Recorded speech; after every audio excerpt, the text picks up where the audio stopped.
I used to think that that wasn't the case, though. For a while, I was convinced that that would kind of ruin AC a little bit. Because, like, AC is supposed to be carefree. You're not supposed to...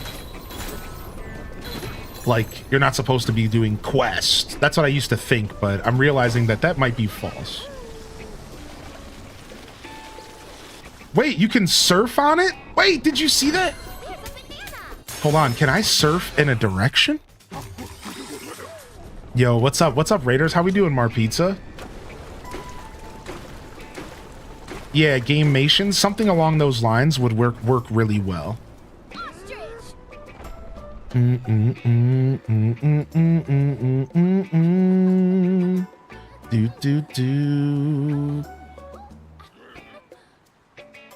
Okay, I'm assuming you have headphones on now. Okay.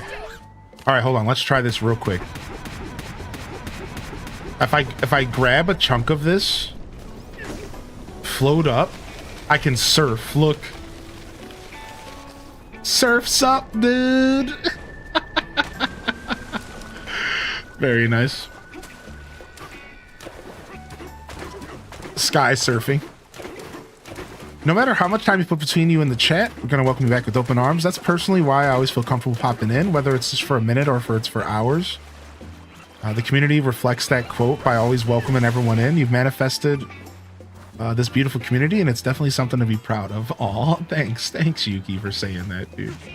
I appreciate that.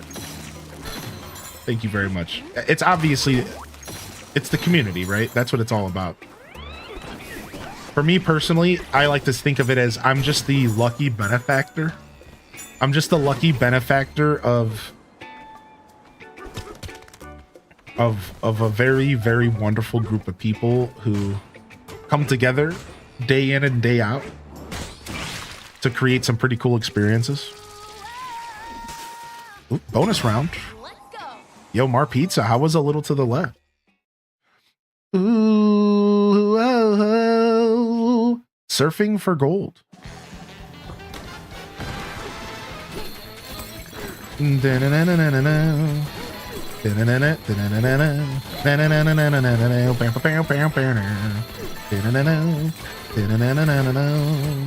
Oh, should have went down there. That's fine. I got you baited.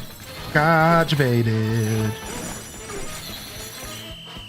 Dude, what a sick bonus level. What a sick bonus. I love this game, dude. And they only let you do the bonus levels once. And it's classic Donkey Kong. Oh, you failed? Well, guess what? You should have been paying attention. That's it.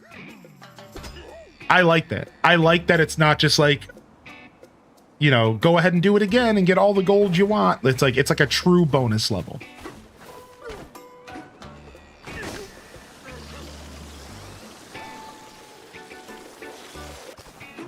What's up, Nandez?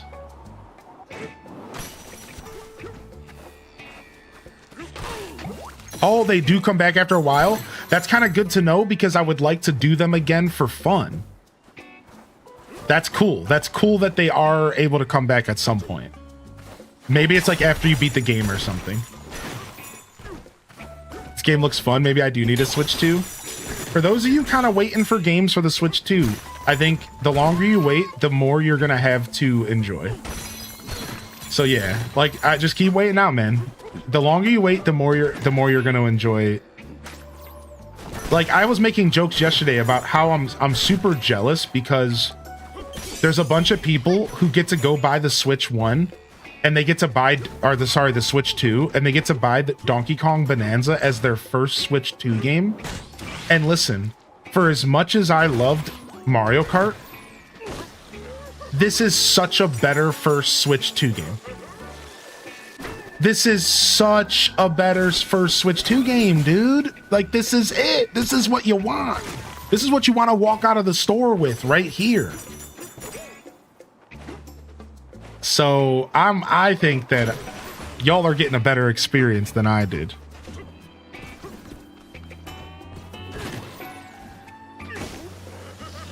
Yo, what's up, Disaster Sushi? Good to see you, by the way.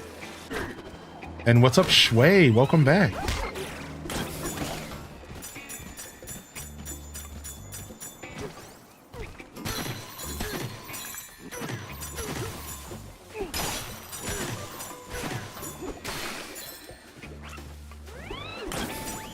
Perfect.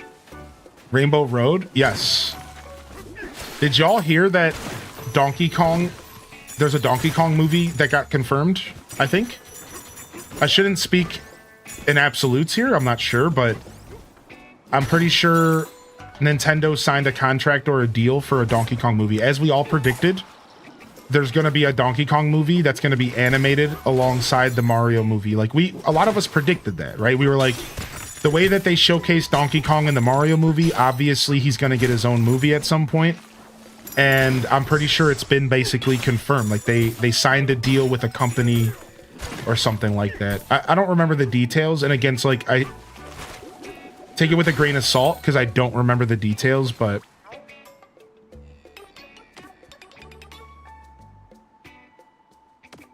Interesting. They're challenging me to hit one of these with liftoff ore. Nice.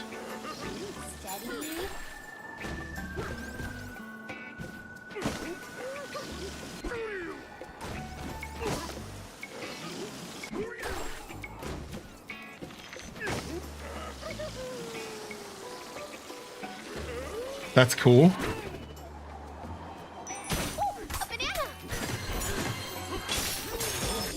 I love Odyssey, and this seems to fill that itch. Yeah, this is totally the spiritual successor. My first Switch game was ACNH on my ACNH Switch. That's so dope. I do have an ACNH Switch, and I'm pretty proud of it overall. I'm never getting rid of it. I'm always gonna keep that bad boy. That's my baby.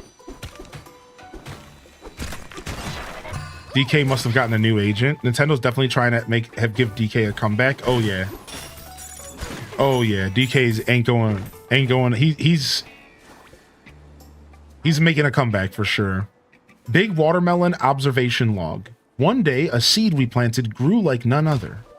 It seemed for a while that it would never stop growing. It's so big now. But we do wonder how such a magnificent fruit must taste. Won't someone strong and hungry come and break open this watermelon for us? Just kidding. No one is that strong or that hungry. Oh, we're going to go all the way up and we're going to do a mega punch all the way down and we're going to shatter it.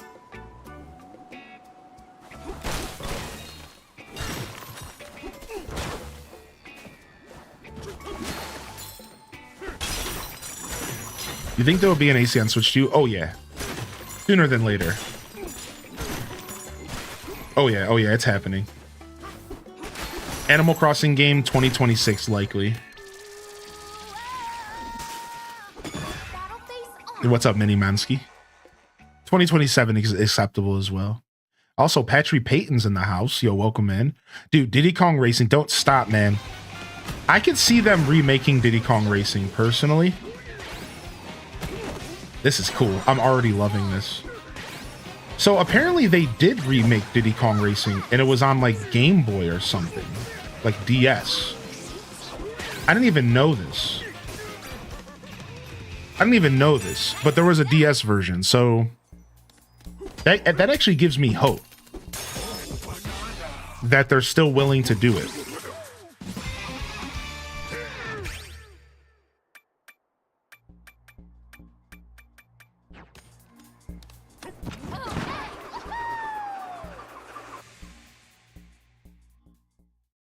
Ooh, banana. Diddy Kong Racing was so good. Yeah, Diddy Kong Racing was so good, man. I hope you're doing well today, Game Nations, by the way. And what's up, El Phoenix? Yo, beautiful raid coming in here. Thank you, Mar Pizza, man. Also, big shout outs to the YouTube gang. Y'all are killing it again per usual. We already hit our 20 like goal over on YouTube for the day. So thank you and enjoy the show over there, lurkers. I really appreciate y'all lurking on the broadcast.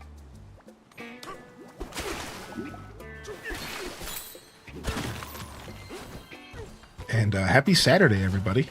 The weekend is here. And of course, salutes to the weekend warriors. You know, of course. Focus. What am I supposed to do? Like,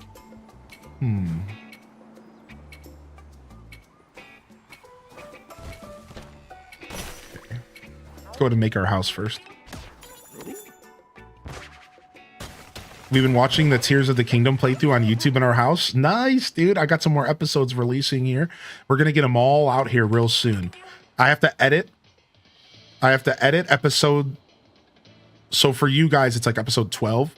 I have to edit it and cut it in half. And then from there, I can release like 15 episodes back to back. So if you like to binge, there's going to be a lot to binge on. I just have to get this one more edit out of the way because it's too long for YouTube, and then we could just pump out the whole playthrough. Okay, you awake? Let's see what she has to say. Swimming by the shore, floating in the air, eating huge, yummy fruit. I love this place.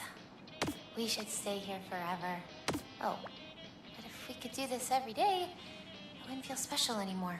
Well, we'll just have to come back and visit a bunch of times. Right, DK? Good night. Oh, cute little commentary on how you, given the opportunity to do your favorite things every day, Not like a life, DK. it would make your favorite things not so special. True. Yeah, she's very good voice acting. Yeah. I couldn't agree more, Sailor Scout.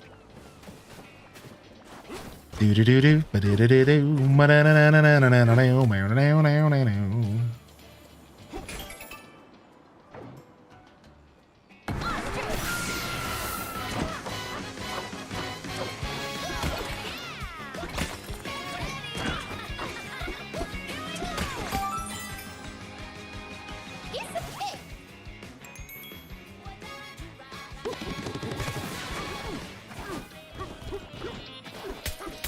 Shatter. Ooh, banana. All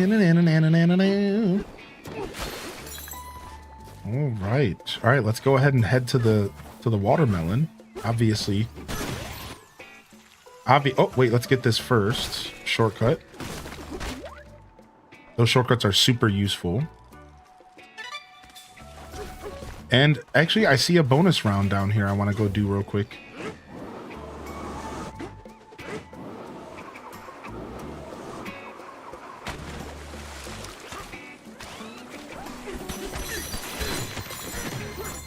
Ooh, oh, oh. Yeah, it's fun, right, CV Bats? Switch Lane Skyway.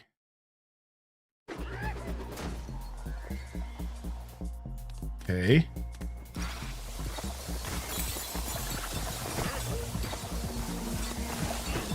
I like on ice how we do the classic like ice skating jump. Oh, now we're bouncing. Okay, we're bouncing. Oh! All right, let's do it over. All right, this will be fun. Ice stuff is the worst, but let's go ahead and. This game's so vibrant and satisfying to watch. I know that's one of the things that have gotten me in this game is like, it's just fun to look at, right? It's definitely eye candy.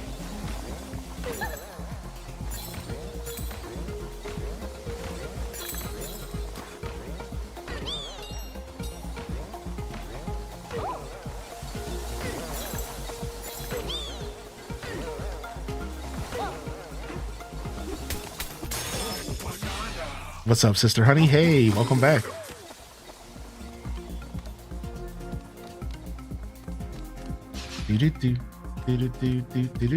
Looking for secret bananas real quick. They like to hide those secret bananas pretty well.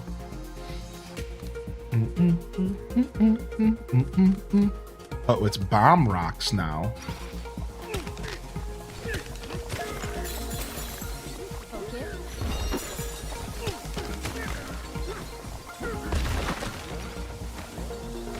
Do do do do do do do do do do do.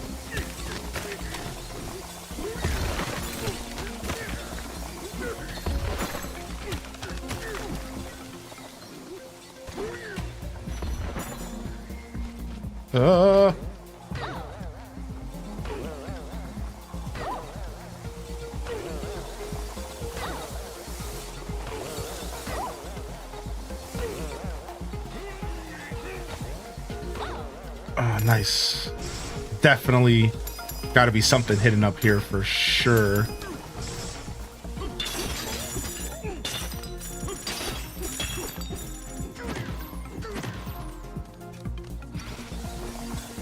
Okay, where's this going? No, no. I don't know if I want to go that way, though. Is that just going to take me back? Yeah, hold on a second. I want to go over there. All right, hold on a second. Taking this with me. Nice. Still don't know where this other banana is, though. They might have played me. Up there. Look up over there, dude. Dang it.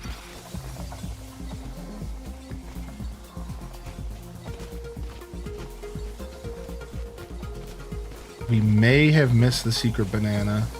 Oh, I see it. It's in the back. They love hiding them back here, dude. They love this little trick. Oh no, it's down below. That was a gamer move. Thanks. I've gotten pretty comfortable with this game's movement for sure. There's a couple things that still throw me off, but I've gotten pretty comfortable with this game's movement. So we could take this with us. Oh, close, dude. Close, dude. We could go bird instead. Same idea, but go bird.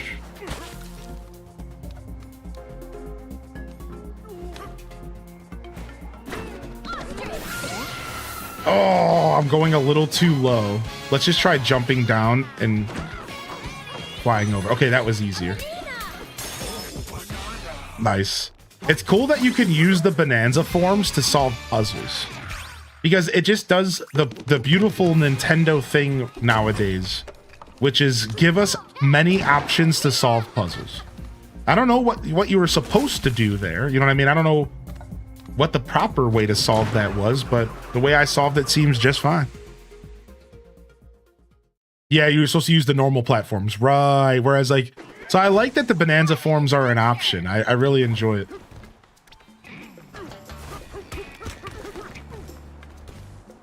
We're climbing all the way up. Are we just gonna climb all the way up here? Where's the rope at? There it is. Oh, the rope only goes to there. All right, I need a street shark. Come here.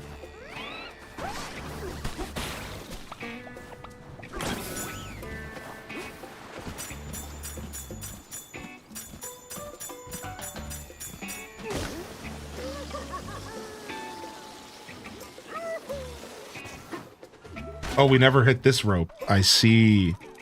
Okay. A banana?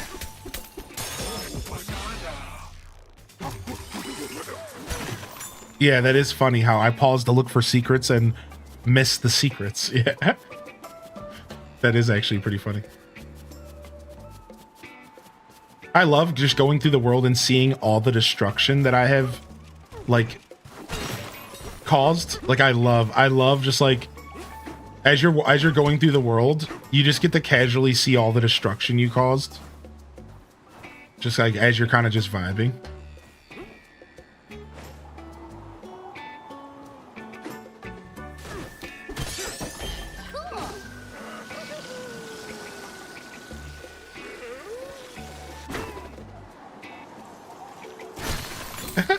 This game's so charming, man.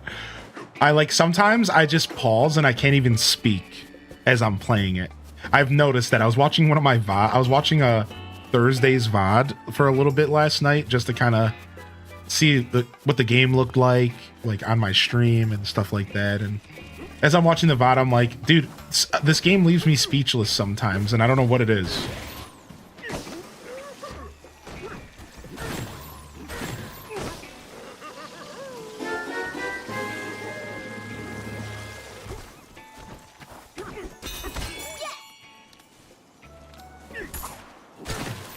Primer, Snow Squirm, the primer reminder. Let's go. Thank you, Snow Squirm.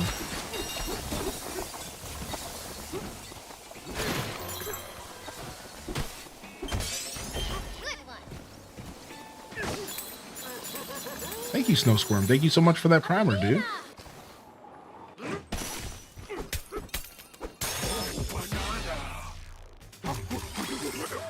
All right, here we go. The dive. This melon is huge. Oh, this was a part of what I'm supposed to do for like the mission here. There's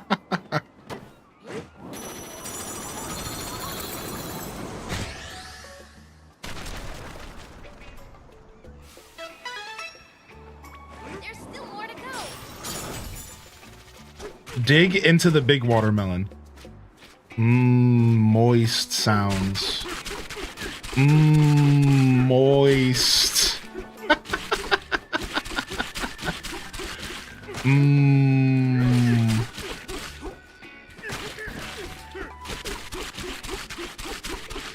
Why? I'm sorry.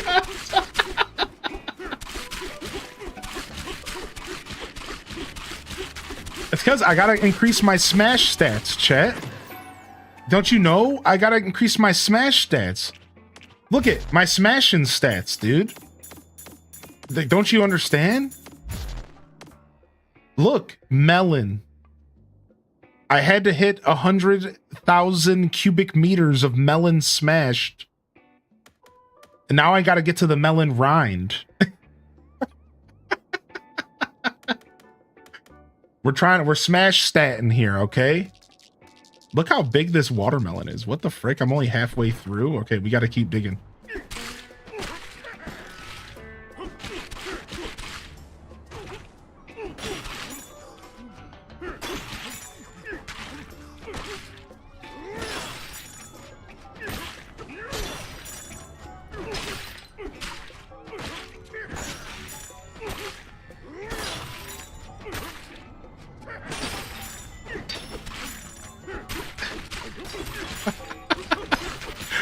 I just got an image of Homer Simpson saying, moist.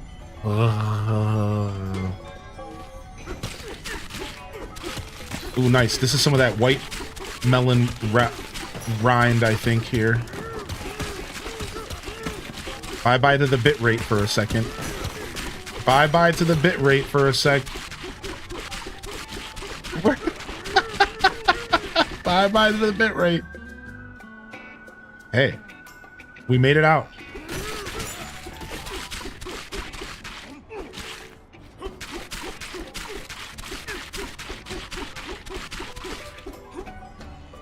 Okay, enough of that.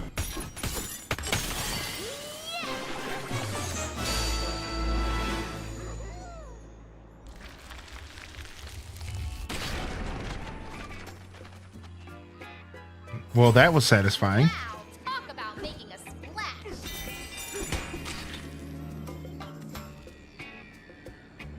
Oh, wow. That's just the next layer. That's just layer number 900. It really was just a resort layer. I don't even think there's a boss fight. It really was just kind of a resort.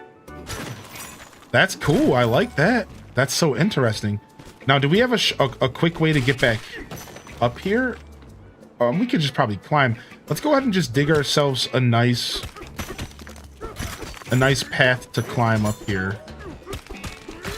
Oh, it looks like we can't. All right, well, I'm jumping down anyways, because I want to go and buy a couple more outfits before I leave.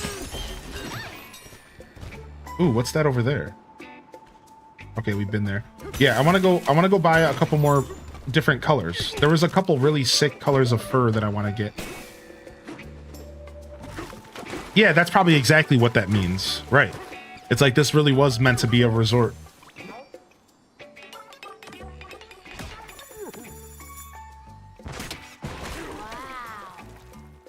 There's a black and red gradient. I'm sold.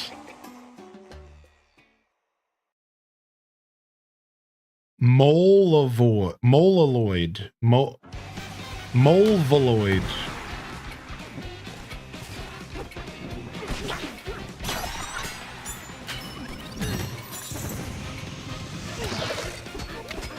Oh, I can't hit them. Interesting. It depends on the material that they come out as. That's so good. That's clever. So if they come out as stone, then I can break them. But if they come out as like the heavy material, I can't touch them. I didn't even know that's how they worked.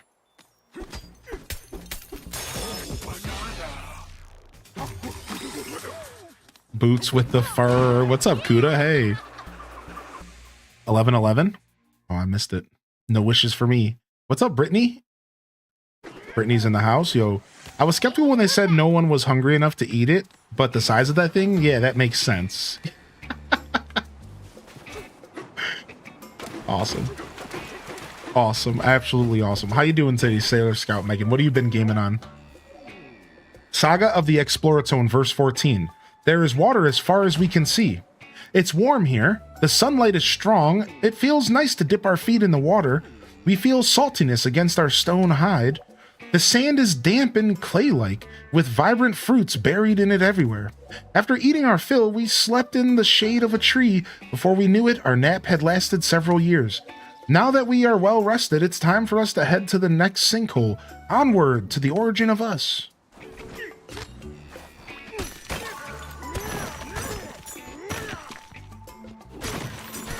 Onward to the origin of us.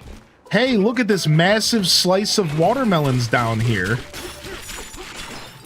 Dude, what? There's a massive slice of watermelon on the ground now. Because we knocked it off. I didn't expect that. Look. They're all over. There's chunks of watermelon all over. Because we shattered it. I didn't expect that. I was wondering if the watermelon was just gone. Yeah, I was wondering if it was just gone. I thought it was just out of there. All right, what other gradient options do we have, sire? We can buy dragon fruit gradient. So wave gradient or shiny magenta. I can afford both of these. We're gonna buy both of these.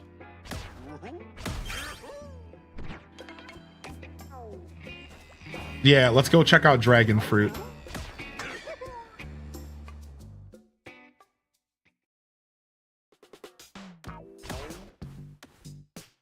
Dragon. So first, let's look at wave. So wave is just a combination of blues and lighter blues. And then dragon fruit. Look at that, dude. It's sick. Yeah, dude. I love that. I so wish it would rain watermelon. You and me both. I haven't had a piece of watermelon in a while. Be good. All right.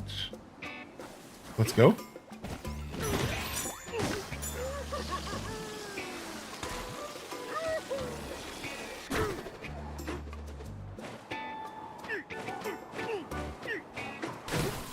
Dude, I love that you land with such an explosion.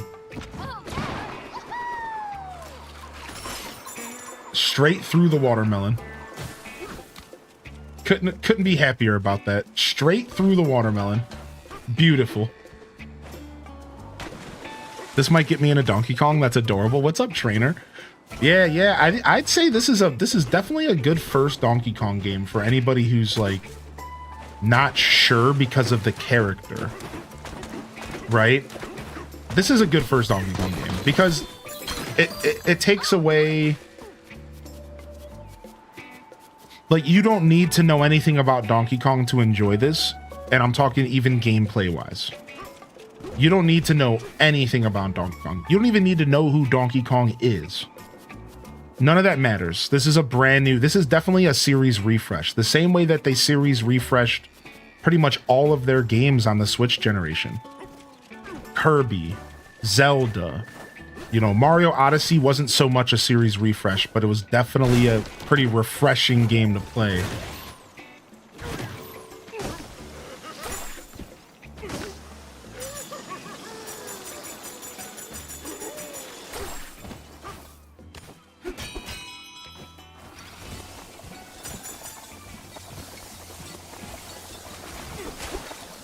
Yeah, it was definitely a step forward. Right. That's a good way to word it.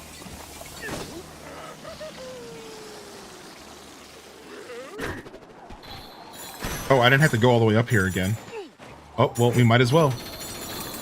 Geronimo!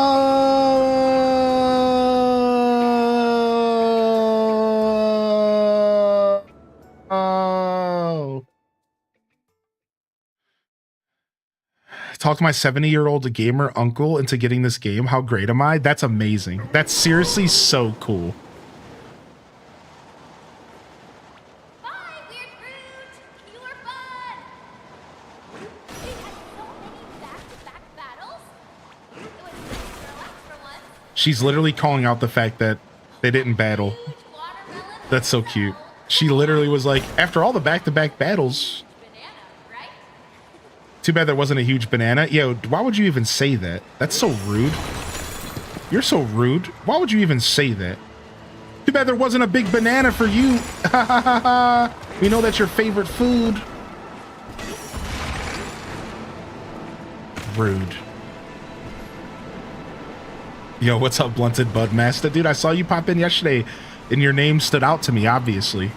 And I was like, yo, duh. But we leave follows anonymous. So good to see you back in here today, man. Yo, welcome to the show.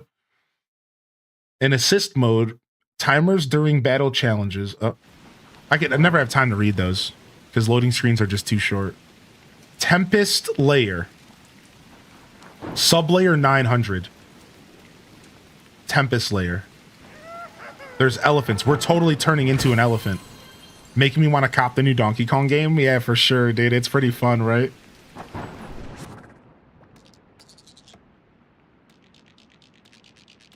We're totally turning into an elephant. Whoa. Whoa. This layer actually looks like it goes pretty deep, dude. Look how deep this layer might go. The Tempest layer.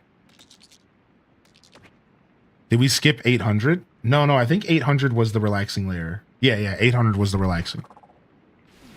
Is that a... No, I don't think so. I don't think it is. What do you say?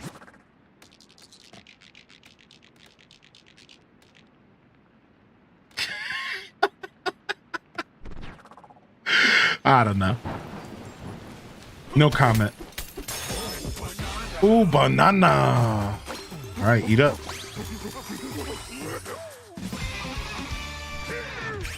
All right, why don't we go ahead and get an upgrade for another one of our Bonanza forms? We're using this one a lot. Let's get the egg drop. Let's get the egg drop here.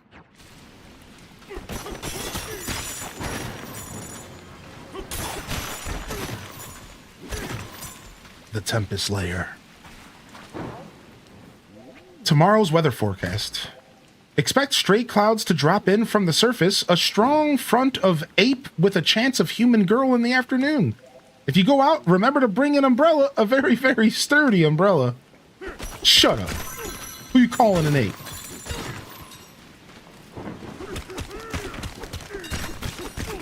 Oh, this terrain's tougher. It takes a couple punches to get through this terrain, that's for sure.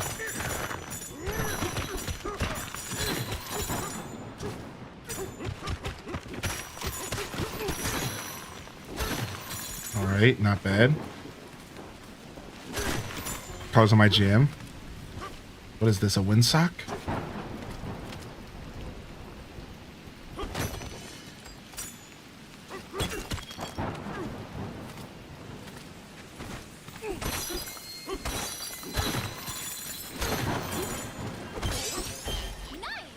All right, we got a frog fossil.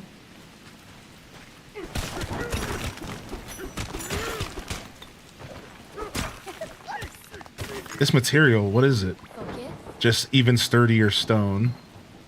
Water. Dirt. Ooh, what's all this below me? What the heck? There's gotta be an elder here. We should say hi. Whoa! What is that?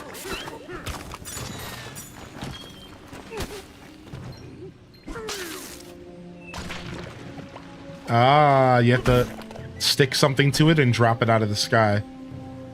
There's got to be an elder here. I'm sure there is. Find the elder.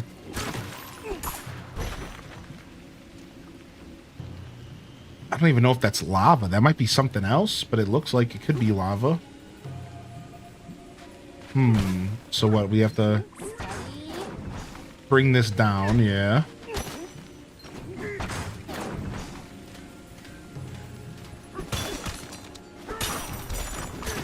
This is an interesting zone here. So far, I'm liking it, and the music's very kind of creepy so far.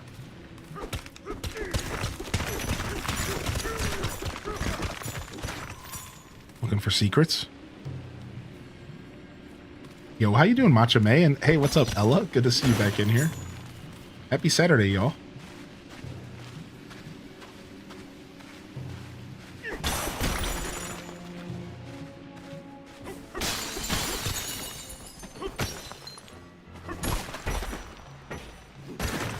Looks like we found the town. Forecaster Refuge. If only I had elephant powers. What's this do? Ow! Okay, don't touch the tornado. Lesson learned. Dude, the town music is very Elden Village.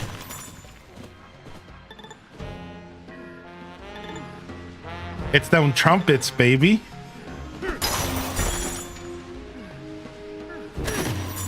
What's up, Gil?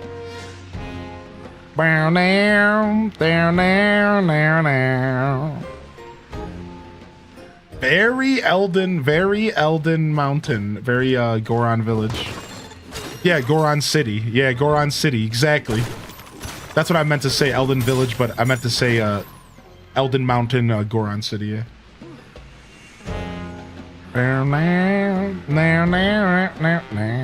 Yeah, dude, it's so Goron City. Definitely some inspiration there, right?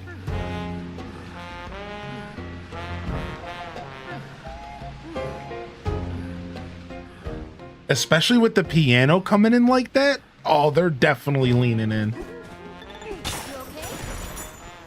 The lava may burn you, but that ought to learn you. I mean, true. You got that right, buddy. Is that a watermelon, or is that an elephant watering can? High five.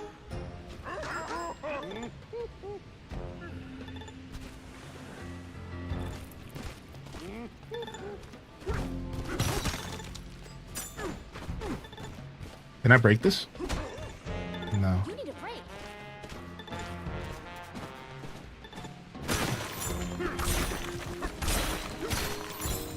All right, let's go make a house and new AC confirmed.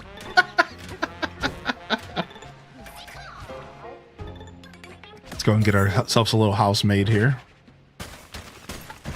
It's our getaway.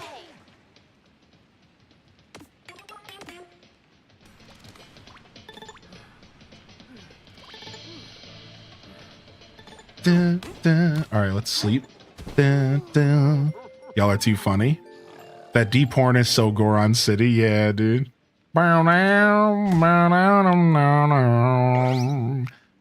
Those nice stinky horns, those nice farty kind of horns. Do.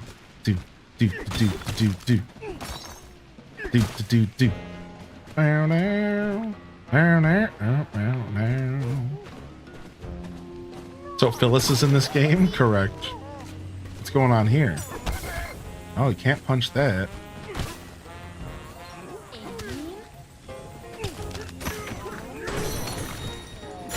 I wasn't done drying. Oh, I'm so sorry. I can't rest like this. Oh, I didn't know you guys were using it to dry. What? There's a whole chunk right there. Just use that, you complainer babies.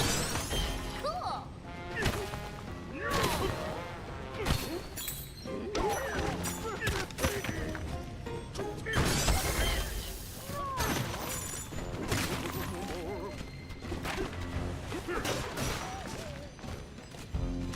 You big bully.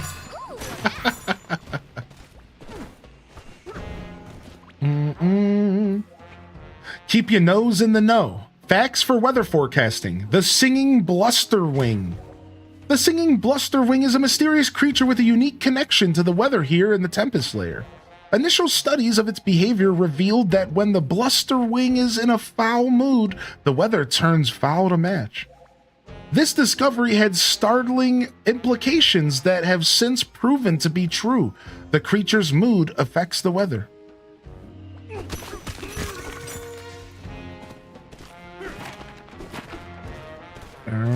Oh, dude, I like the library vibes. This is kind of cool, man. Down, down, down, down, down, down, down.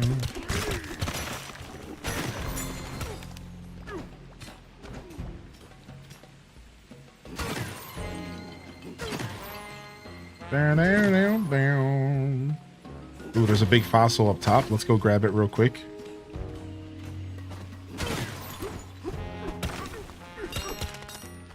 Some of the other animals I wasn't sure about, but digging the elephant vibe.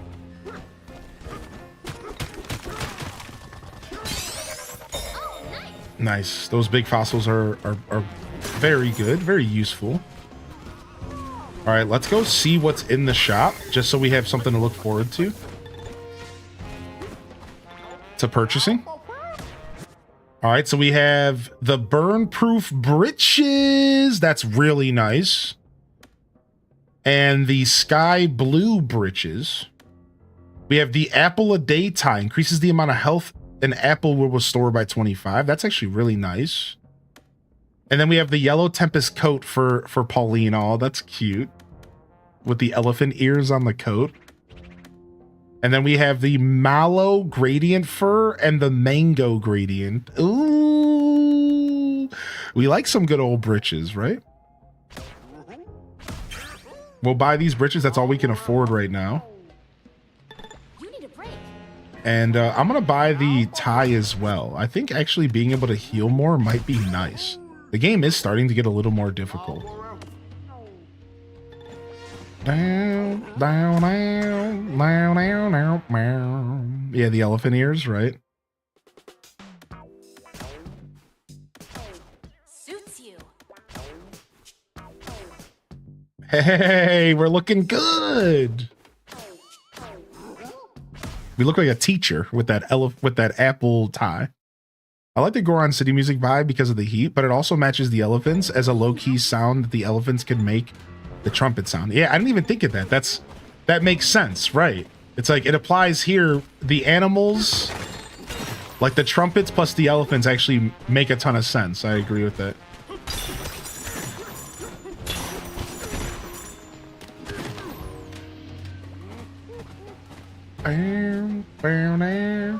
Yo, high five.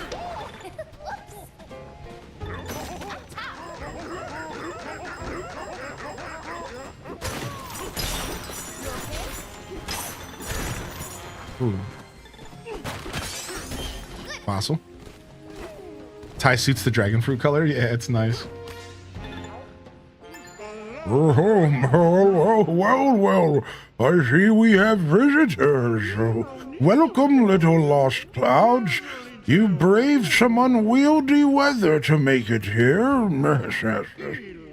In my younger days, I rose to become the top meteorologist of this village. Now I watch the weather as the village's elder and blast thunderous beats as a fan favorite DJ. Yes. This is going to be us when we're old. Millennials. We're going to be like 90 years old and rocking DJ sets. Tell me, what do you see in your own forecast? The weather may not help you there. Heavy rains, intense lightning strikes. Might have to take a rain check on the banana hunting plans. Wherever you're heading, it would be wise to prepare for severe weather. Yes. I suppose I could teach you how to use my elephant bonanza, which is great for navigating nature's wrath. If you achieve my ancient record, I'd be happy to spin up a lesson for you.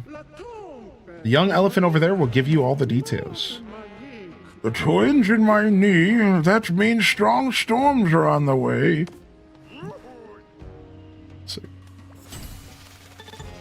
Nice. It's not broken this time. It seems like it's going to just be one record. That's cool. I like how they're mixing it up. The formula always changes. You never know what to expect. I can't say that enough, man. I love that about this game, dude. Sometimes you go to a layer and it's a resort. Sometimes you go to a layer and you fight a boss. Sometimes you go to a layer, you're like, it's just every time it's different. You never know what that layer could hold, what could be next, right? Like,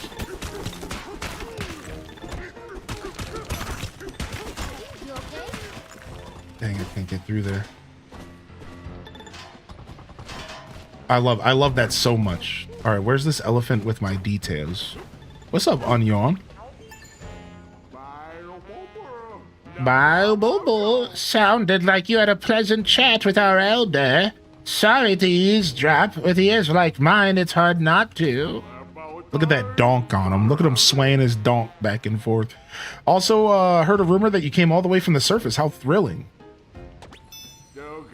There's an altar behind this tunnel. Our ancient record is kept there. It should be easy for you to find. Oh, let's go, man. I wasn't gonna heal. I was gonna be a badass and just walk into danger with no HP, but we're just gonna heal. There's a specific deep layer I want to see, but no streamer has gotten there yet. You probably go dig through Barbarous King's VODs if you really want to see it. I know they just beat the game, I think, yesterday. I think so, unless they took a break instead. I know there's been, I think, a handful of streamers who beat the game already. You know, people who kind of just go in. Who just kind of go in and on video games, right? So, boom, boom. I whip my donk back and forth.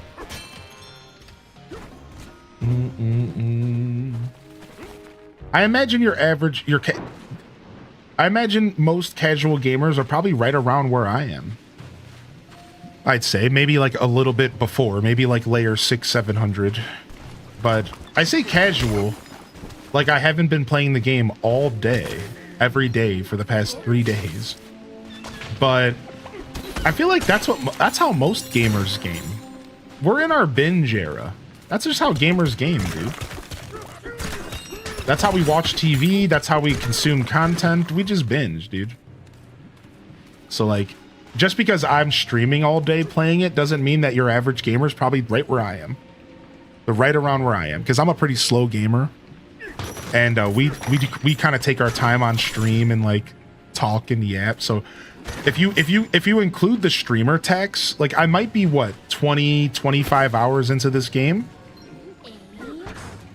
But if you include the streamer tax, I'm probably only about 15 hours in. Right? And like I think by now on Saturday, most people are probably about 15 hours in. Dude, I can't stop getting hit by these guys. They're super fast.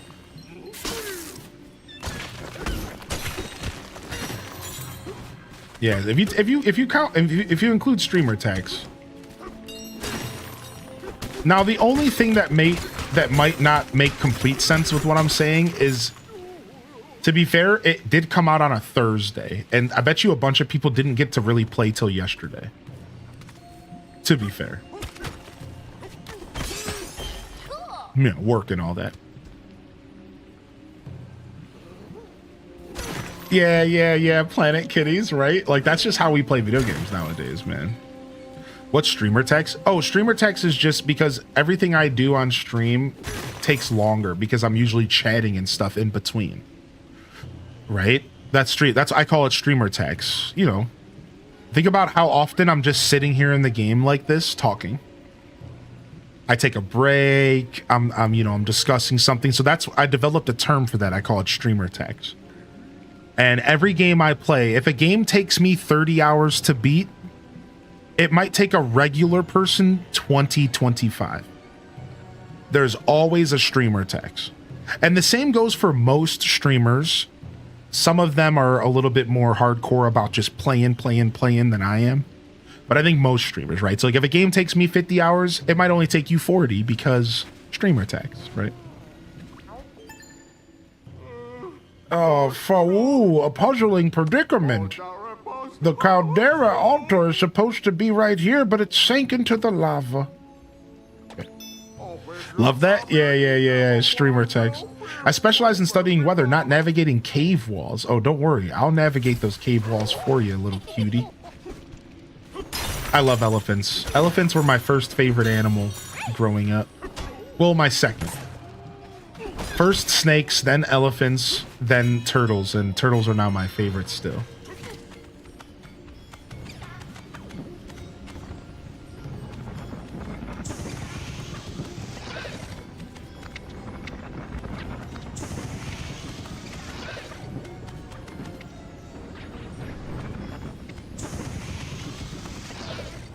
No, what? Is that stuff slippery there?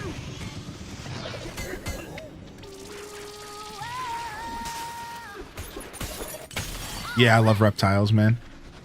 Destroy that guy's coat? I did destroy that guy's coat. I'm rude. I did. Can't beat a good video game binge? Yeah, you can't. The altar. Now where's that ancient record?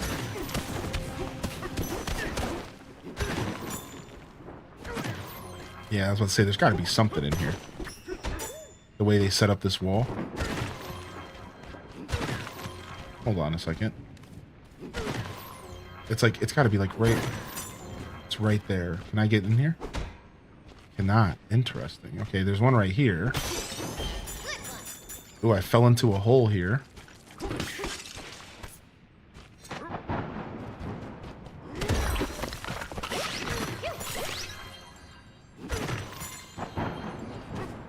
Dude, I love the stormy vibes of this level, man. Ooh, banana. Yo, thank you for the lurk today. Appreciate all of you. Thanks for hanging out during the new game. Whether you're interested in the game or not. I really appreciate y'all hanging out. It's, you know, playing new games on Twitch is one of my favorite things to do. Not every game is as hot as the next, or not every new game I play is maybe like fit for my audience. But either way, it's always nice to know that. Where are you going? Wait, where'd he go? It's always nice to know that I have a core audience of people who just enjoy the show, man.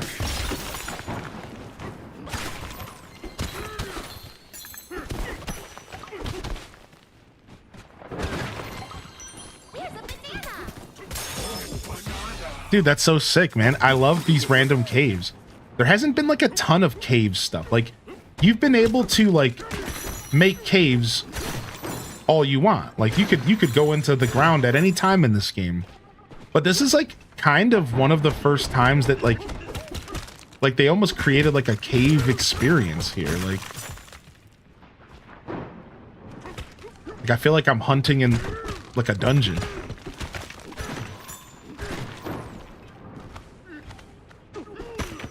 This guy told me to go up.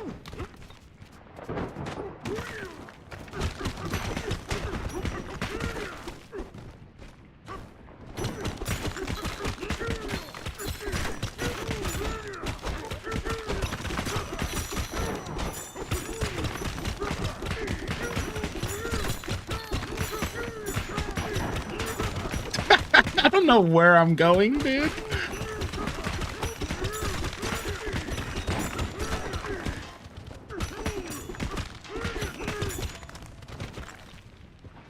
Got you hooked up on my Bluetooth in the boat. Can hear you while I'm fishing? Hey. Dude, I love the idea of going out fishing and enjoying my broadcasts. Thanks for sharing that. Whoa. I found a gold room. Nice. That must have been what I was hunting down. This is obviously it, right?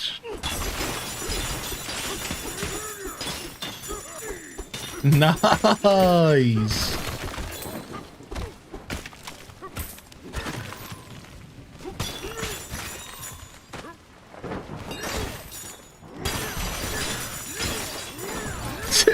breaking the gold is so satisfying.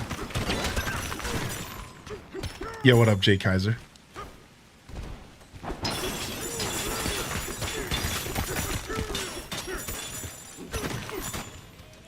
Holy heck. Your mic's on fire? That's so funny, dude. What the heck? Somebody said something about that the other day. They were like, was that on purpose? Because, like, that's sick. It's like you're always spitting hot fire. And I'm like, dude, maybe I need to do that. Maybe I need to have an animation on stream that's just like, yeah, I'm always spitting hot fire, son.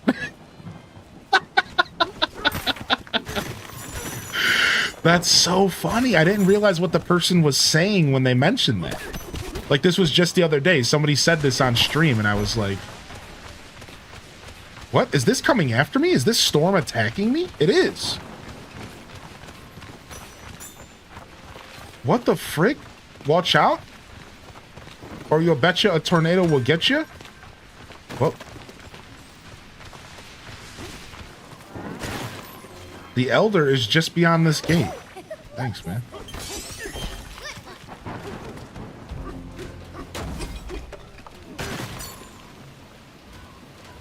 Dang, that was quite a long journey that we just went through. That was quite a long journey that we just went through, like just getting extra stuff. All right, let's go back to what we were supposed to be doing. What's up, Radical Edward? Who should I pick for my Gen 3 Nuzlocke? Gen 3, can you give me a list of the Gen 3 starters again, just to give me a refresher? And I'll gladly answer that question. Steady. Is it Trico?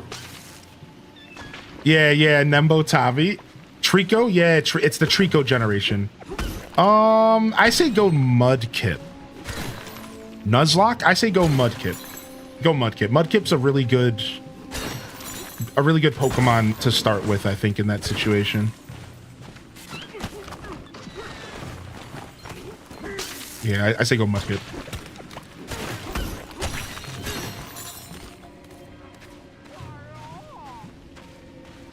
Yo, nice coat. High five.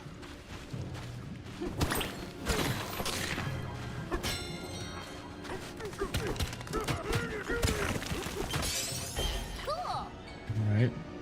So what did we do? We created this platform out here.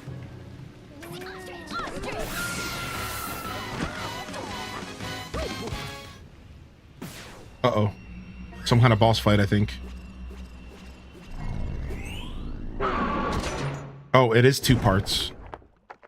And it ate them both. Okay, we're obviously hitting the wings with stuff, but I'm on this big metal platform. Sinister Blusterwing.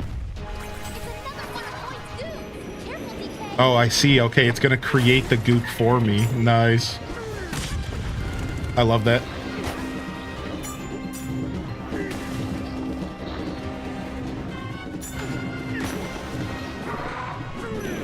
Oof, I missed. Got him. Yes, now's our chance, DK. Spank him! Spank him! Wait, we just Mortal Kombat. Did we just Mortal Kombat down to a new arena? No, it just left. Chase the Sinister Blusterwing. Okay.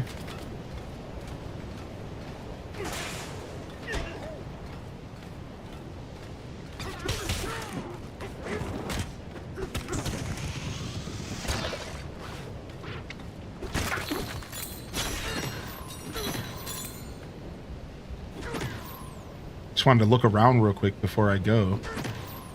See if there's anything obvious around me. Oh, there it is. Let's say I'm like, there's got to be something around here, right? Hopefully I can climb this wall.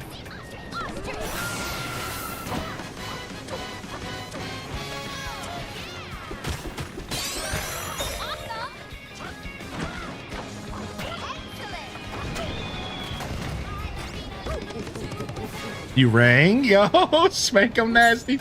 You rang. Very nice, dude. Geronimo.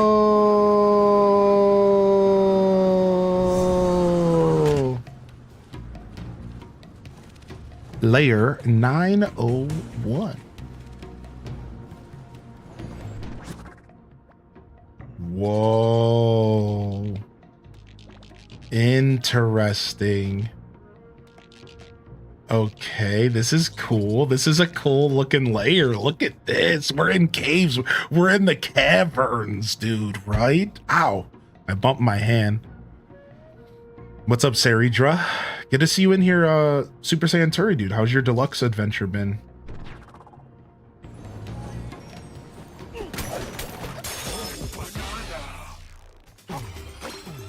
All that mac and cheese. All that Velveeta. All that Velveeta. Whoa, we were on top of a huge cave.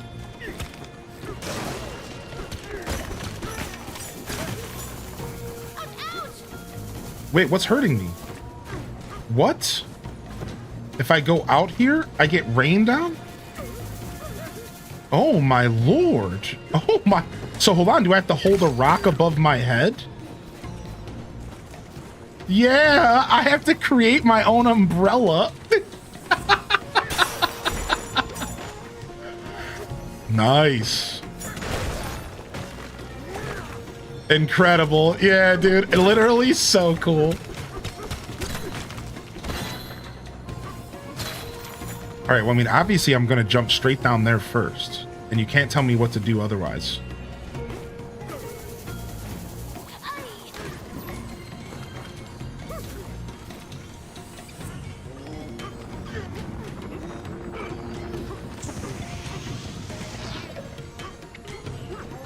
Thank you.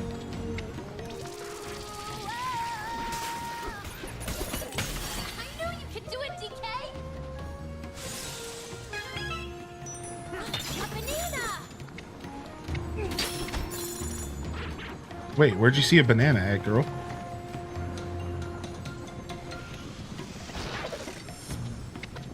Hey, look. He created some of that ore. They brought back the ore. Hey, I didn't think they were gonna bring this back. I thought that was only for the resort.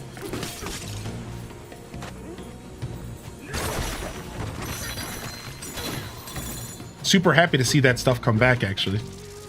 I do play Melee, yeah. I did. I'm retired in a sense, you know what I mean? I don't really play. I haven't installed Slippy, so that should say everything, right? I just never felt the need to install it. Like, I probably will, to be honest. I think about installing Slippy all the time. Okay, what am I doing here? We need to grab some earth. But yeah, I'm a big Melee fan, so to tell a little bit about myself, if we have any tier 3s to drop the Dr. Mario emote, so I'm a Dr. Mario main at heart. Okay, I think I need to get them to go in the lava, yeah. So I was a Dr. Mario main in Melee, and I played a lot of Melee growing up. I even competed just a little bit. And I support the Melee community as a viewer nowadays. Nowadays, I'm a viewer. Nowadays, I'm a viewer. Nowadays, I'm a voyeur. I'm an enjoyer of the sport of Melee, and I support, obviously. I support the Melee scene the best that I can, from watching to gifting subs and Melee chats to trying to go to tournaments and support that way. Support my favorite players, stuff like that. I try to keep that stuff in my life. I'm a big fan of the game and the sport of it and the competition of it, and yeah. The deluxe adventure has been great. Sorry for the delayed response. I'm watching on YouTube. I'm a bit behind. Yeah, no problem. Dude, you don't have to apologize at all. And we actually have a kind of an extra delay on YouTube on purpose a little bit because it allows me to have captions. So yeah, those of you that are watching on YouTube but typing on Twitch, I do apologize. We do have a bit of a delay because it allows me to have captions on YouTube. And I feel like the captions fit the Lurker Zone vibes so well that extra 15-20 seconds of delay is worth it. We're testing it out. We're kind of trying it out, right? So retire just mean retiring, right? Putting another tie. Wait, retiring. I got you. That's a Link in the Lake Pit moment there. That's what that is. Yeah. What's up, Insight P? Good to see you, my dude. Good to see you, dude. Welcome to the show today. And yeah, thanks for replying, Super Saiyan Turd. I was just kind of curious what your deluxe adventure's been like. Freaking love Deluxe Edition Animal Crossing, man. And I know you're a big fan of that version of AC as well. Just GameCube in general. It's nice that we can connect as a community over stuff like that, you know? All right, how does this work? Do I need to throw something at this?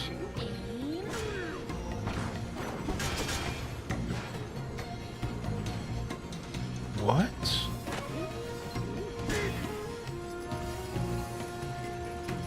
What is going on here?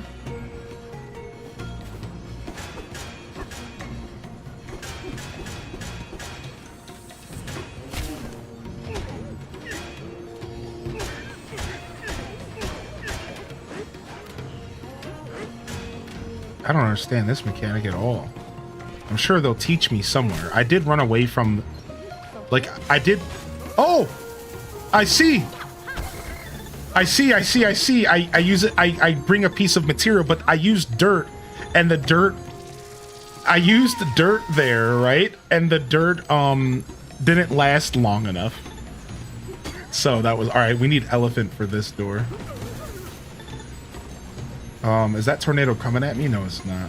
Okay, now I'm kind of stuck down here, though.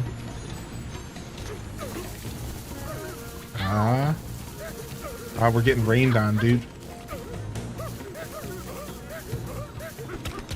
Okay, we'll go in the wall. Dude, don't worry. Yeah, we're done. Yeah, it's a zip line. All right, if I grab this, I should be able to climb with it. Yes. Nice. Ah. Well.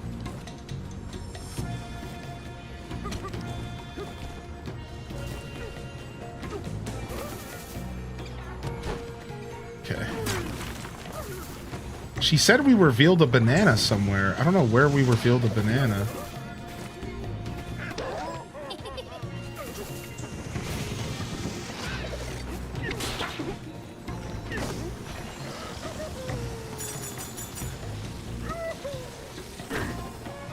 Yeah, she was like, ooh, banana. Oh, there it is. Yeah, Mil Imperio figured it out. Yeah, nice. Thank you for getting those Dr. Marios in the chat. Yeah, big fan of Melee. I don't play anymore though. I don't know why. I think I just came to the realization that I was never gonna be good at the game the way that like I know you can be. And once I realized that, I was like, I'm okay with not playing casually. That was it. I was just like, you know what? I don't feel the need to like play this game casually. Like I'm okay that with how much I've played over my time, and like I'm okay that there's players out there that are just godly and I'm never going to be on their level unless I dedicate my life to it, and even then I'm never going to be on their level probably. And I was just like, that's cool. Like instead I'll just watch this sport. So instead of watching the NFL or instead of watching like baseball, I watch Super Smash Bros. Melee.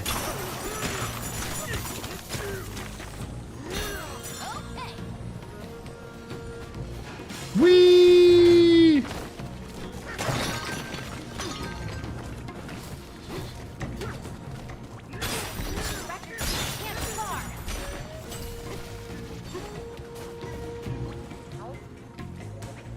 Keep your nose in the know. Facts for weather forecasting. Permanent fiery rain advisory. Warning! Because this cavern is below a bed of lava, it seeps through the roof as fiery rain that falls on this entire area. This shouldn't be a surprise, but when the drops of lava make direct contact with your hide, it hurts a lot. We have noticed some grassy spots that remain unburned thanks to natural rock formations providing overhead cover.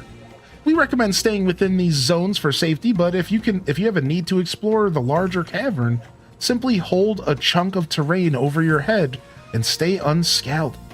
It's like nature's umbrella, sort of.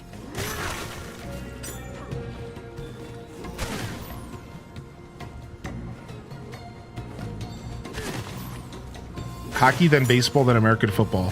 Speaking of which, it's nice to see my team get their rings last night. So wait, what sport? What sport gave out rings last night? I don't know anything that's going on in that universe. NFL?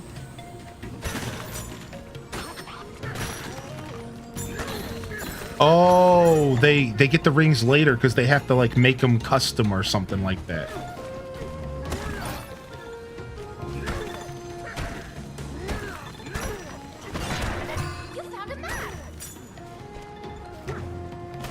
Yeah, that's cool.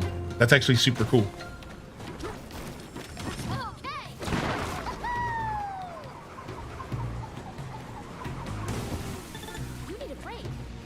Nope, I just need a house, which I found. Thank you. Even though I think if I go to sleep, the record's gonna go away. So we should probably just go get this record dropped off before we come back down.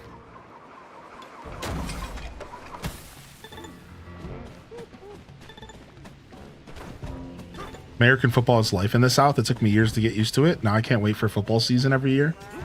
That's cute. For me, I grew up in a house that was super into watching football. My mom was like a pretty casual sports fan, but she rocked it pretty hard. She loved her team. She loved watching the games. And my brother was like a sports fiend. And ooh, let's get some more colors. I'm obsessed with the different colors, to be honest. Let's go ahead and buy the britches. And so my older brother was like a sports fiend, and he loved his sports. So he like tried real hard to get me into him growing up. And as I got older, I wasn't really interested in much, but the thing that stuck with me since I was a child was college football, because college football felt so much cooler than the NFL. It felt like there was these kids who were fighting so hard to get their spot in the NFL that it felt more real than anything else. NFL, I couldn't get my head around why I would want to hit the guy with that makes millions of dollars harder. We both make millions of dollars. Let's just have fun. Now, this was before I understood the competitive spirit. Now I get it. The competitive spirit is what drives these players. But I didn't understand that. So as a kid, I was like, why would you ever try? We both make millions of dollars. Who cares? Just collect bank and move on. Whereas in college football, you want to injure that dude. You want to hit that quarterback so hard that they never get on the field again, because that quarterback could take your spot in the NFL. And that was my logic as a kid. So I fell in love with college football. And then from there, as I got older, I kind of fell off completely from all sports and was like not really interested. And as I journeyed, I decided to give up on the Browns. And it was because I thought to myself, and this is a pretty fair thought. I said, I'm not going to keep supporting the Browns because they keep making terrible decisions. So maybe if I stop giving them money and I stop supporting them, maybe they'll stop making terrible decisions, because money drives everything. So maybe if I don't support them, don't buy their merch, don't go to their games, don't watch their games, maybe the team will stop being trash. And I felt like I was the only person that understood this. Everyone was just, oh, there's always next year.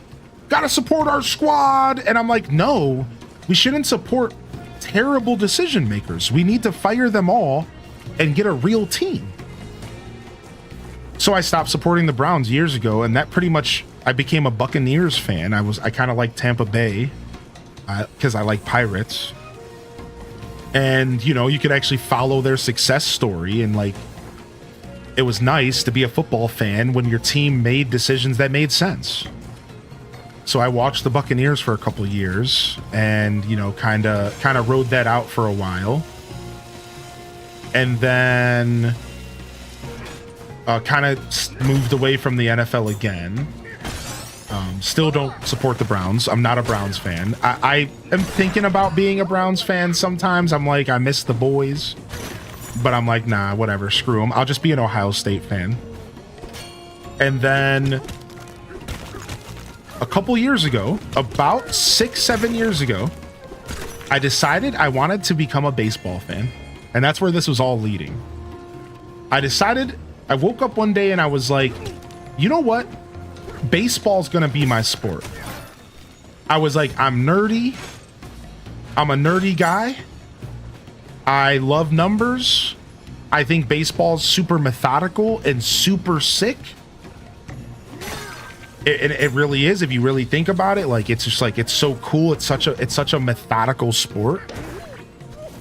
And I decided that I was going to be a baseball fan. And listen to this, the year that I decided to be a baseball fan, and I don't know anything about baseball, I know nothing, is the year that we go to the freaking World Series for the first time in like 20 years. And we go to game freaking 7 against the freaking Red Sox. And at that point, I was locked in. When your first real baseball season, your team goes all the way, you are an instant fan. You are locked in. And that's my story. And now it's like, it's baseball and a little bit of college football. And I'm in. Like, that is it. After watching that season, I was like, I'm a fan for the rest of my life. And I was pretty happy about it overall. So that's it. That's pretty much about as far as I go with sports personally.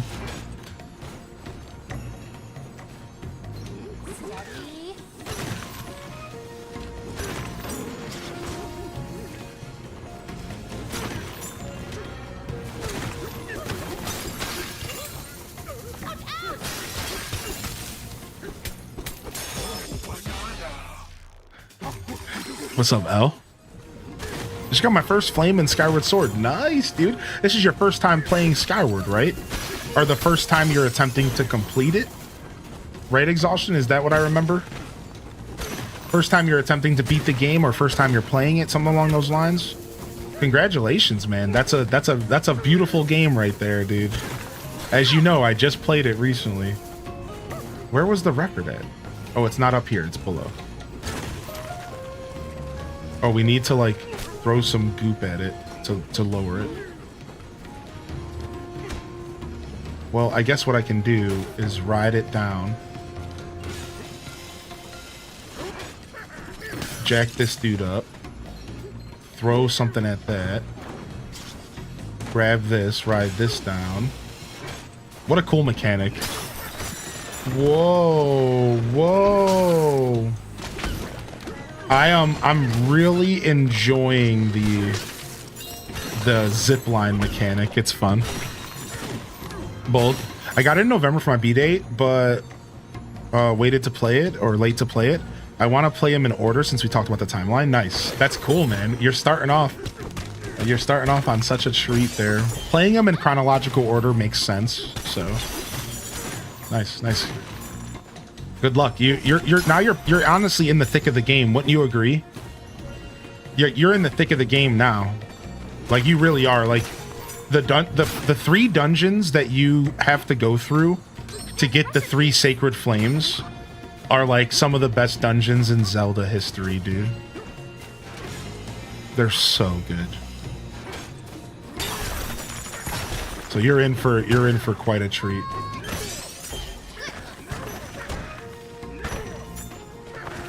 Did I miss the Fisting Night streams? No, we never went back to Oblivion, unfortunately. No, you didn't miss much.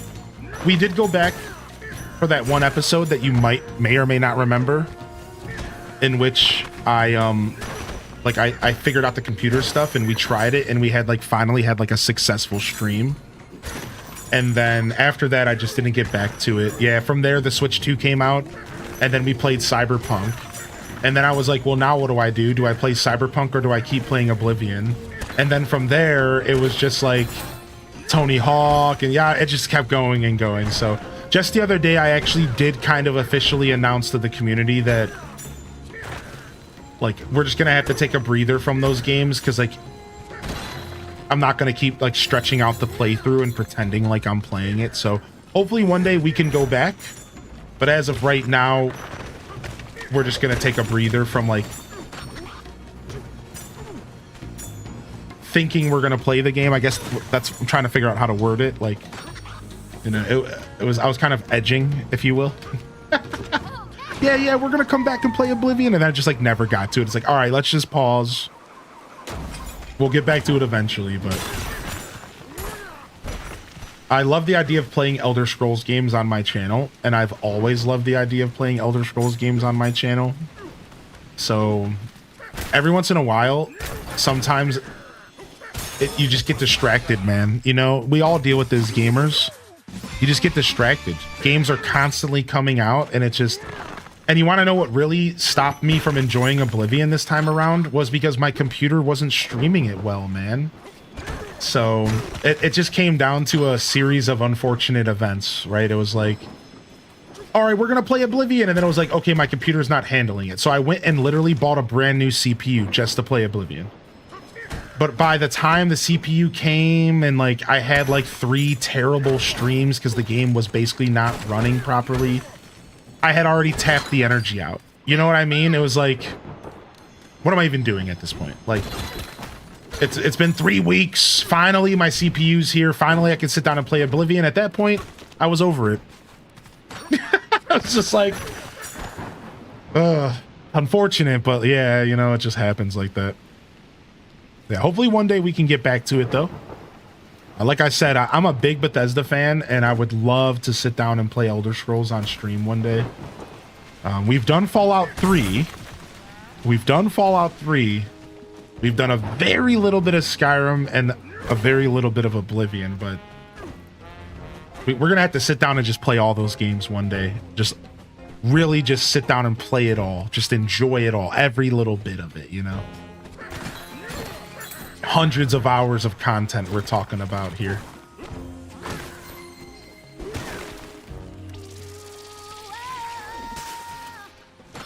Ooh, whoa. I enjoyed your role-playing. Yeah, man, me too. I love the role-playing side of it, dude. It's so much fun. I'd love if you upload Fallout 3 to YouTube. Yeah, I can do that. Sure. Let me write that down. I think that one's easy for me to do. I think that one will be super easy for me because it's a modern playthrough and I can find the videos and just throw them right up. Anything from the past year is really easy for me to upload because I started figuring out to stop to break up the videos and make them smaller so I don't have to edit them. So that stuff is pretty easy for me to approach.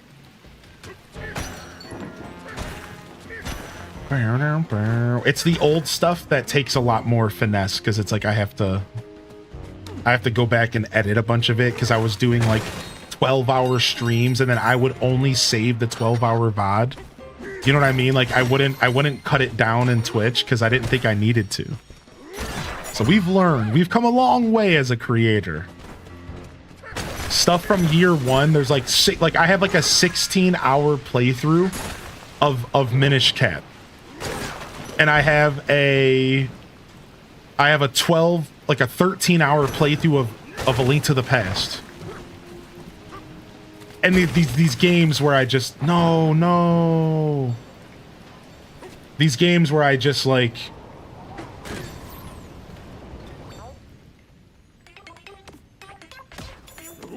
wasn't thinking oh, I should probably save these.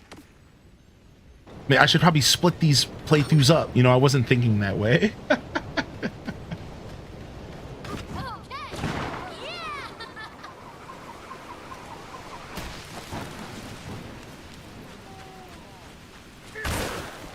They ever made Legend of Dragoon for Switch, I'd die. I'd go to heaven.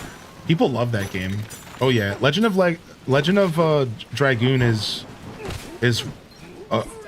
like a cult following classic that people love, dude.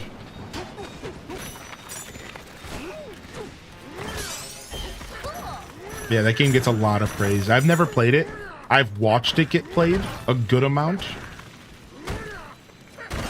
but I've never sat down and played it myself. Open up.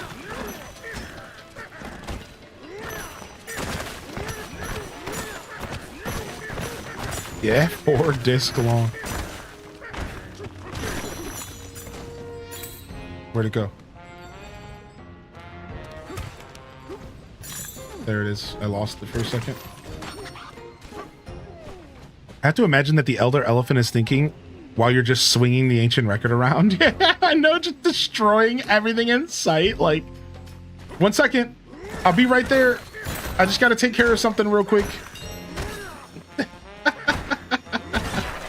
Yeah. Thanks for asking, though. It's nice to know that people were looking forward to Oblivion. And you have my word. I'll do my best to do that. Just know that I really want to sit down and play those games. Timing is sometimes a B word, man. Sometimes timing is a B word. All right, here we go. You guys ready for a quick jam session? And then I'll answer some more. I saw a couple messages I missed in the chat. So let's jam out first, and then I'll reply.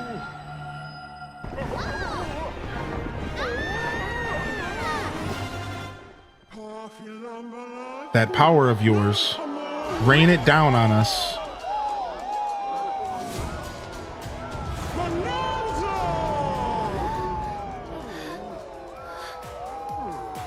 Stay cool.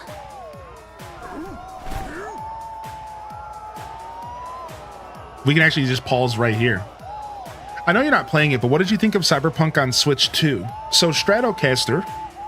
Well, hold on. Let's just do this because there's people screaming in the background. Woo-hoo-hoo-hoo-hoo!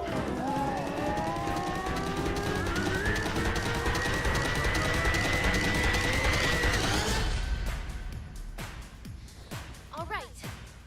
We got a cat on a keyboard. That's a lot of N's.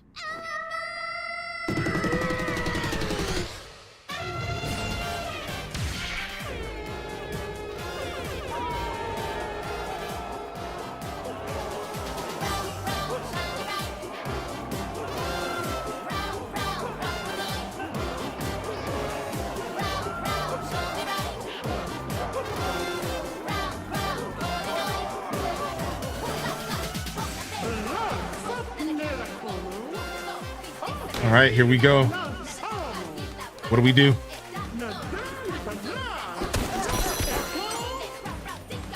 Hold ZR to inhale.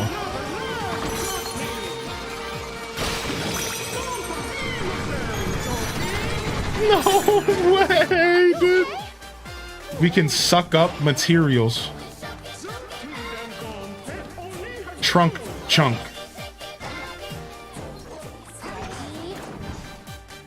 Oh, so I can suck up materials and then I can just hold on to them. Yeah, that's cool. You can store material in this form. It's sick.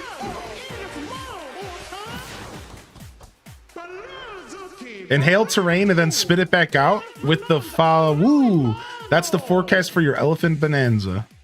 Kirby mode activate. Yeah, dude. Kirby mode activate. We did it, DK. You got the elephant bonanza. Now we gotta head to the planet core. This is just for this just in for the little girl with the lovely singing voice. I have a breaking forecast for you. The winds of fate will be at your back as your journey to the planet core. As you journey through the planet core, there is a 99% chance that you will find the Banandium root. Banandium root? You seek the planet core, but you don't know what awaits you there? It is the Banandium root, a mysterious entity with the power to grant wishes. Those who obtain the Banandium root can make any wish come true.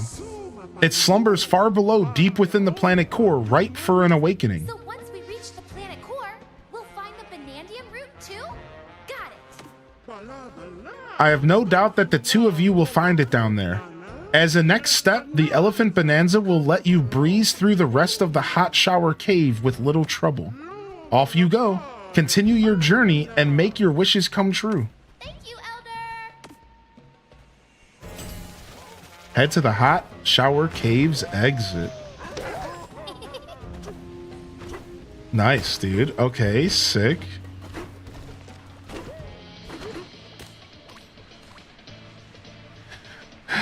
Dun, dun. Wait, with that power, there surely is plenty to do in the lava level now, isn't there? Oh yeah, inhaling lava. We might even be able to inhale water, I'm thinking. Yo, Sim-cetera. Apologies, you're fine, buddy. Yeah, no worries. So Stratocaster asked the question, what did I think of Cyberpunk? So, my thoughts on Cyberpunk for the Switch 2 was... I went into it and I didn't realize that it was basically Grand Theft Auto, but like with a different setting. I might be selling the game short by saying that, but that's the impression I got after maybe 4 hours of gameplay. And to be honest, I'm just not really a big Grand Theft Auto guy. So that was like a strange realization that made me go, okay, this is cool. I love sci-fi. I love the future. I'm a huge sci-fi buff. I could probably put 100 hours into this game, and I would love every second of it. However, I don't have a ton of a drive to play the game because it is just Grand Theft Auto.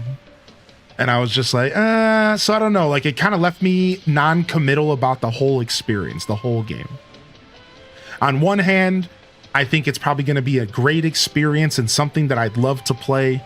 On the other hand, I could probably never play it and it wouldn't really matter when it comes to me as a gamer. And that's kind of my opinion. As far as how it ran on Switch 2, pretty dang well. And if I were to go back and play Cyberpunk, I would specifically play it on my Switch 2. I own it, and I probably will one day. I probably will. Because I do like the concept of the game, or I like the game conceptually, and because it ran so well on the Switch 2 and was such a cool feat of ingenuity to get it onto the Switch console, and I'm pretty proud of that as far as development is concerned. And so yeah, I think overall it was a great experience on the Switch. And if you're somebody who's never played Cyberpunk and you don't really have a good computer, but you're interested in those types of games, it would probably be a phenomenal pickup for the Switch 2, if that's kind of why you were asking, or you were just maybe looking for my opinion. Good morning, Zella Zephyrah, by the way, and welcome to the show. If you got a free hand, don't be shy to welcome them on in here. We also got Oshi in the house, Steph L sticking with us. And good afternoon, good morning, happy time zone. I also want to welcome Coordinator and Baked Pandas in here. And I've never played Panzer Dragoon, but I've heard good things about it. Also, good morning, Tab Flava, Burger Smalls, L Rob, Jess, Silver Knight, the Spank of Nasty Gang, Treasure 08, thank you for being here as well. Rosalie, thank you for getting those waves on in. Thank you, Exhaustion. And then lastly, I had a question here. Have you ever done any of the Fallout 3 DLCs? Yes. I've played 2 of the 3 or 3 of the 4. So I did the one with like Liberty Prime that increases the level up to level 30. And then I tried to do Point Place or whatever, Point Lookout, but I never finished it. So I've only done 1 or 2 of the DLC, so I have to go back and do them all. Yeah, good question. What's up, Lady Scientist? Happy to be here on a beautiful day. My son's napping on me, so I'm enjoying the stream while he snoozes. Oh. Back from my birthday trip to Vegas for my 30th birthday. I'm downloading Bonanza now. Wow, happy 30th birthday, Lady Scientist! Happy 30th, man. Welcome to the show, dude. Yo, what's up? I'm loving DK for sure, man. Thank you, Tab Flava. I'm having a blast, dude. All right, back into the lava depths we go, eh?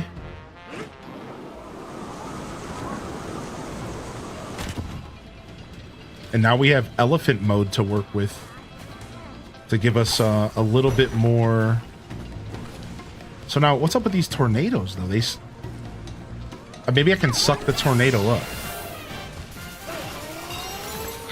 Oh, I can just suck the stuff out of the tornado. Yeah, the tornado still hurts, but I can suck the stuff out of it.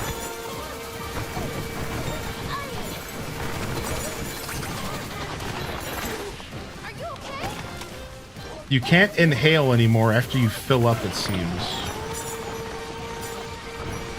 Oh, no, you can. You can keep going.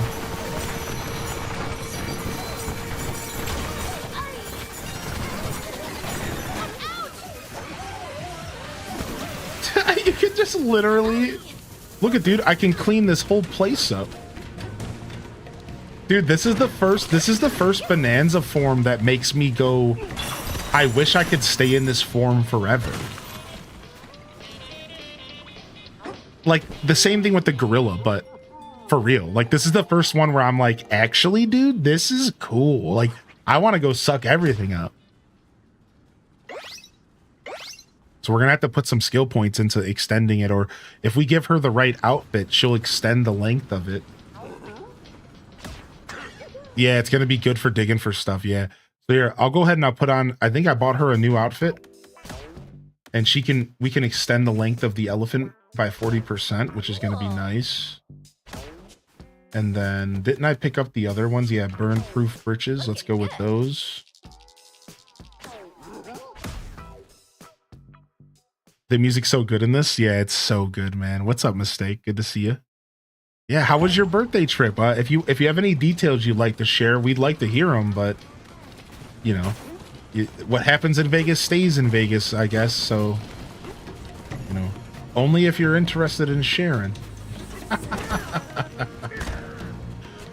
Only if you're interested in sharing. Whee!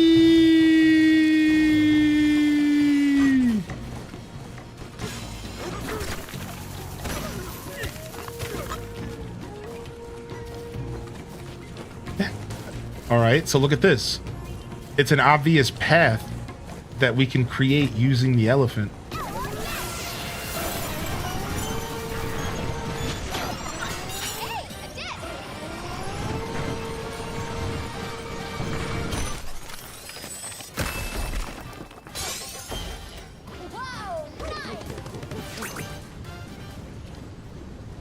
Sick, dude. I kind of want to go back up to the layer above us. There had to have been secrets there.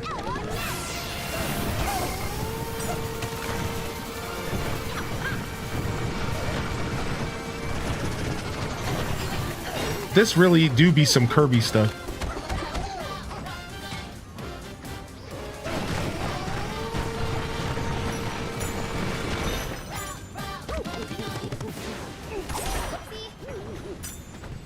It really do be feeling like Kirby, dude. It really does, dude. That's funny. The little swordfish. Oh, yeah, the fossil was a swordfish. I didn't even catch that. Nice. This place is constantly beating you up with the lava coming out of the ceiling. I can't help but wonder if I can go and suck up the lava from above and if it affects the lava from below. Probably not, but wouldn't that be sick?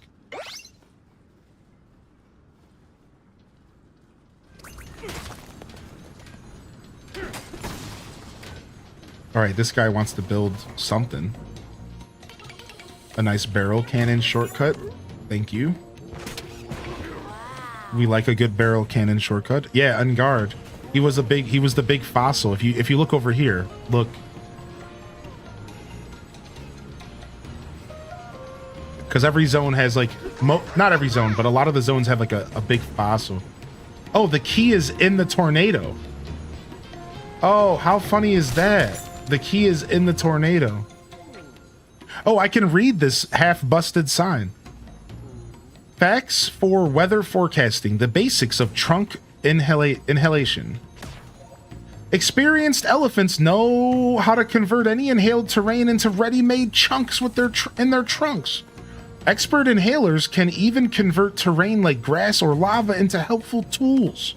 Inhaling and storing water, I knew it. I knew it. I thought the first thing I thought when I got the elephant power, the first thing I thought was, can I inhale water? And would this allow me to drain water from certain locations? I was like, I wonder. It had me thinking about the previous level. If you can inhale water, you'll be able to fully cool down lava. Ooh. Is there any water to be inhaled around here? It's all got to be at the surface. Going up to the surface, inhaling water, and coming back down, is that like a thing you can do? If I go back into the form, don't I? No, I still have all of the materials I collected from the last time I was in the form.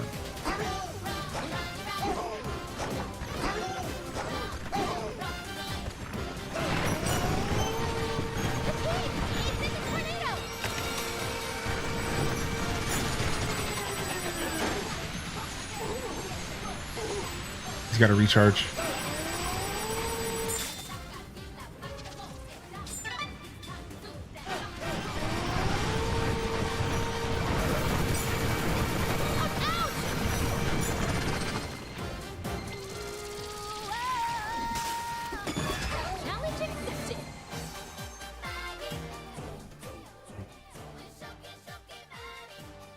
Yeah, maybe water under the grass. Yeah, maybe actually.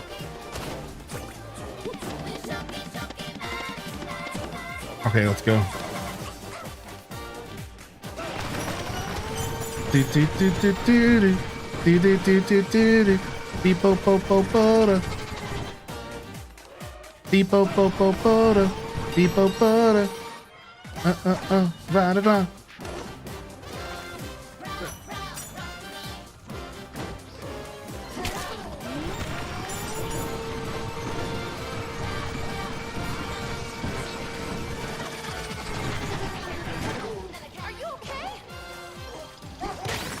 Get out of here.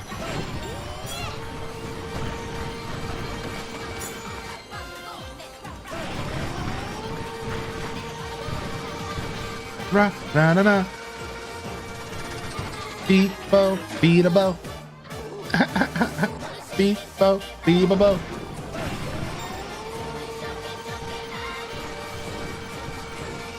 Round round roll the joint. Pass it this way. Roll the joint.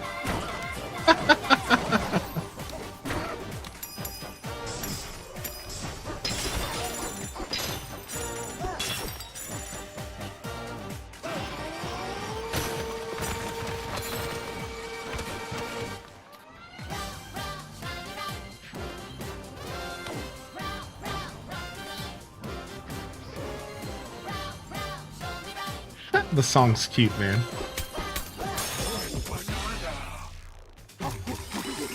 Looking for secrets here.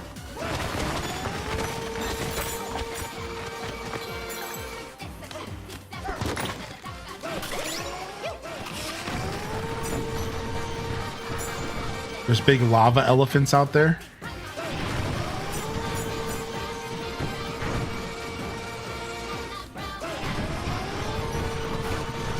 I feel like this is like way too satisfying, actually.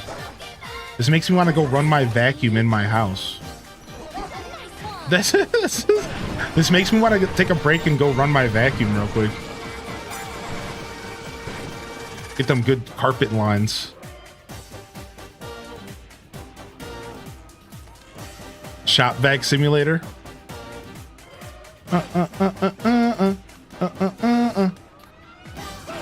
Oh yeah, in Mario Wonder you could suck up water. Yeah.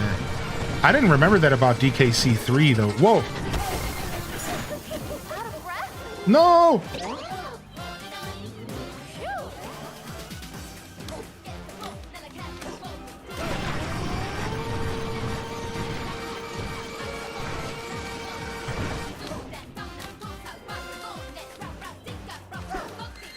When you vacuum over something crunchy, oh yeah. Yeah.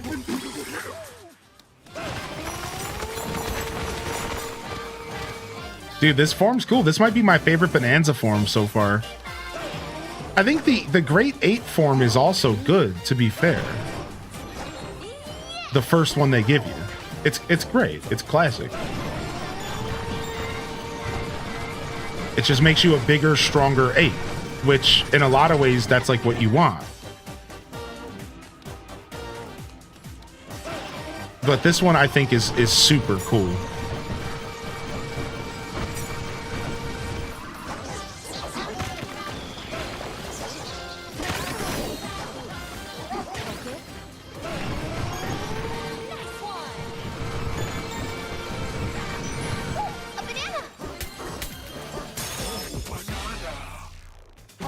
Run, run, Charlie Brown. Chat's ruining the song for each other. You know, we haven't done a donk check on this one. Oh my lord. Dude, he went from... Dude, look how chiseled his donk is on this form. Dude, he went from like squishy donk to chiseled. Oh my god. This dude will flex on. This dude will break your arm with them cheeks. That is crazy chiseled, dude. Oh my god. That dude can snap a watermelon with them cheeks, dude. What an adventure! Why is his arm? You're asking the wrong questions, Cozy. You're asking. You're asking the wrong questions. All right, that's not of our concern.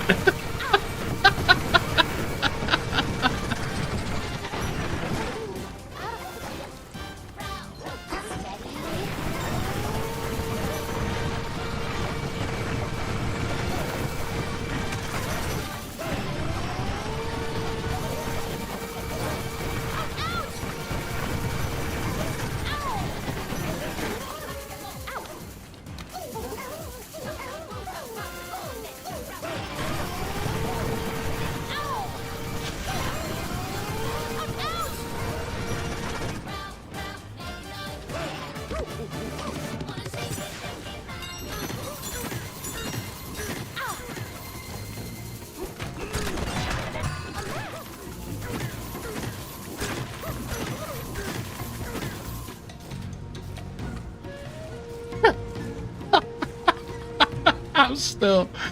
Oh. That escalated very quickly. What a time to return to chat. It's always a good time to return to chat here.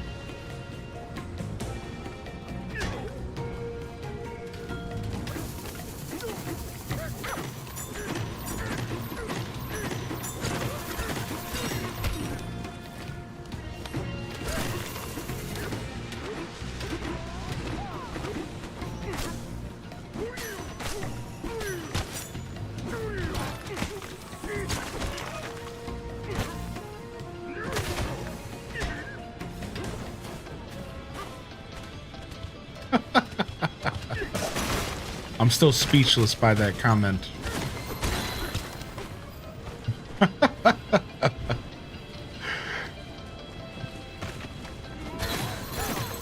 I was so distracted by his cake, I didn't realize that my coffee pot was leaking. Egg.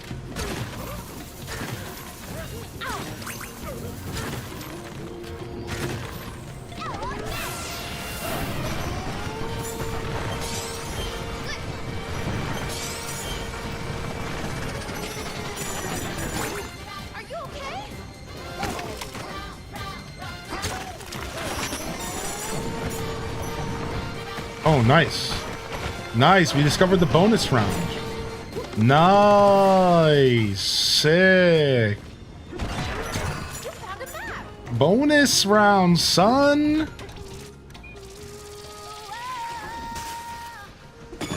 Let's go.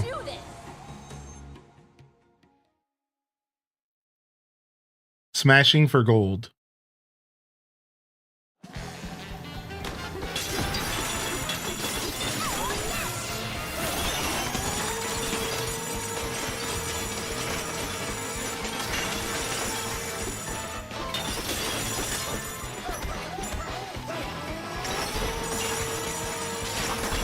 Dude, this is OP. Who needs to smash when you can inhale, dude? Look at that, dude.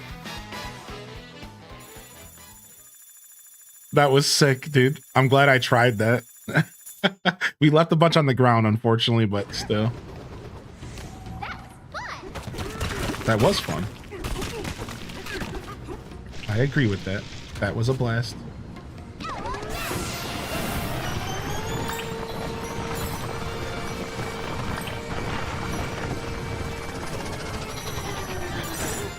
Take a breather.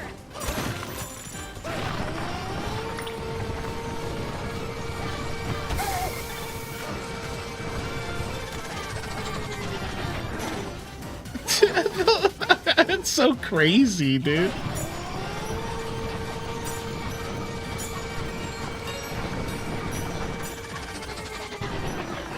I love the sound of like it winding down. It's so interesting to me.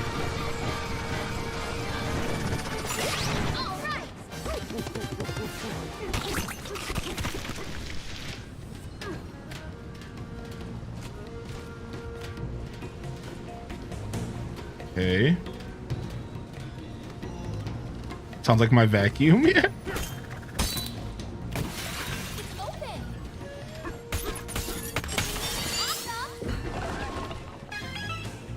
All right, next floor. Oh, boss fight for sure. Ow. Definitely think it's boss fight vibes. You okay?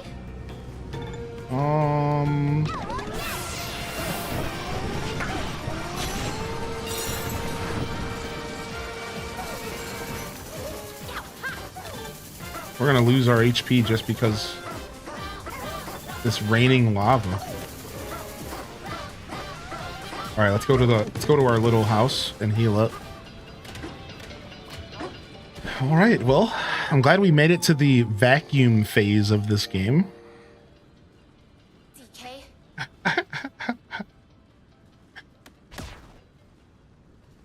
It's a lot of fun for sure. The dev was trying to sleep or work from home, but their neighbor just kept running that vacuum. Yeah, that's how this came to be. Most certainly. Most certainly. All right, I want to go up before I go down here. Let's go back up.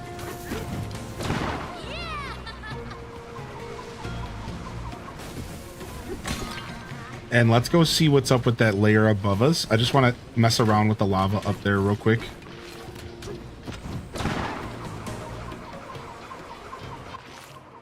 Yeah, I hope you're well, Bookworm.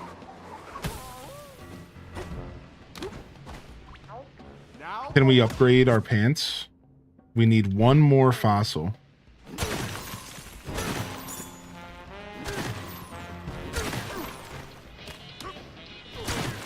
Do do do do do do do do. Na na na na na na na na na na na na na. All right, we got to find one more fossil. Perfect. All right, let's go upgrade our britches real quick. Can you cut me a deal on the pants? If not, I'll trash your shop. I wish you could make those threats for real. What the heck is that?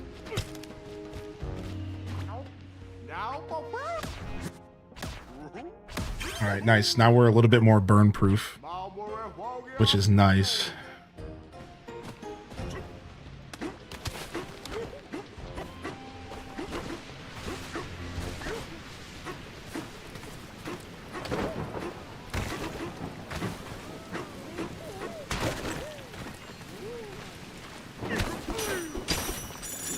Okay, here we go.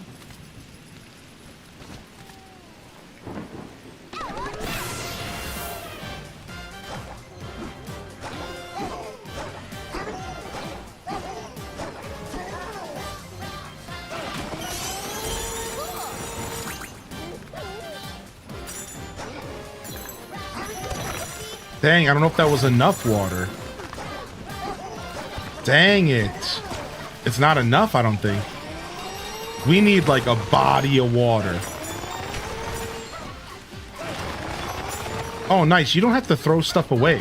It just replaces. Oh, that's so convenient. It just replaces whatever's in there as you go. So I thought you had to like throw it away. All right, I gotta climb this real quick. It's a massive elephant statue. Hey.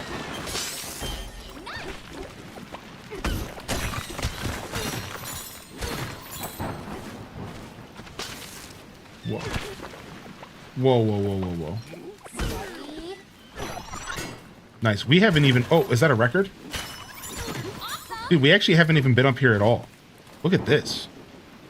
This is sick. We haven't been up here at all. What the heck? What's going on up there? I didn't even realize this place had this level of elevation. Like, at all. I thought it was only going down, not necessarily up.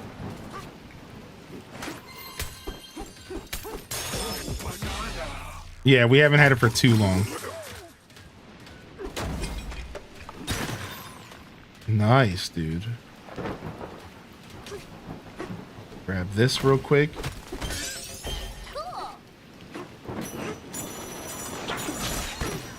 Shatter this real quick.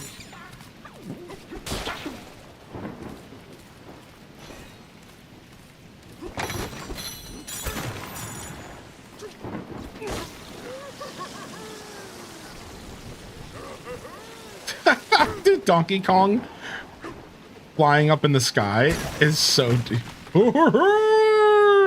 He's having too much fun, dude. All right, let's go up there.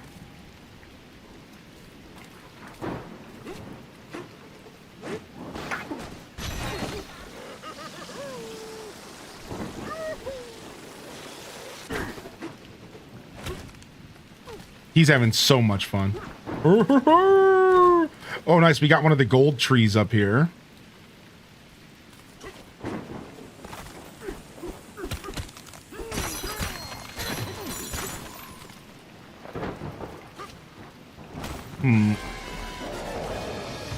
These guys don't look nice.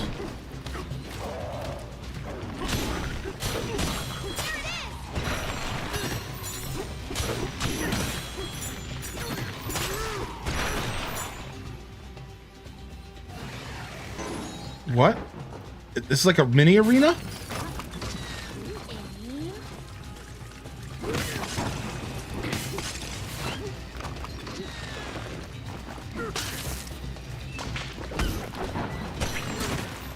Yeah, this is like a mini arena.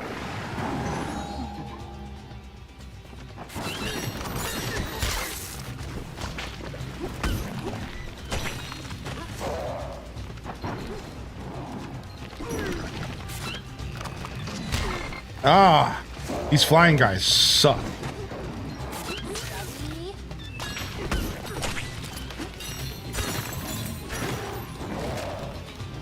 Okay, lava boy.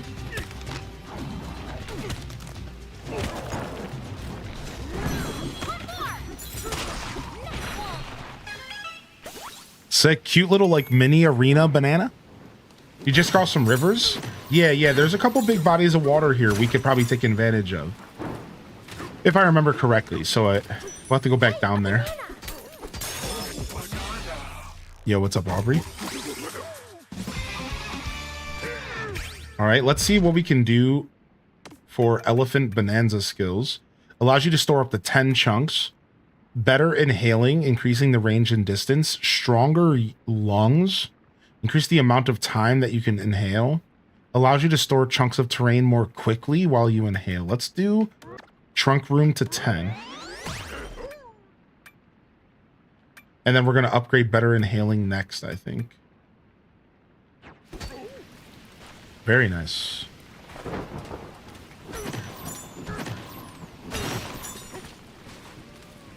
Cute little pit of water here.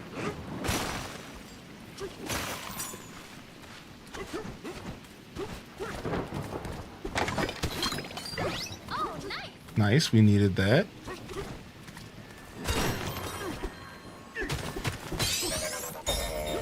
Nice, the angler fish. GG's. Okay, we've been down there.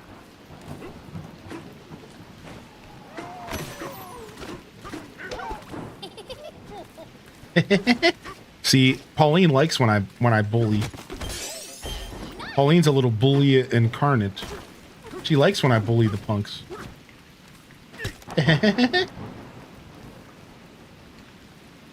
Look at this elephant's little umbrella. What is he doing? Look at this dude's little umbrella for his massive body. What an absolute goober. All right, let's go cough our gold up. Let's go ahead and cough our gold up here.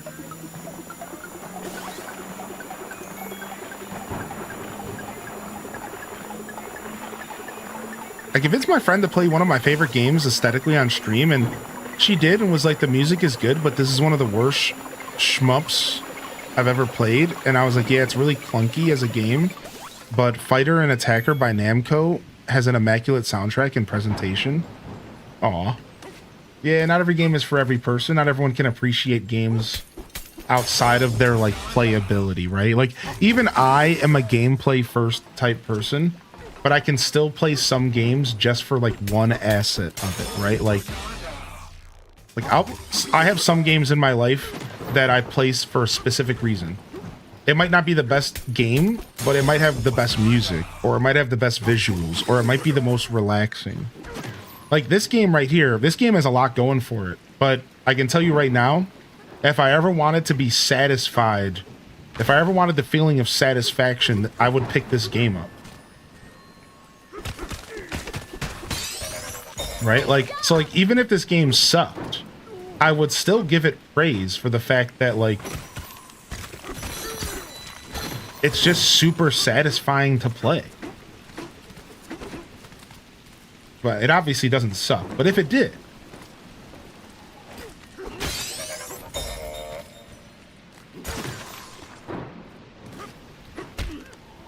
oh.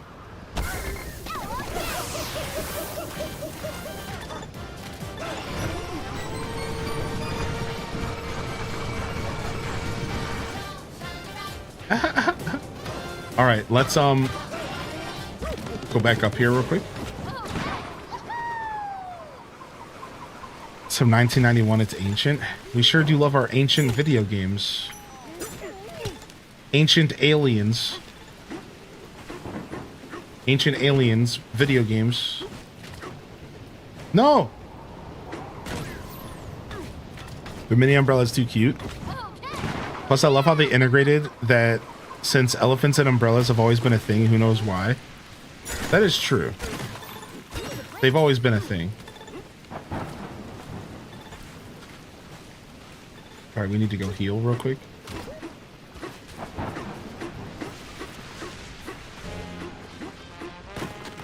All right, I think it's almost boss time. I'm loving exploring this zone, dude. Hey, DK, you awake? Nah, we sleeping. The two-tone fur looks dope, doesn't it? Doesn't it, Cozy? What's up, Nick82? Had to take my son to baseball. Nice. How'd your son do in baseball today? How'd the son do in baseball? Yeah, welcome in here, Cozy. You actually said you were back from a little jaunt to your favorite vintage spot. No diamonds in the rough today, but always a joy to look. Oh, dude, I'm super happy you got out of the house today, dude. Nice. Was it just like a general vintage place, or was there like a focus to it? If that question actually made sense. You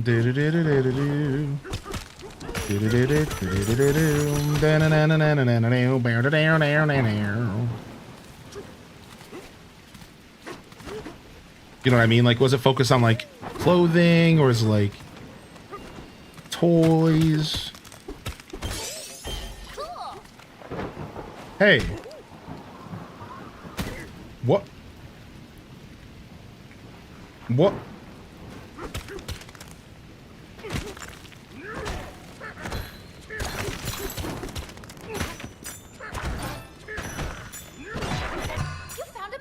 I wasn't expecting to find some kind of weird... Okay, we can't even go in here. Yeah, I wasn't expecting to be able to fall down on this ledge. What the heck is this ledge? The place has everything. What the heck? Dude, what the heck, man? This reminds me of the very first level, what we spent our first hour of the game doing. Our first hour of gameplay was me just busting as much of the game as I could up. Ow!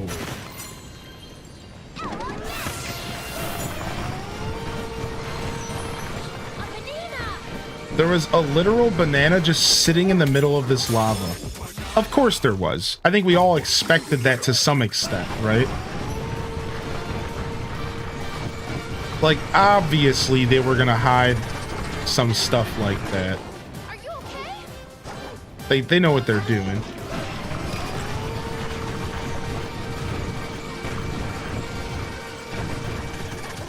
Yeah, obviously. Yeah, your tunnel around the island. Yeah, exactly. What? Now that elephant is tornadoing. What the heck?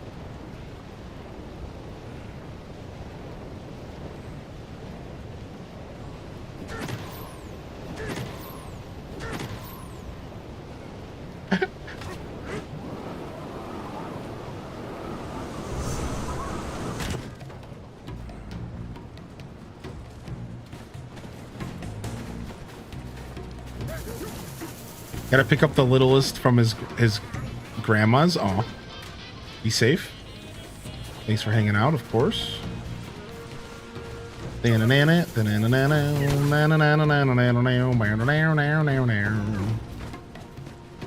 Whoa.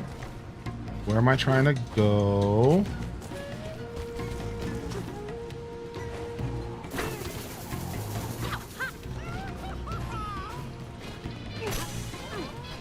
Here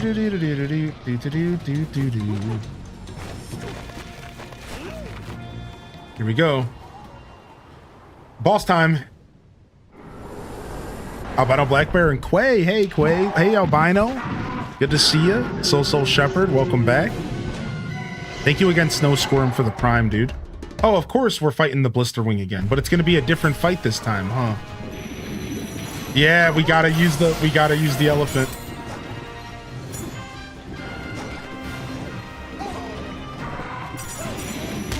Ow, that sucks. We gotta be real careful.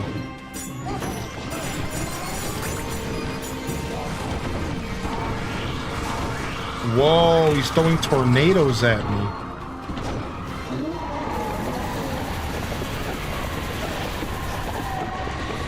Okay, then you have to grab the block. Okay, this is an interesting fight, dude. Got him. Yes, now's our chance, DK.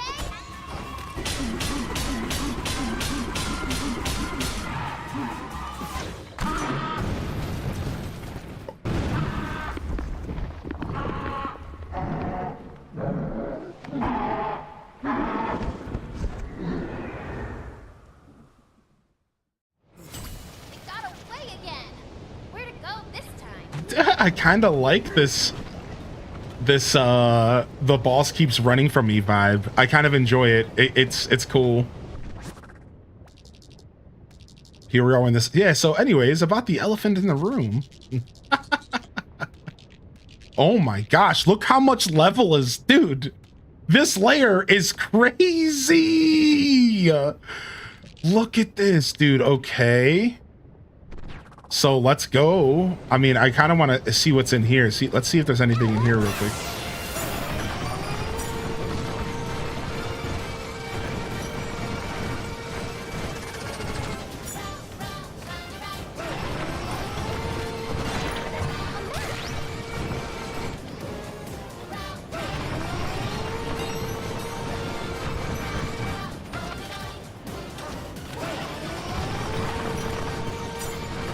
All right.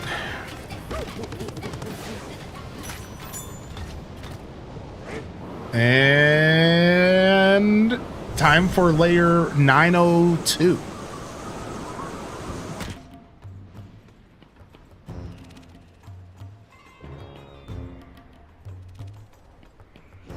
The elephant creatures are cool. They're probably my favorite animals in this game so far. Oh, and look at, we found the water, dude. I couldn't find any other water before. I think they're, like, I thought I saw some rivers as well, but it ended up not being water? I don't know. Either way, this is obviously what I was looking for. Oh, banana.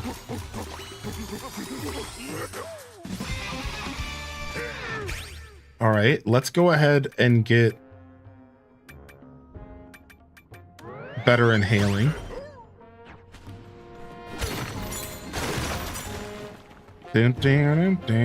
Post the assets and media share. Nice, nice. All right, I mean, we got to test it out, right?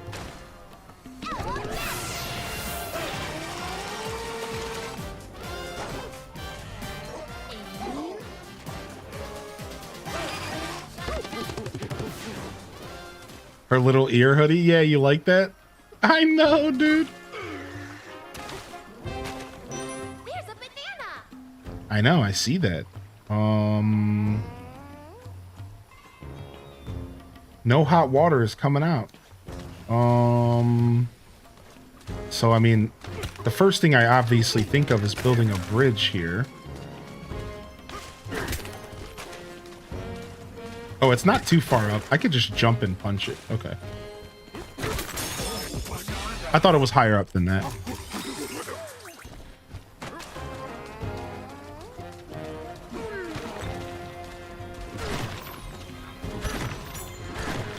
Okay.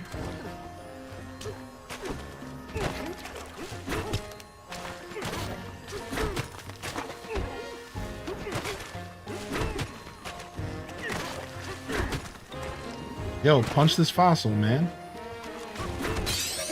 Got it. Hey, buddy, you want to do some work for us? Let's go construct tone. I thought these little rock guys were only going to be a part of the game for one layer. And they've surprised me that they've kept these guys going the whole game. I thought these little rock tone dudes were going to be just one layer. They are like, we're following their story at this point. Interesting.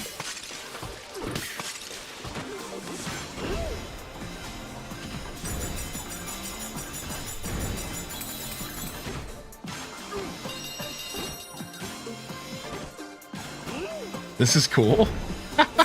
This is fun. Dun, dun, dun. Dun, dun, dun, dun, dun, dun, dun, dun, dun, dun, dun, dun, dun.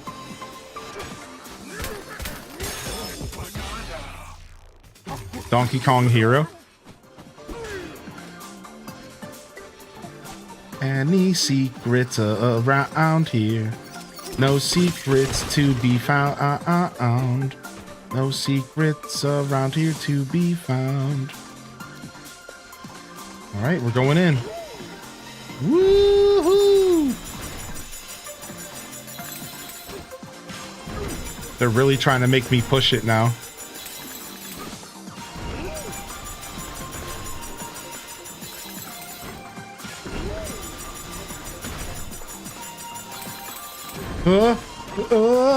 Dude, I don't know what I'm doing.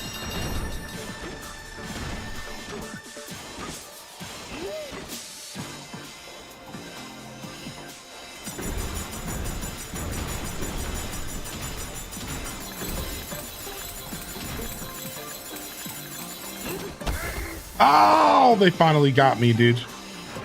They finally got me. Can't help but wonder.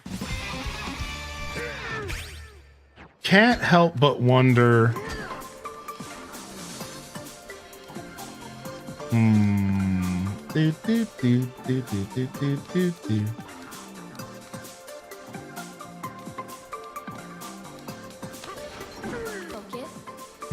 Last banana, huh? They got me again here.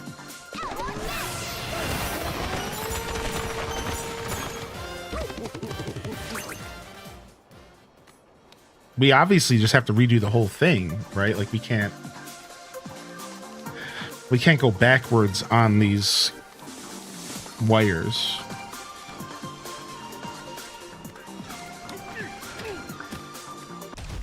All right. Well, we'll just leave and come back this way.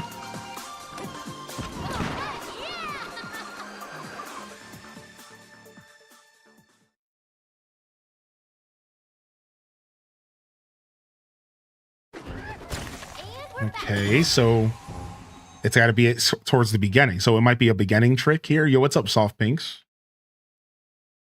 All right. Around here somewhere. Oh, yeah. Oh, yeah. Oh, yeah. I walked right past the fact that I could climb this. They try to be so sneaky. We can't use a zip line with dirt. I don't think it works.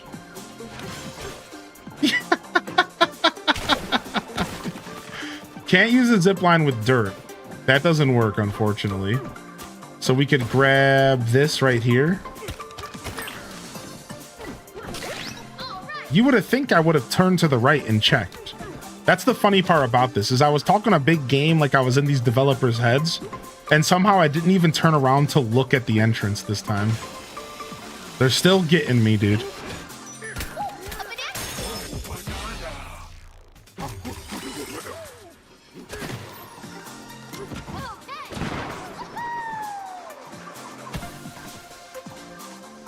They're still getting me, dude.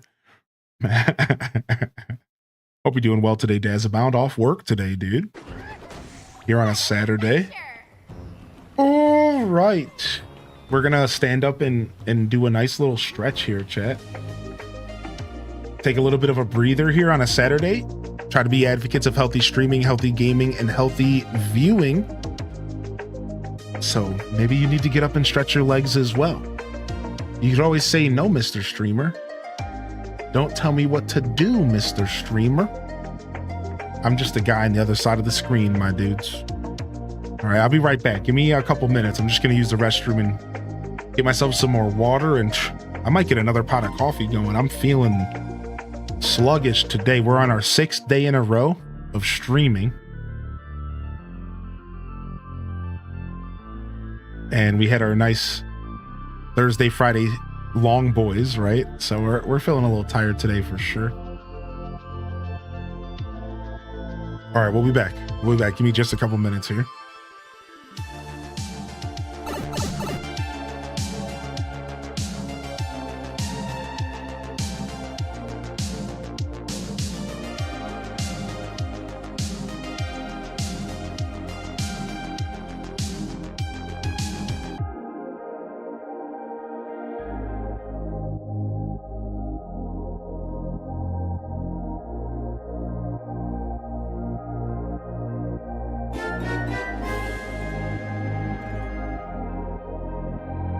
Yo, Sunset Sass, thank you for 27, dude.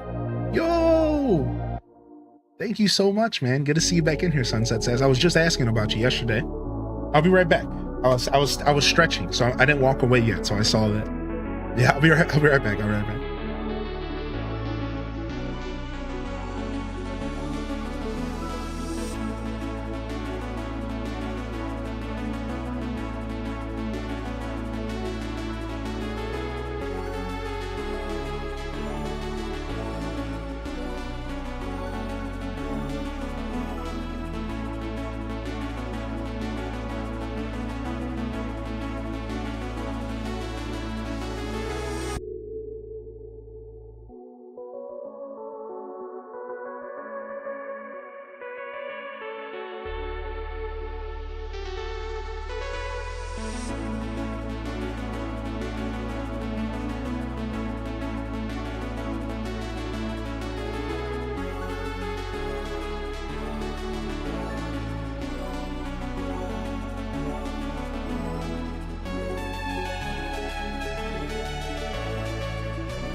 All right. All right. Thank you for your patience, everybody.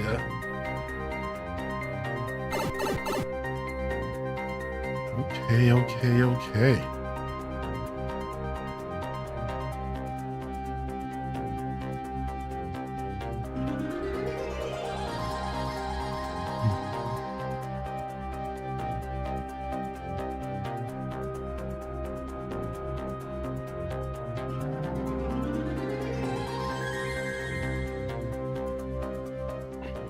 All right. Got myself a little bit of snacks. The rest of the coffee out of the coffee pot.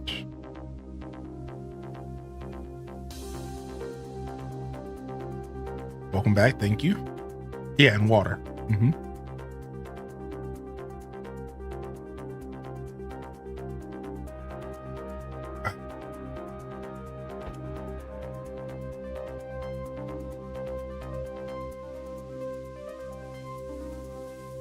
Yo, what's up, random reject? Haven't even said hello to you today. Thank you so much. Donkey Kong is staring into our soul right now. It's freaky. It was freaky for a second there, dude. Yo, Atomic Potato, thanks for popping in, dude. I'm glad you're enjoying the YouTube Lurker Zone, my dude. Thank you, man. What's up, Necro? Thank you, everyone. Thank you for your patience. Thanks for being here today. And happy Saturday. We're diving back into some more Donkey Kong Bonanza today.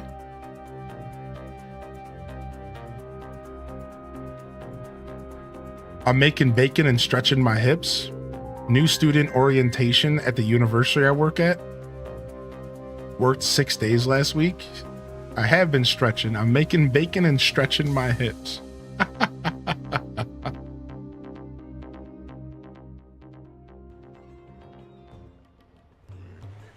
I love it. I absolutely love it.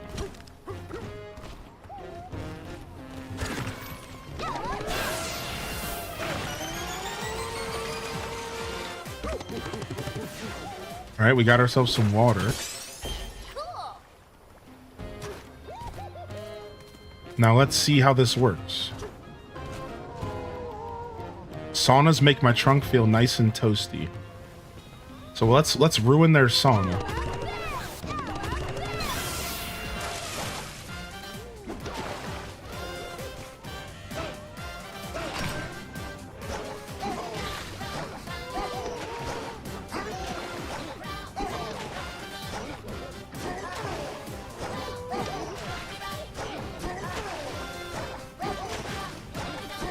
No sauna for you.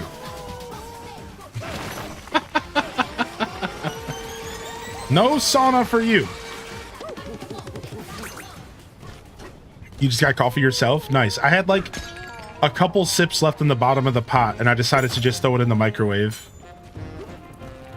Weather watch, warm showers pouring in.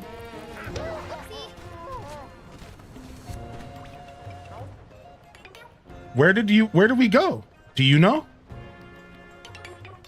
4 of us are hiding in the jumbo spa. Can you find us all relaxing?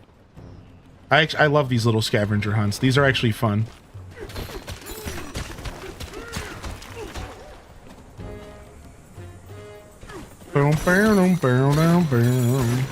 Yeah, the Animal Crossing elephant watering can. That was my first thought as well. All right, let's build this house real quick. Nice little getaway package here. Oh, and it created a path for us to the other side. Whoa.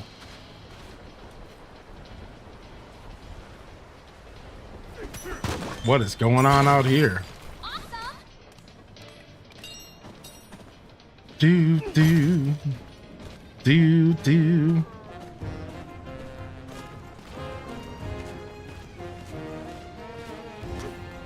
Okay. So we're looking to chase the guy back down here. That's what we're doing. I had to think of for a second. What were we doing again?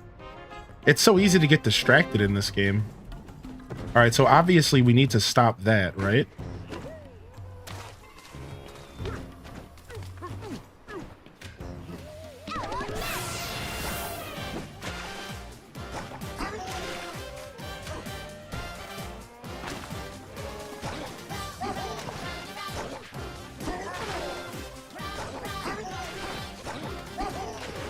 Okay.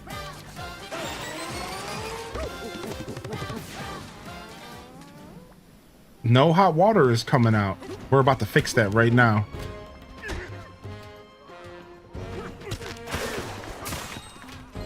Focus. Okay, can I just go over there and break it? It's gonna be the best way to break this thing. I mean, we could just keep doing this. Sure.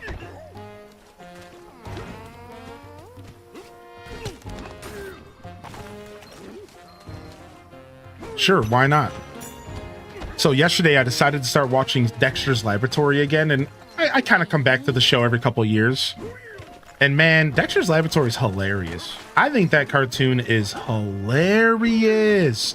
I saw the Dad's Trophy episode, and that shows that episode is so just offbeat and goofy. It's like Dee Dee sends Dexter on a scavenger hunt for his stuff. She keeps stealing his stuff and then sending him on a scavenger hunt. And he shows up at the neighbor's house. It's actually the neighbor lady's house. Got it. And the neighbor lady's like, "Oh, you're so cute, little Dexter." And she's like squeezing his face cheeks and stuff, and "You're so cute," and she keeps like you know, pretty much doing that like auntie kind of thing where she's like squeezing. I'm streaming them on Prime. Yeah, they're randomly on Prime. They showed up on my Amazon TV because, you know, my Amazon TV advertises like Prime stuff. So like it just showed up one day, and there's no ads. I don't know why. I think it's because of kids. Funny enough, you know how Amazon Prime does ads now? Well, there's no ads, and I think it has to do with the fact that they can't always run the same ads over kids shows. So there's just no ads because I guess they don't have any ads to serve kids right now or something, right? So it's ad free. And Dexter goes to this neighbor's house. Yeah, that's right. I specified face cheeks. That's right. And Dexter goes to her house and she's like, "Oh, you're so cute." And she's like, "Let me go ahead and get you some cookies."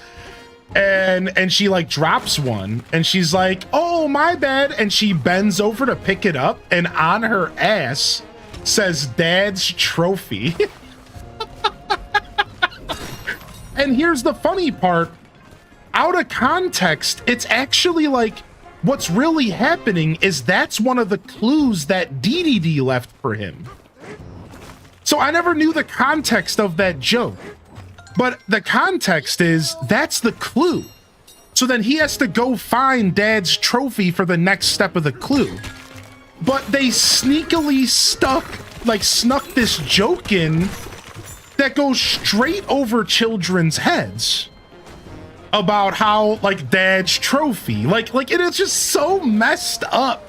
The stuff that they snuck into our cartoons as kids, man, was off the fucking wall, dude. Like, you can't do that. You can't just do that, dude. Like, what? I don't know. I found it hilarious. So I love rewatching kid shows. Yeah, same. Dexter's Laboratory.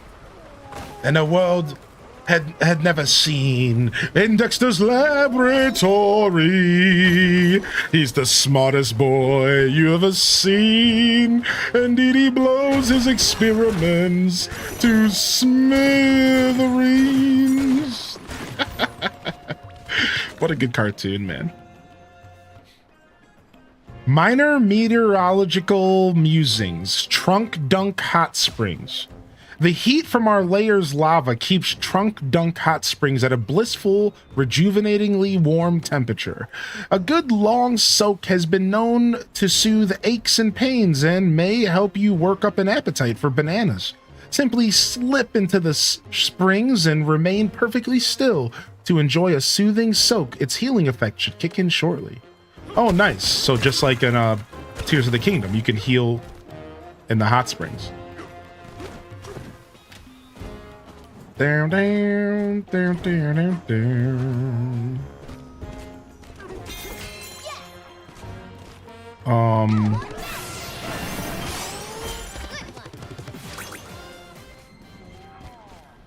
Hot lava's cool when you know what to do.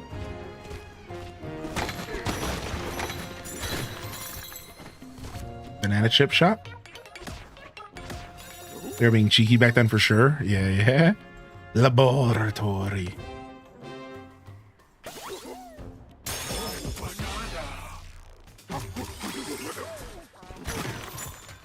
Oh, clothing shop.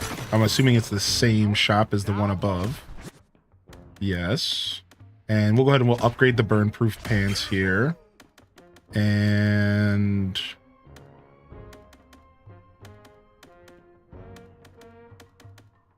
we'll go ahead and we'll buy the mango fruit. And let's switch to the mango fruit now. They keep selling me all these dope outfits and I want to keep trying them all out. Let's switch to the mango. I have an urge. I want to build in Dragon Crest Builders too, but I don't feel like doing it. Mango gradient fur. Cute. I love the top of it. I love the yellow tuft up top. Looking good.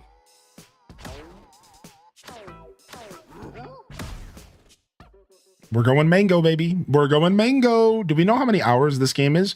So, howlongtobeat.com.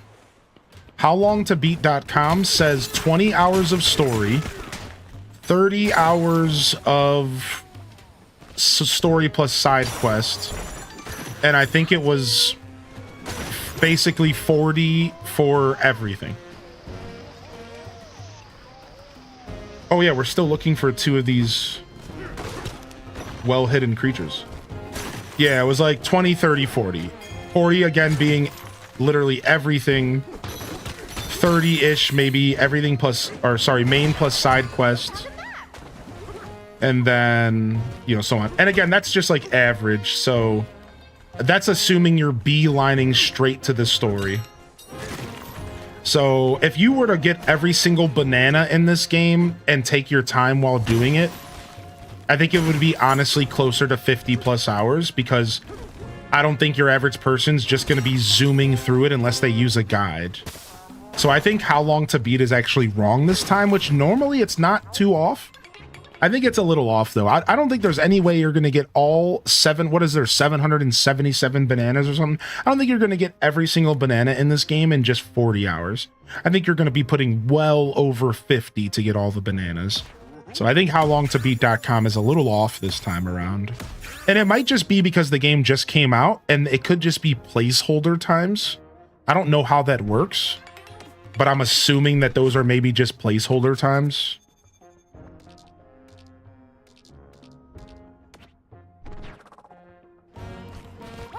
And maybe they'll readjust them once the game's been played or been out for a little longer. We're still looking for these little rock dudes. That's so funny. I wonder where they are. They're actually super well hidden this time. They're usually very obvious.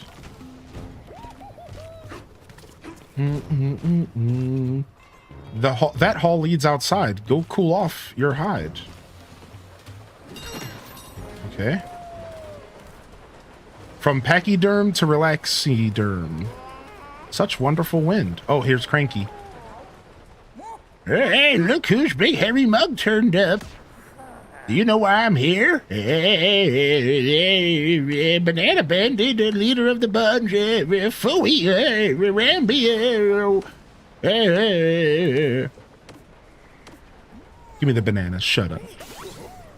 I'm 10 hours in and still on layer 300, but taking my time. Nice. That sounds about right. I think I ended episode 1 around layer 400, and that was a 12-hour stream. I ended yesterday going into floor 800, and that would have been about 20-ish, 22 hours of gameplay. And right now we're in layer 900, so... yeah, that sounds about right. Open up. How many layers? Not sure, and I'm not quite looking for an answer on that, just because that's like, it's kind of fun to find that stuff out naturally. So essentially you're asking how many levels are in the game, and I'm not looking for anybody to answer that in the chat today, please. Yeah, I want to find that out naturally. That's a fun part of gaming for me. You know, discovering how long a game is while you're playing it, like that's like the best feeling ever. So I'm not sure. I could tell you what I think. I think there's probably around 10 to 12 levels. So maybe I'm on level 9 of 12. That's kind of my prediction. But yeah, we'll see. I finally left the lagoon layer last night. Spent so much time there. Yeah. Yo, what's up, Heather B? Nice. Good to hear you. You're playing this game as well, Focus, though. Oh, I didn't mean to sleep again. I'm trying to get that fossil off the wall. Yeah, of course. Yeah, no problem. Who knows, though? Who knows? I'm assuming there's like 12 to 15. I'm pretty excited.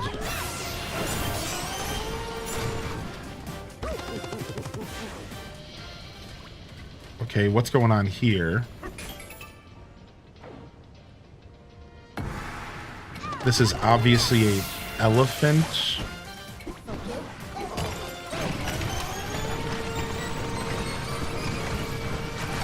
Yeah. Breeze through that one.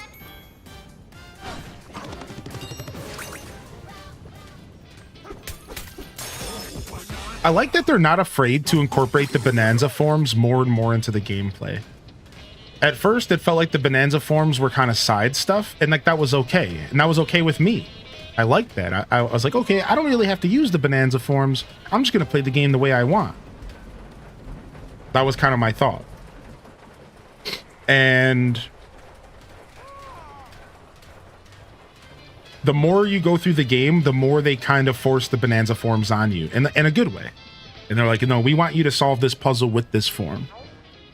Now, you could probably still figure out other ways to do it, but you can tell that they're kind of nudging you in that direction.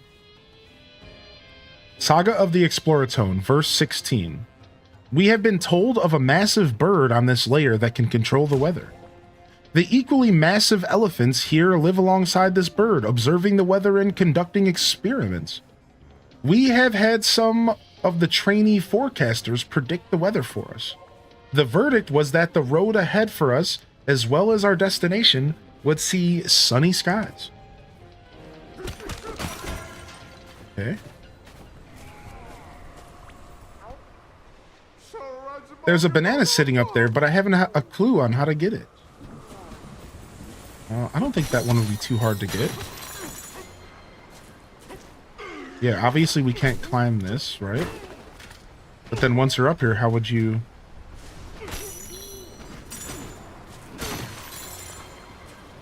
Okay.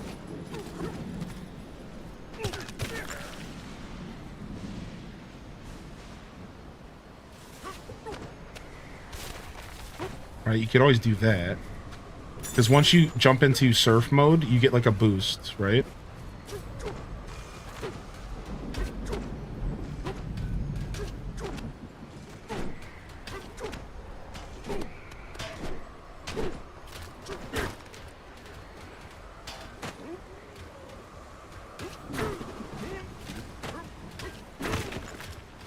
All right, and then there's this layer now. I mean, obviously I could do a Bonanza form, but like I like to try to solve this stuff without it sometimes. Oh,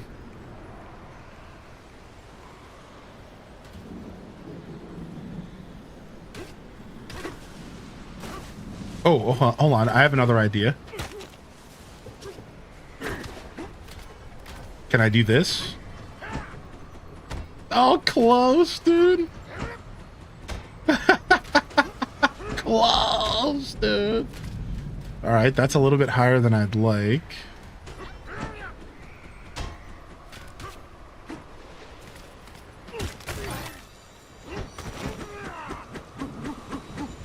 I didn't even realize you could do that. What the frick?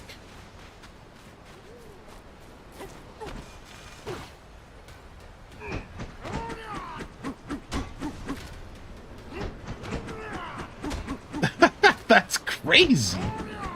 He's like, oh yeah. Nice. GG's. Who won the raffle yesterday? Planet Kitties won the raffle yesterday. And they're happy. They said they were looking to maybe play this, but they didn't want to put the money out towards it. And it was maybe a little bit out of their budget. So it all kind of worked out in that sense.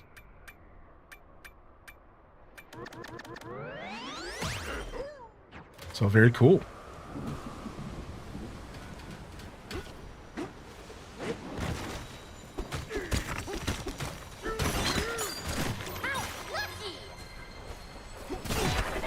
You know, not that it mattered who won, but I still found that to be super nice. Minor meteorological musings, elephant-shaped rocks.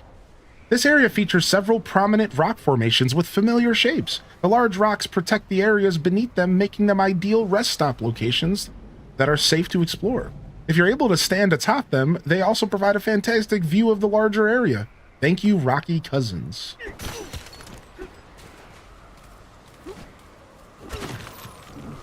Whoa.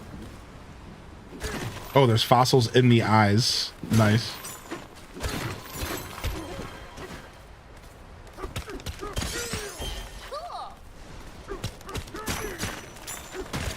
Have you tried to read the rock signs from behind? No, I haven't. No, is there an Easter egg or something? No, I have not. I always just shatter them. Oops, this is the back. Nice, he did the thing. Hold on, look. It's Super Smash Brothers Melee. Ooh, yeah, nice. That's his taunt from Smash Brothers.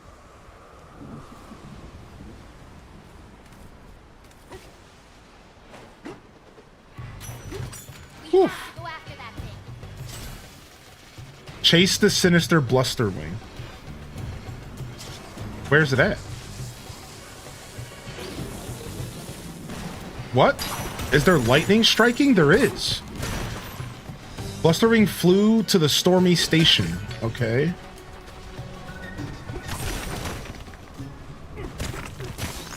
Ooh, banana. Not quite, but... Alright, they're like, here's a melon, you're gonna need it. Because you're gonna have to go elephant mode here. Yeah, I like when they're just like, here's a melon, you're gonna need it. You're gonna need all the freaking... all the power you can get here. Ow! The lightning bolt struck me. I have to keep moving.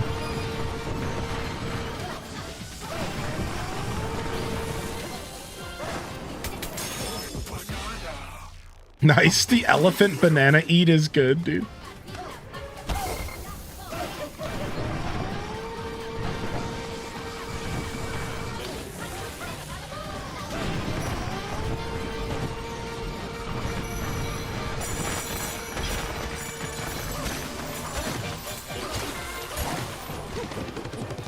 Watch out for lightning. Yeah, thanks for telling me now, Bob. Get that apple real quick. Keep your nose in the know. Facts for weather forecasting. Shocking lightning strategies. When lightning strikes, it can cause significant damage, especially in open areas without coverage.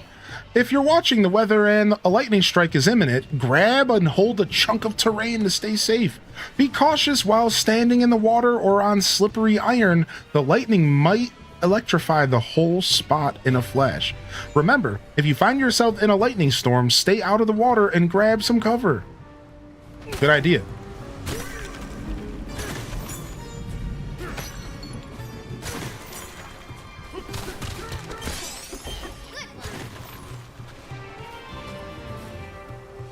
A date with Donkey Kong. Wait, what? I'm tempted to make the old banana my text tone. I was thinking the same thing about an alert. I was like, dude, I think I want to make the old banana an alert.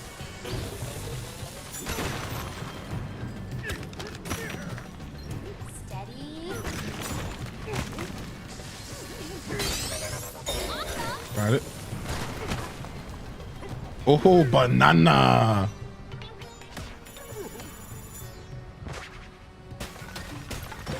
It's our getaway. Nice. We got ourselves a little pad, dude. Nice. We love a little pad. Look at my little... Look at my little lookout here. Why does it... I feel like we're in one of the elemental planes from World of Warcraft or something. Ragnaros is going to show up at any moment. Frick. All right, let's go.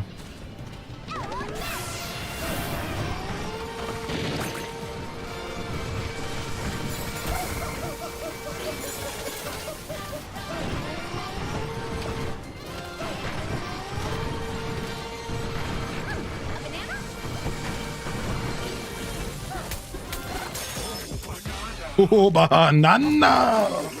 Beautiful scenery, thank you.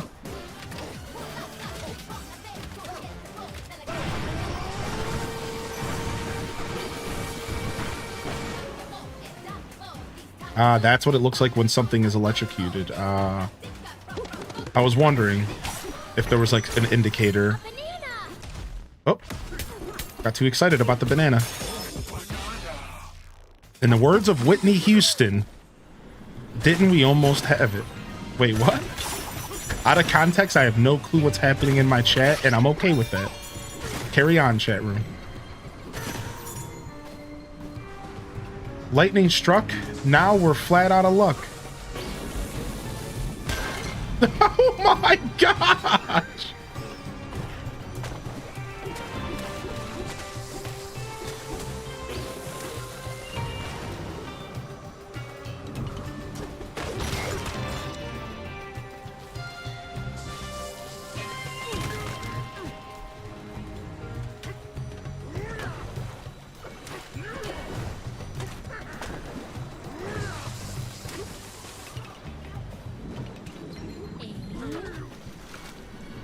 Dude, how do I get this out of here?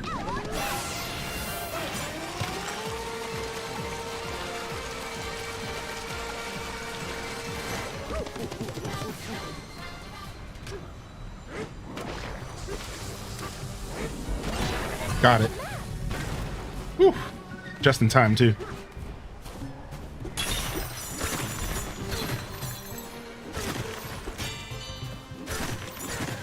Bow, bow, bow, bow. Mow. There's a banana hanging down right here.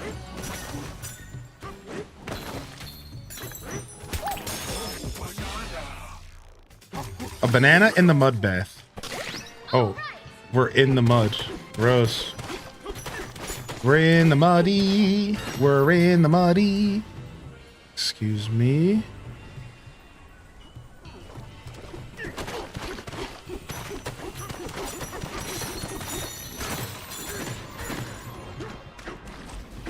There's got to be another... I was about to say, there's got to be something else in here.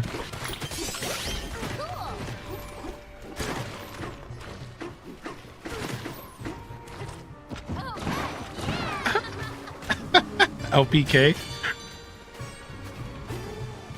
Oh, innocent youth. Oh, innocent youth. I know all about that. Look at these guys in their mud bath. Nice. What if I clear all the mud from his bath? Will he get pissed?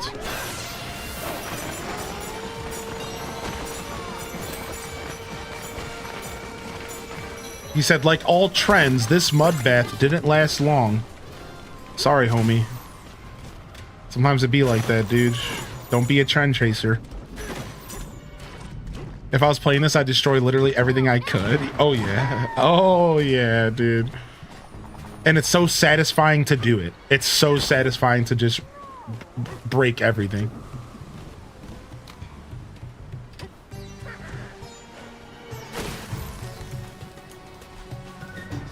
Steady.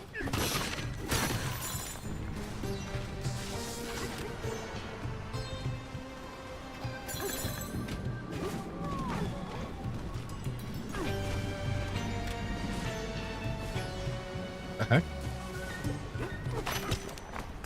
Okay. I don't know where that takes me. Hey. Whoa. Elephant bonus. Took one of the kitties to the vet. They're fine. And now we're back for some DK smashing myself. Nice. Crocoid times 3. Let's go.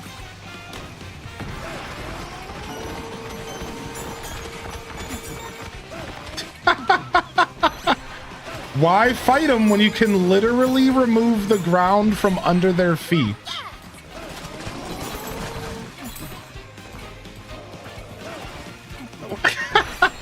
Why fight them when you can literally remove the ground from under their feet? I couldn't be more pleased with the outcome of that trial right there. I could not be more pleased. That was great. Why fight your enemies? I'm going to lurk for the rest of the stream. I missed chatting today, but I'm struggling to keep my head up straight. Gonna get a much needed bed rest. Yo, enjoy Chaos Queen. I'm glad you were enjoying chatting with us a bit here, and sometimes you got to take care of yourself first, as we like to say. The old Tommy Pickles.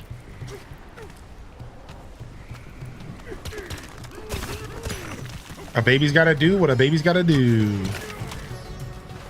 And we say it because you know it's true.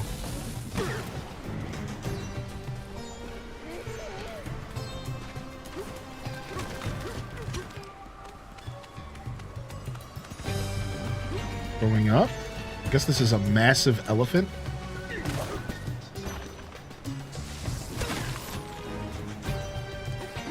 Oh, this guy's got a banana quest for us. There are some umbrellas over there, and something good surely awaits under one of them.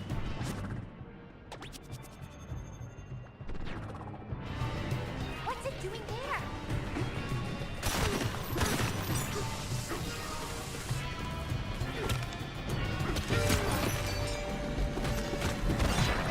Ooh, a map. Steady. Ow.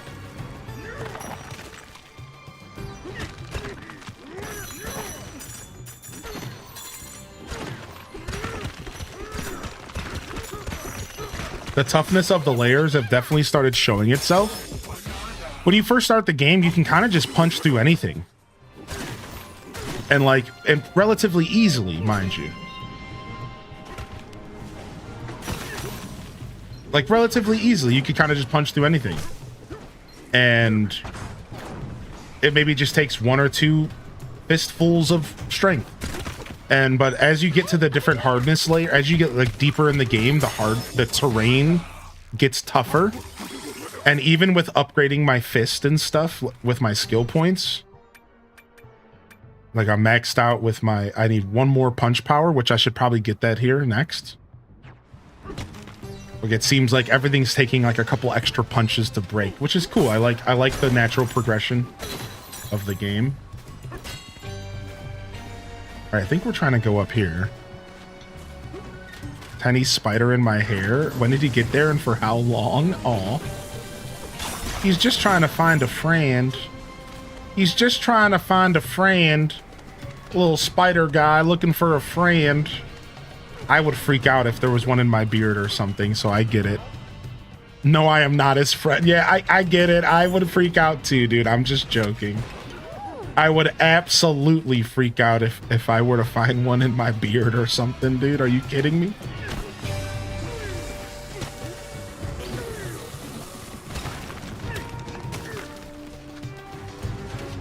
Whee!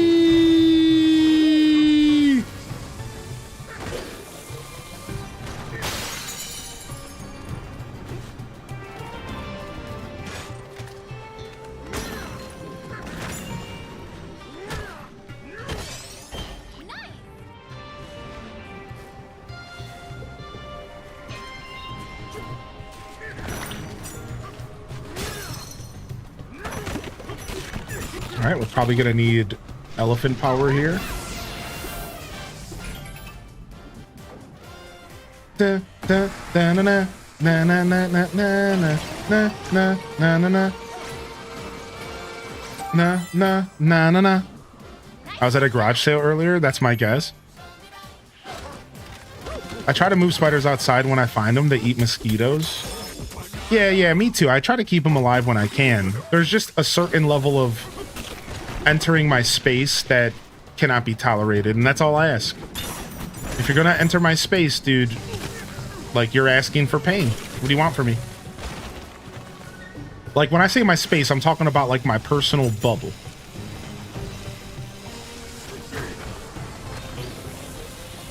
My personal bubble. Once you're entering my personal bubble, you're going too far, buddy.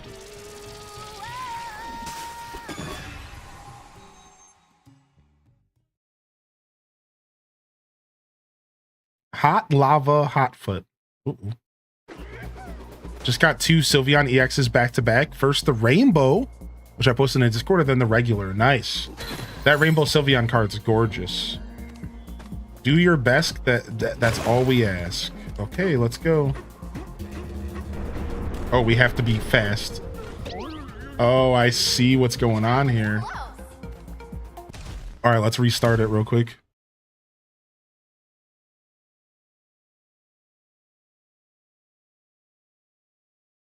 Back to the dungeon. That's right. That's right, mistake. They may have made a mistake.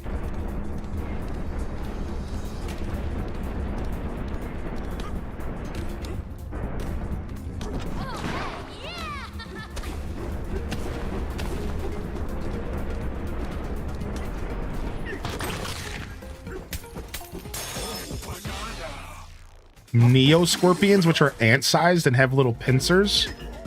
And no sting? What the heck? I've never heard of anything like that. Grab this. Neo scorpions. They're a part of the Matrix. What about the Trinity scorpions then? Huh?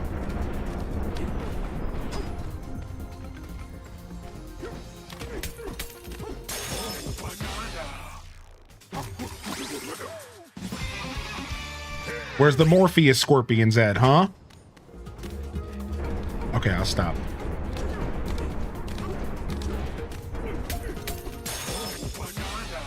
Oh, banana! Yep, Australia is not on my places to live. Oh, but you're missing out on such a beautiful place. Australia is full of all sorts of wonder and whimsy and potentially massive spiders and drop bears. But there's a trade-off everywhere you live, you know? In Ohio, you might be bored to death.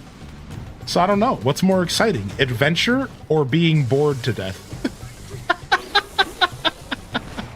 Guess that's for you to decide.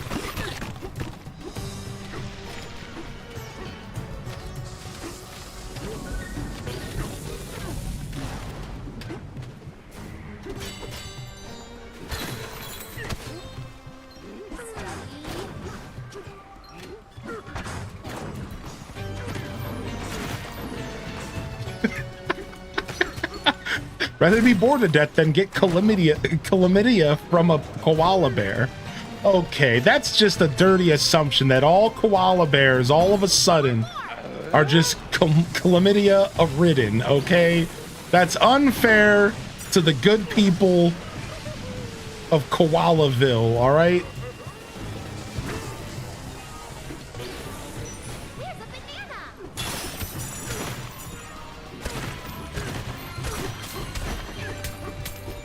It's mad true, though. A huge... I know.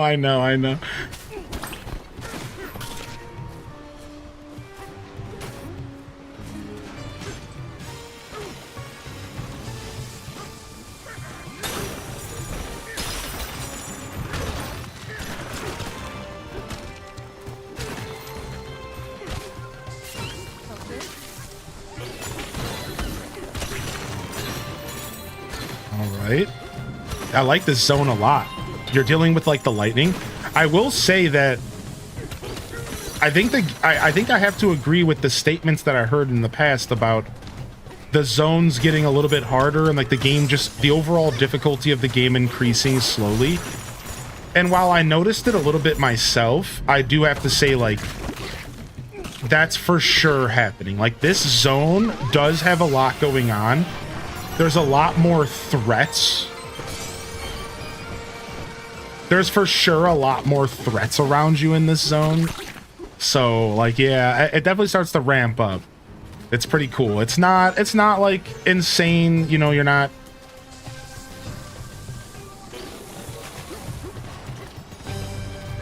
It's not like some huge difficulty spike or anything, but it's definitely a noticeable increase.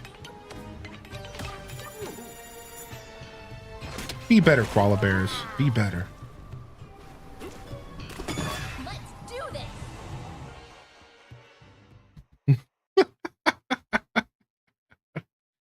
Rockoid times 2. Okay.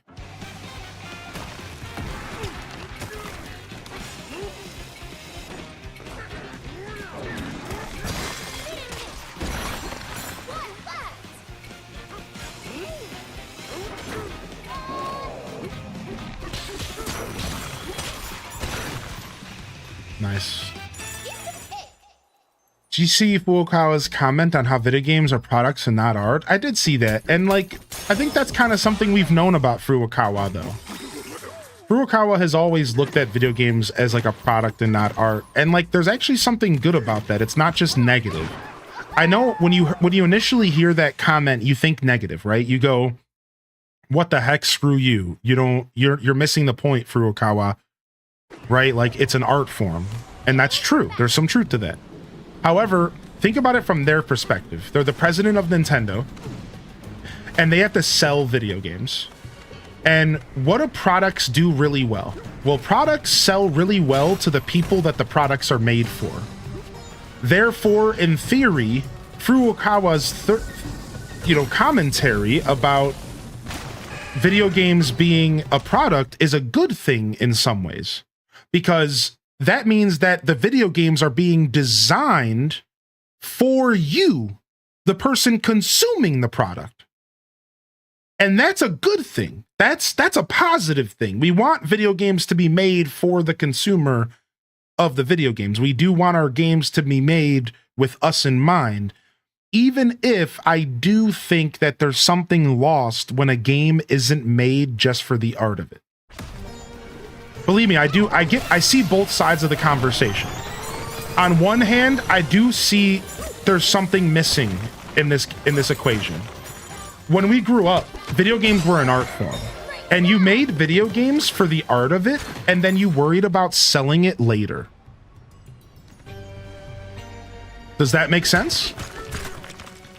You made a video game for the art of it, and then you worried about making money from it later, right? Like, that was how video games started. And I don't know about y'all, but I grew up in that era, and I loved that era of gaming. When you would load up a video game, and in all reality, it was made without anybody in mind except for the artist who created it. It was a piece of art for an artist to express themselves. And in a lot of ways, we still get video games like that to this day, all the time. Games that turn out to be masterpieces for a specific, person, for their vision. Think about the classic example. Who are we all thinking of? Right? Kojima. Right? Kojima's games are art first for him and for his vision, and the gamers come second. And that's cool because you get some of the best games of all time, right? Like, that's cool. However, I do respect Furukawa's comment, because if you really break it down and kind of think about it, it's not a bad thing that the consumer of said game is being thought of when said game is being designed. That's not a bad thing necessarily. And I think that I understand the perspective of like where Furukawa's coming from. I agree with you. It's like it's a very Japanese thing for him to say that, for sure, from what I understand about like the business culture there. And it's an interesting thing to hear. And like, again, this is coming, my take, you're talking to a guy who was always about art first with video games. You're talking about a guy that my whole life I've always been like, video game is an art form and you need to respect that art form. But I realize, like, in all reality, it's not a bad thing if a game is made for me. It's not necessarily a bad thing if a game is made with me in mind on a product versus purchaser level.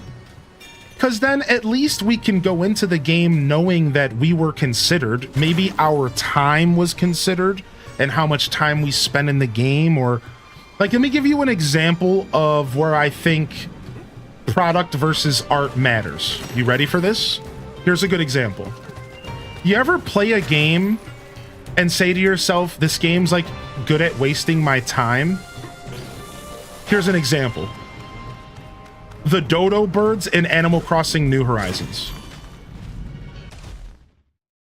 Where if you're trying to go to the next island, you have to go through 15 walls of text. Unnecessary text, mind you. That's art versus product. That's them wanting to make you feel immersed in Animal Crossing. Oh, yeah, I want to feel like every time I go to leave the island, I'm really in this world. That's art. Now, if that game was designed more like a product, the first time you talk to the dodo bird every day, you would get 5 walls of text. But the second, third, fourth, and every time after that, you would get 1 wall of text. And you would instantly go through and you could play your game. So thinking of video games as a product is quality of life. Exactly. Art, a lot of times, is the opposite of that.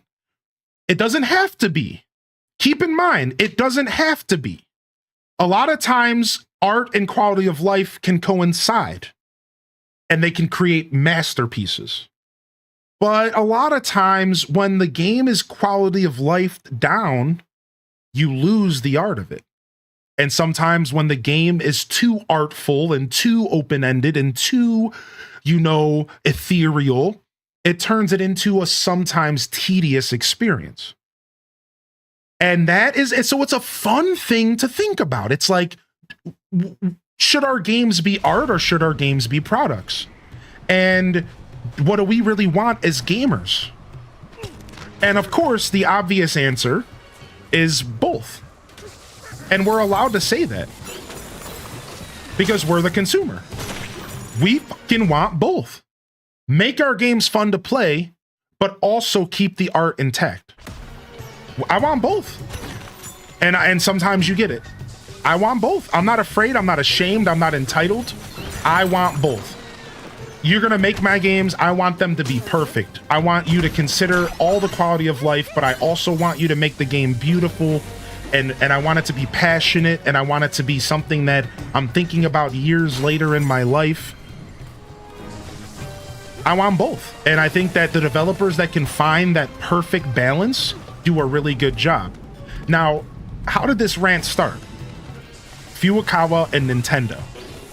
Wouldn't you all say that if there's one company that does a pretty good job at balancing art and product, it's Nintendo? They make these very accessible games that are fulfilling on a very surface level, but also a lot of times on a deep level. And depending on how deep you go, you can usually get some level of fulfillment all the way down. However, they're also very artistically put together. And Nintendo, is very, very boneheaded about their approach towards games. An example would be Tears of the Kingdom DLC. We all wanted DLC for Tears. They said they're done. You're not getting DLC. We're done with this project. That's the perfect example. That's what you want your developers to say to you. A lot of people, you might be disappointed that we didn't get DLC for Tears of the Kingdom, but really you should be happy about that. Because instead of just shilling us another product to get money out of us, they said, no, we're done here. We're going to go to a new project.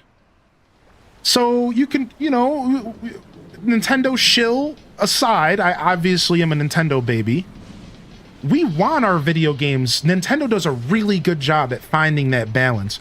Sometimes they lean in one side versus the other, and they obviously have their weaknesses as well as their strengths. But I would say Nintendo does a really good job with it in general about knowing when to go into art versus passion and, you know, product and all that. So yeah, I did see that comment, and obviously I thought a lot about it.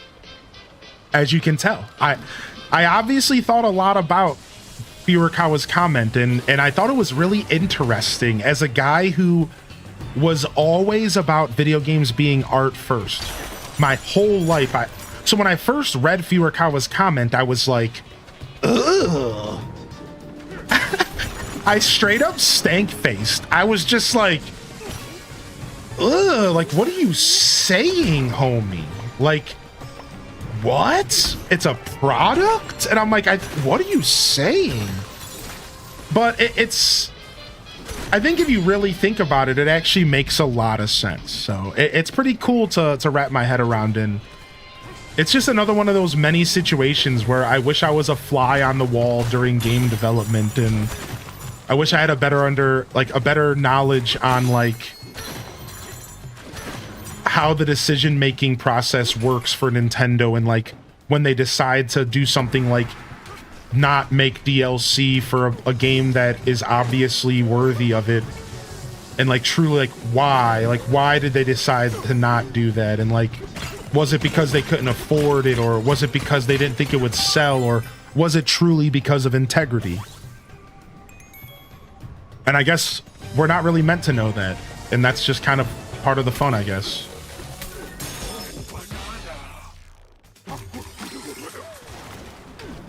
Video games are obviously artful in their essence, but once a game company starts marketing their latest title to you, it isn't real art.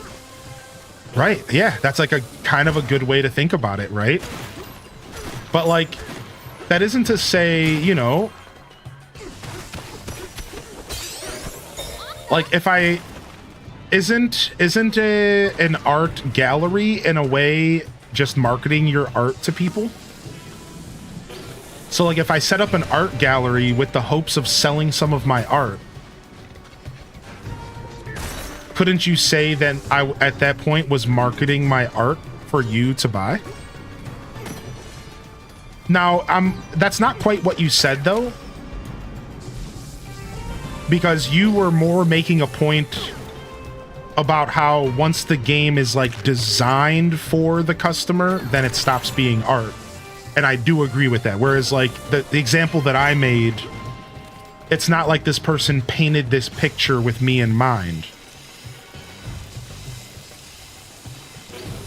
And like, so there is a difference, but I still think it's a pretty fair example. Like, to some extent, I think art can still be made with the hopes of selling it.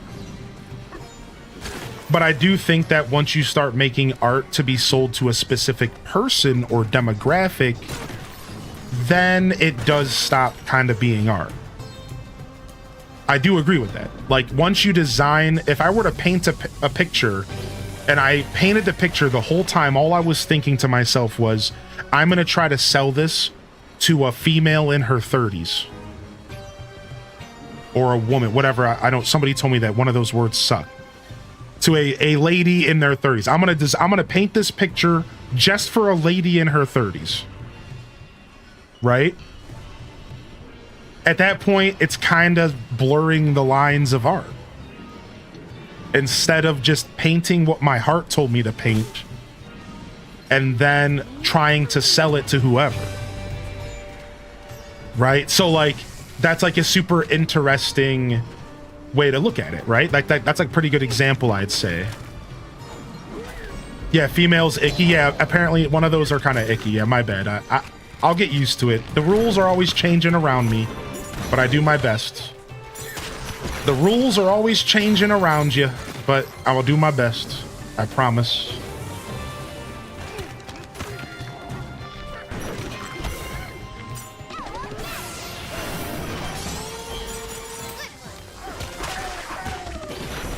Thanks for correcting yourself. Yeah, no problem. Thank you. Thank you for saying that.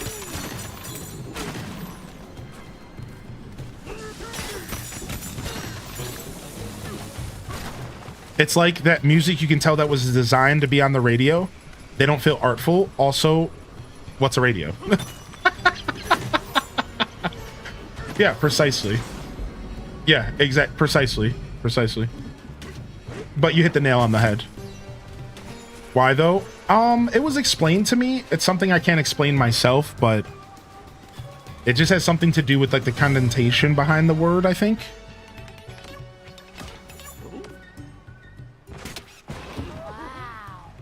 Whereas woman describes a human. Right, okay, cool. Yeah, and it's not, that's not just one person's opinion. I think that's starting to become a pretty normal sentiment around the word, for the record. Does that make sense? Like, it's not just one person splitting hairs in my chat. Like, if you go around the internet a little bit and you pay attention, you'll notice, like, that's starting to become a pretty regular opinion of that phrase, or that word. Yeah, so... No one here is telling you how to live, but it's just something to consider as you navigate the journey alongside each other. And that's really it, you know? I don't know if anybody's ever going to get in a fight with you over it, is what I'm trying to say. Like, I don't think you're ever going to get in a fight about it, but... Right, exactly, lemons and limes. That's what I was trying to say. Yeah, so don't overthink it too much, but consider it. Did you see the Animal Crossing City Folk Deluxe? I did. So the Deluxe Edition for City Folk's been out for like a little while. And what we just got was a trailer for the next update. And it looks gorgeous. Doesn't it look amazing? Doesn't it seriously look amazing, dude? So here's the problem with Deluxe Edition City Folk. And I don't quite know what I'm talking about, so hear me out. Apparently, it's made to be put on original hardware, not necessarily emulated, so it's not as easy to emulate. I don't know the exact details, but that's why I haven't showcased it on the channel yet. Because apparently it's not as easy to emulate as it is to just load up on a, like, with a modded Wii. Like, you would need a modded Wii. Now, somebody in the chat this morning came in and said they put it on the emulator just fine, so I don't know, maybe I'm overthinking, but just giving you a heads up. That's why you haven't seen me check it out yet, since it has been out for like a little while. And I'm working on showcasing it at some, like, I'm working on showcasing it hopefully sooner than later. I can tell you that. Like, I'll definitely look into the setup process. I was kind of just waiting for a Wii, because I was going to get my hands on a Wii, a modded Wii, and just play it in original hardware.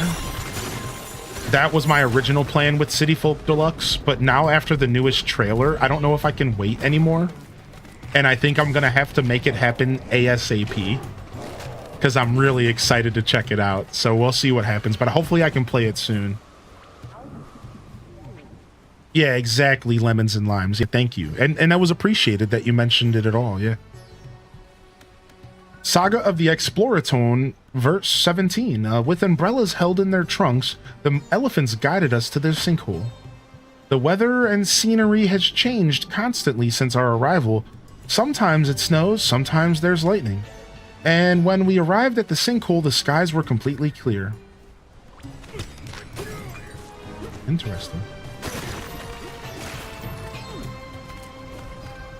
Just DM me? Yeah, I'll send you a DM, Sister Honey. I gotta send you the copy of that game anyways. All the people who requested Littlewood, I'm gonna take care of you, I think, today. I just gotta go turn my other computer on and grab the file. I've been busy playing this game.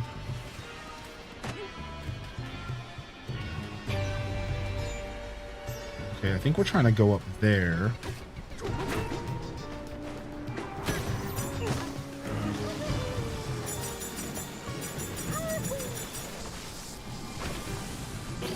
Use a chunk from your trunk and lift off. Oh, very cool. I could store this stuff? That's so smart. We can store the fly stuff and use it anytime we want. Look how cool that is. That's so cool, dude. That's so cool. When's Witchbrook's release date? It's supposed to be this winter, I believe. I think it's supposed to be this winter.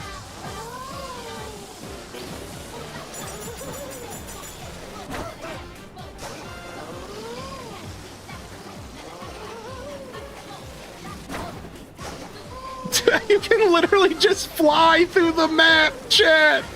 I can literally just fly through the map, dude. It's so good. It's so good.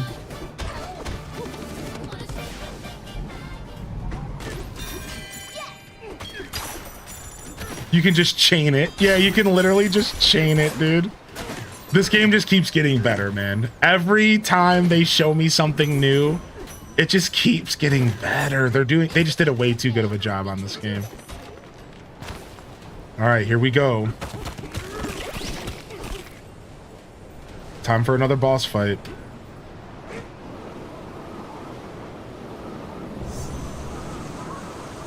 We're going back up to layer 100. All right, here we go.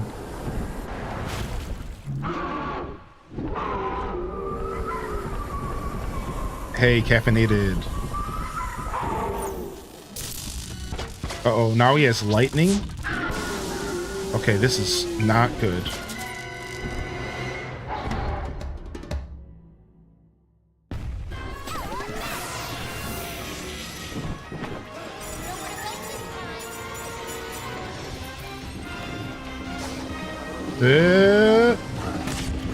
Nice, dude. I was able to use the fly stuff and then punch him.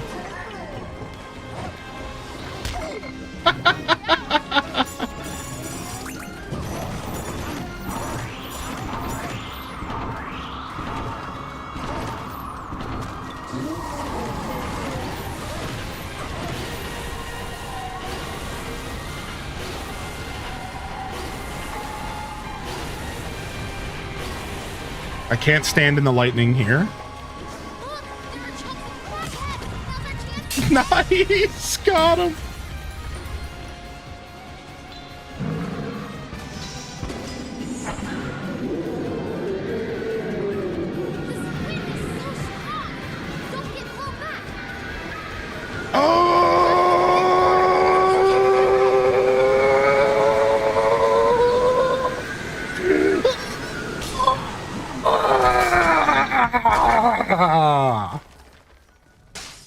Sorry.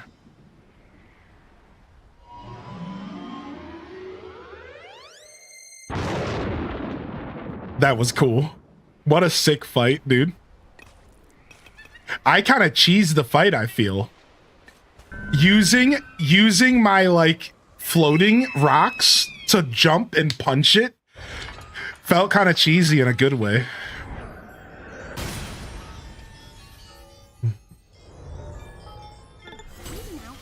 Dive into the next layer. Let's go.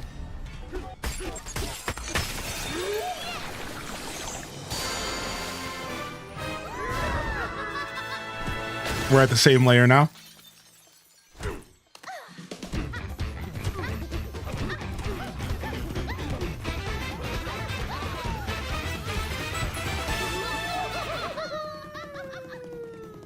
The beginning of that dance is the cutest thing in existence, and I literally cannot, dude. The very beginning of the dance.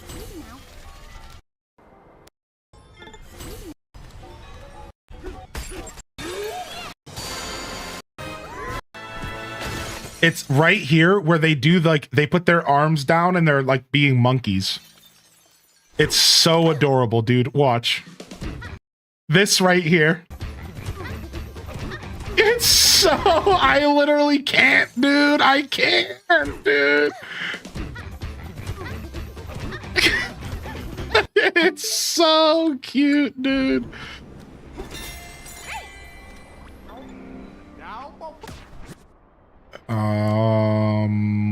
Yes, please.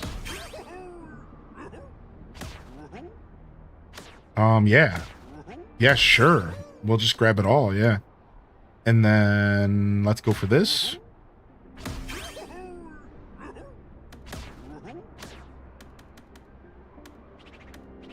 Oh, dang, we overspent. We can't get the mallow gradient. We'll come back for it.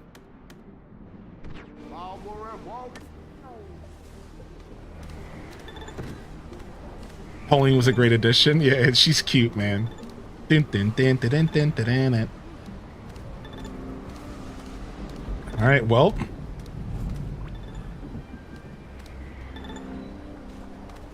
Tempest level, layer 8, layer 800, the Tempest layer was a whole lot. So we went for the resort layer this morning.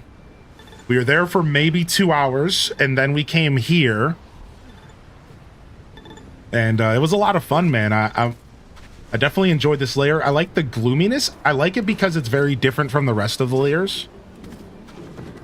I love that they made it just like a very different vibe, right?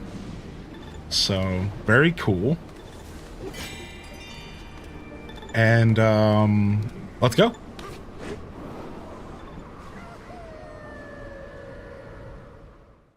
I was thinking of a DBZ beam struggle. That's what it kind of felt like. Yeah, I had to like hold the B button. I'm hyped for Floatopia. I forgot about Floatopia. Hey, we're going through the dirt. We're going through the dirt. Don't call me Dirk McGirt, because I'm going through the dirt.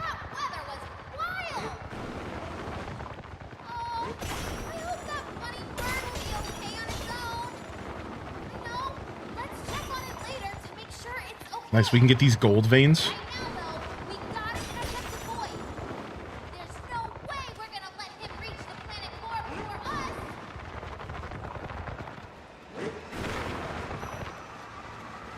Ooh, 3 fish this time. You suckers are gonna get it.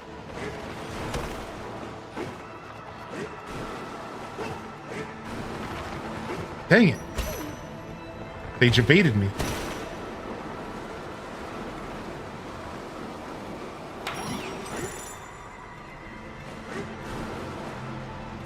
Stop it.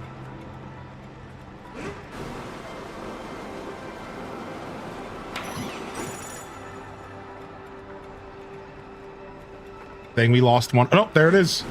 No, I didn't see. I thought it was gone. I had my doubts about the game. Nice. Some free gold on the way down. I like that. That's fun. Uh-oh. Landfill layer. Sublayer 1000.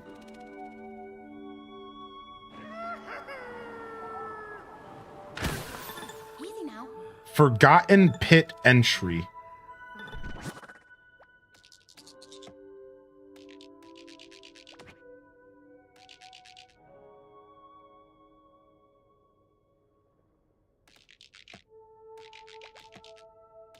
Interesting.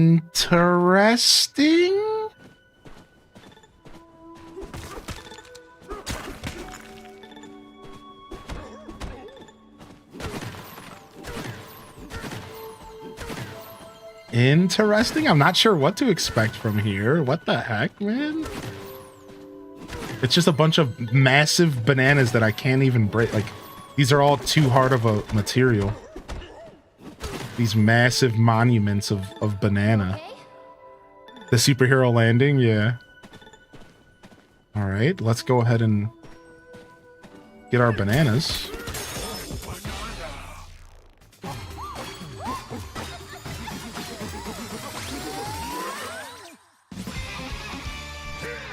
All right, one more skill point and we can get the upgrade for punching. We need that.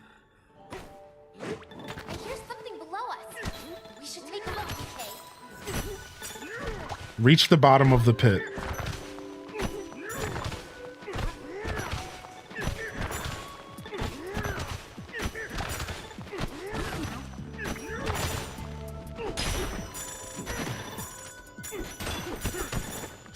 What's up?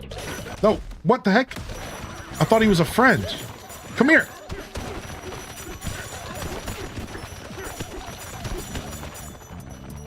Come here.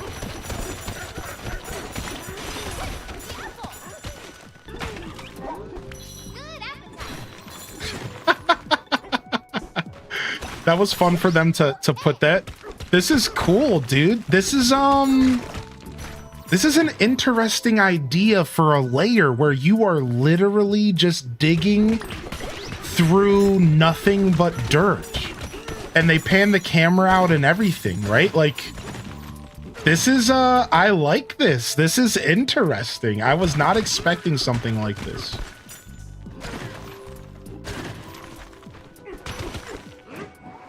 Let's dig.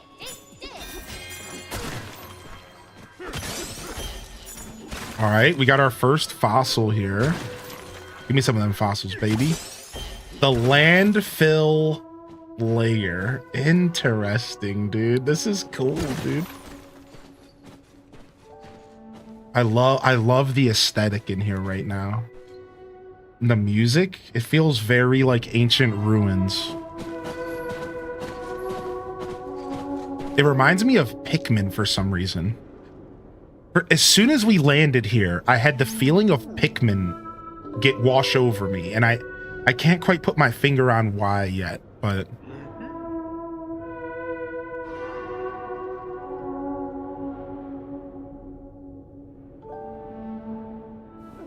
it might have to do with the music.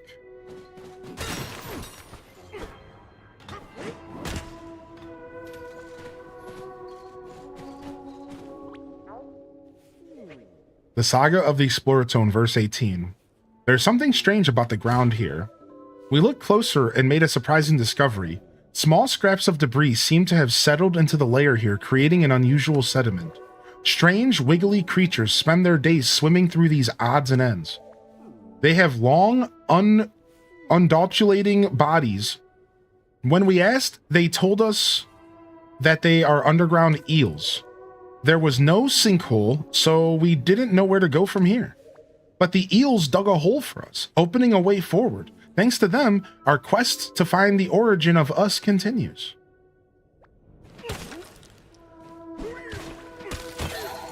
Thank you. This is a good material to do some digging.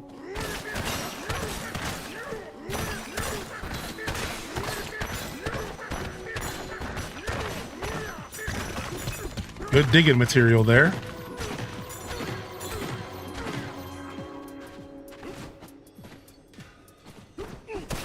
Yeah, the giant bananas making me feel small. Right. Ooh, what's up here? What? You see this little you see this little mini Monty mole? What the heck? You see this little mini Monty mole looking dude?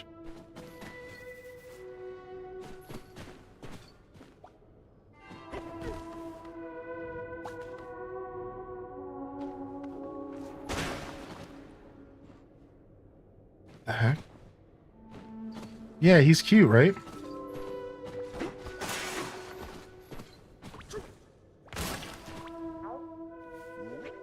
The Lil Elevators are curious kids. They love music, and songs have been known to make them especially happy. If you ask nicely, they may also help you teleport to one of the tuning forks within the layer. They're basically saying fast traveling in this zone is going to be good. They're basically saying fast traveling here should be considered. Which makes sense if we're digging through dirt. Getting back up through dirt isn't as easy as digging down through it. In this game, digging up, in fact, is a little bit awkward sometimes. It can be a little bit difficult.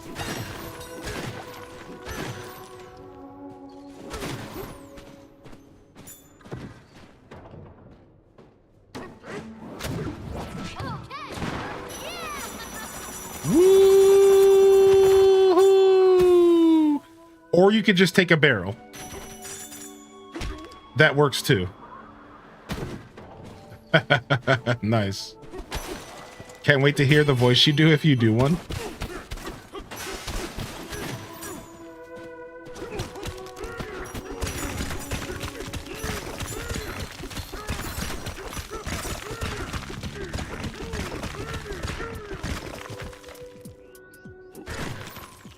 Why does it feel like I'm just... Like I could just keep going? Okay, no, we hit a wall. Okay, that's what I thought.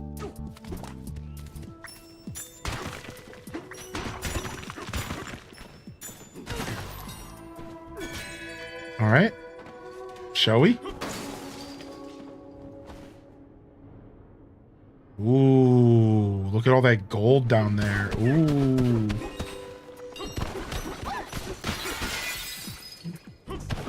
Oh, what? Are these little enemies chasing me? Oh, it's these little guys from the beginning of the game. The little octopus guys.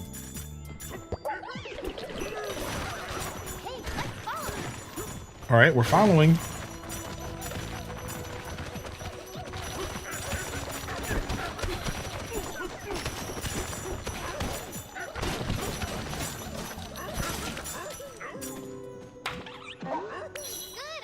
I don't even think you're supposed to punch those. I think you're supposed to just follow them until they're full and then they pop. I thought you were supposed to punch them.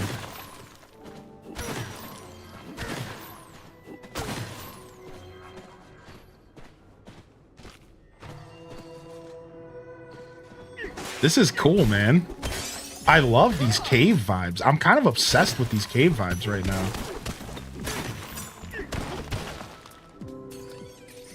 Where the hell am I? What the heck?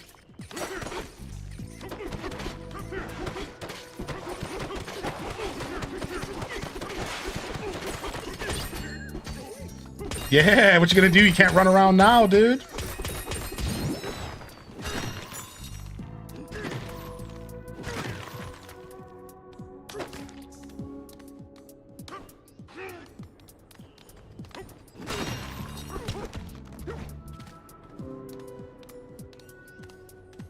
So who do you sing to according to that sign?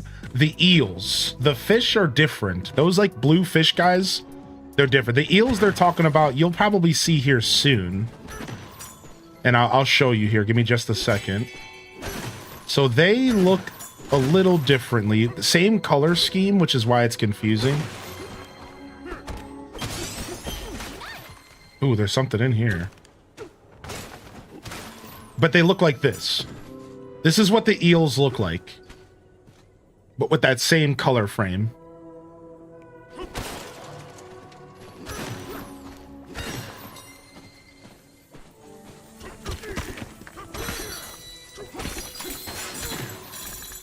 All right. Yo, build me up. Build me up, dude. Let me get that barrel, baby. Hey! Ooh, I thought that's what you were following. Yeah, no, it's kind of a... They use the same exact colors for the fish. Kind of confusing in that sense. They said be nice and you can fast travel. Oh, it's called Mazy Cave, and they put some dope music in. Mazy Cave, and we got some dope jams.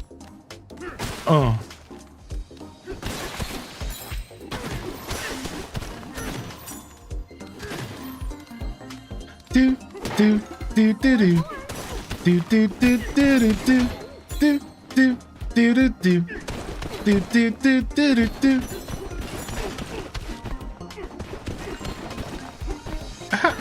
Nice. This is cool. I like this idea. This is fun. This is a first for this game. Maybe a rough second as far as them creating like a maze-like experience for me to go through. I do enjoy this. Ah, not these guys. These guys suck.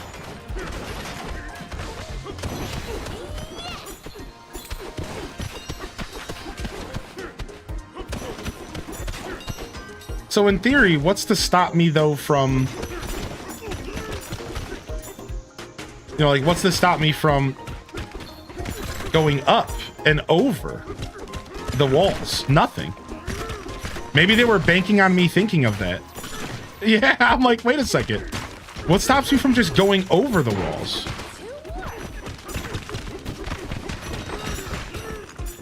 Yeah, why would I ever have to do your maze if I could just go over?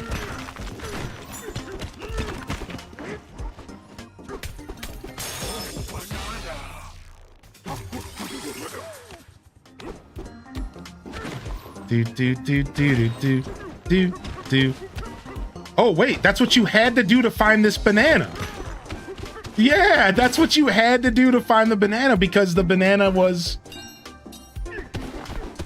hidden inside of 4 walls. I knew it, dude. Silly, silly.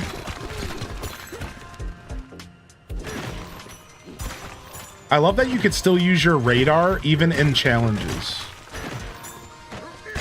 I do like that you could still use your radar even in challenges. That is pretty nice. That you earn these abilities and powers, and you're not necessarily limited on how you use them. You know, they're like, go ahead and do it the way you want.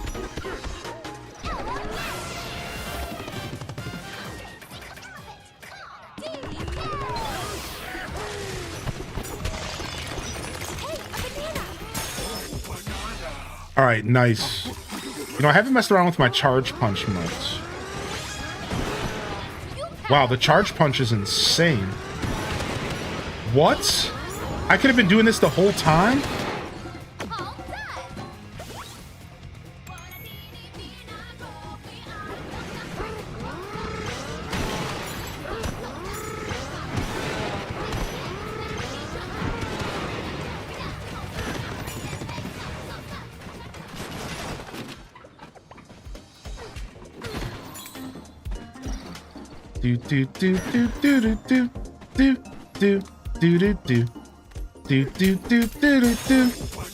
Me in the garage with all the stuff my husband won't throw away.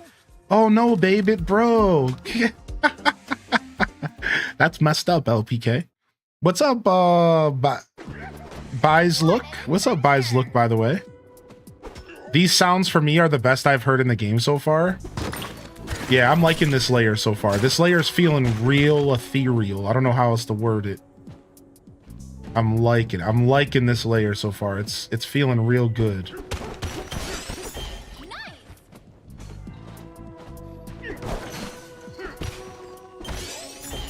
Ooh, another one of these fish. Oh, it's the same one. It just respawned. Now it's just pooping out golds. Dang, I wish I could find me a fish to just poop out gold for me. Good appetite. They say you need a golden goose, but maybe you just need a Lucy fish. Ooh.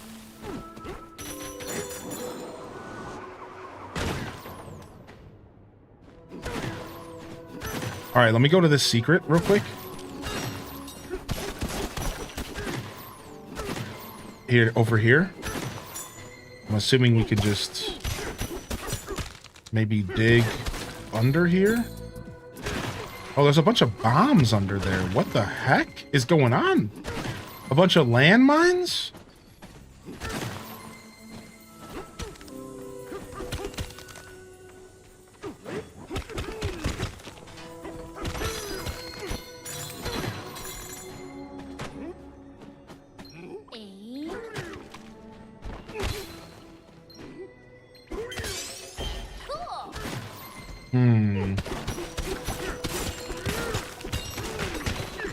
Yeah, look at all these landmines down here.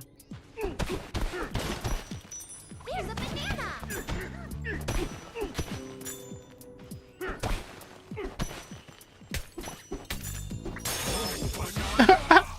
I'm gonna go ahead and activate the landmines just for fun, I think. Oh, nice. We got our skill point. Oh! Oh, well. It was supposed to be for fun, but it turned into pain. Oh, well, we got a bonus here.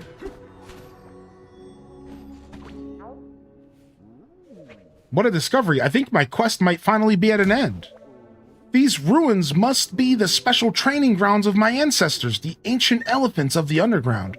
My mind is made up. I too will take this challenge. When I return, I shall update this slab with records of my experience. The writing stops here. That's kind of dark. What the heck? Good one.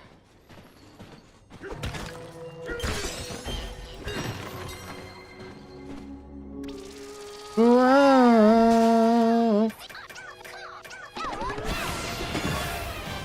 All right, bonus. Elephant Bonanza City Smash. Yo, sign me up. Oh, we're doing this again. Sick, dude. I'm excited. Let's go.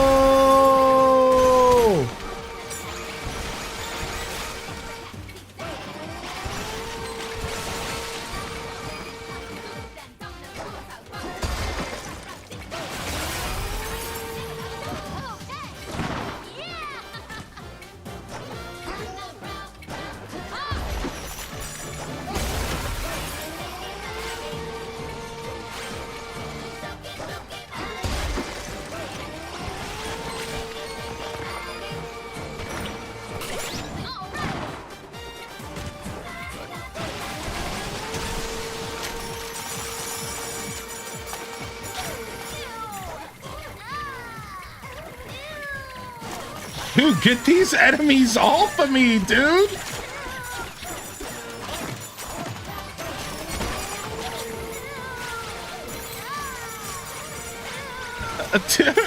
Dude, they're killing me, man. Dang it.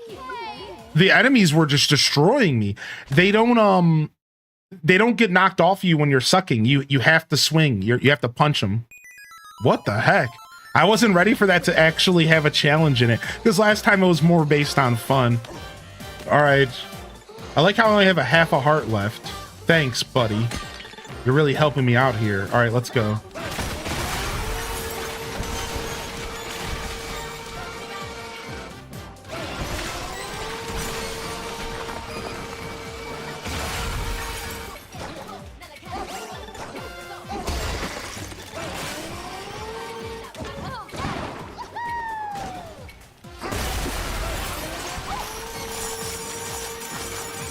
All right, don't just walk past the little enemies.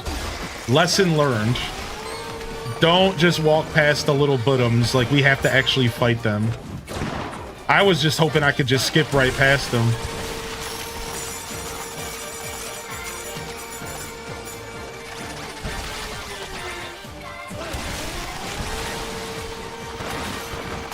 Dude, there's so many of them, dude!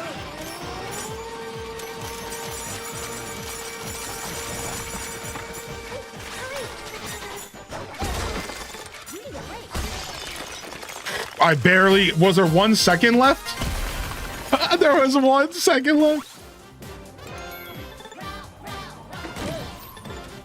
Dang, how do we get the other banana here?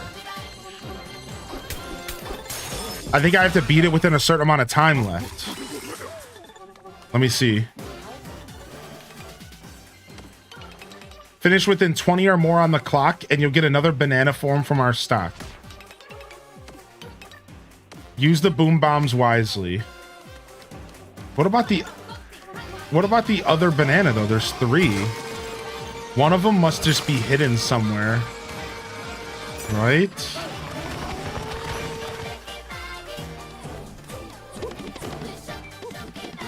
Yeah, photo finish, dude. Somehow I got that.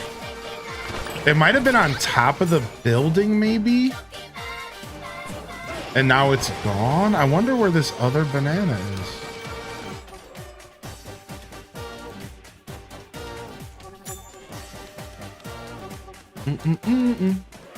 Beep-bo, bo, bo, bo, bo.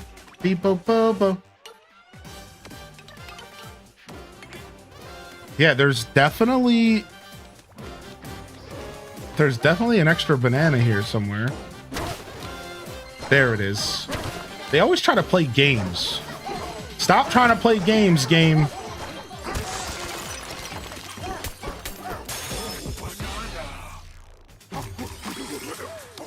How dare you try to play games, game?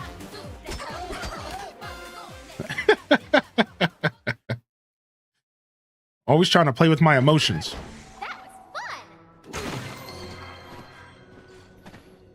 Okay, what's in here?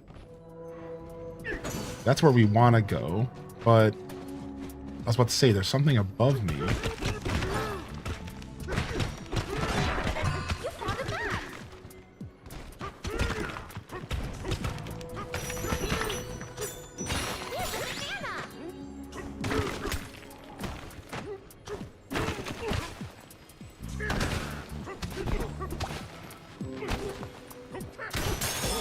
Got it.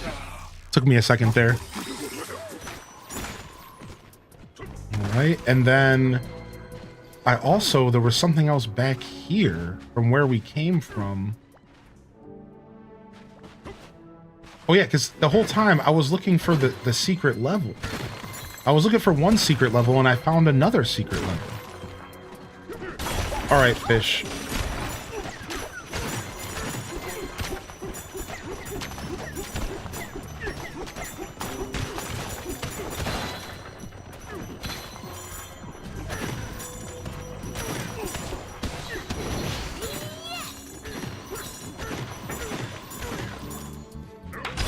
Nice. Find an old TV in here. Sick. Checkpoint.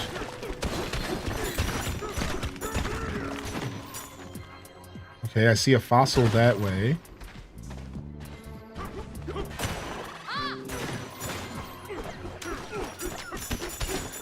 I hate those little fish monsters from the very beginning of the game. And, you know, at first they didn't feel like a big deal, but they're actually super obnoxious. This is cool, man. I'm telling you, I think this was a great idea. Like, I can't compliment the... I feel like I can't compliment the developers enough with, like, giving us a level that's just all dirt. And you basically have to navigate it yourself, right? Like, this is a fun idea.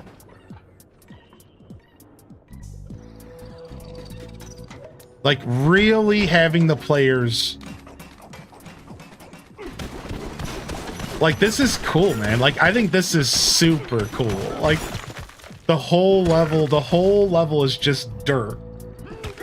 It's just such an interesting idea. And look, you can go back and see all the tunnels you created. Like, isn't that so satisfying? Like, you could see all of the tunnels you created going through so far. As we get lower to the... We're getting there. There's probably so many secrets here, dude. Oh, my lord.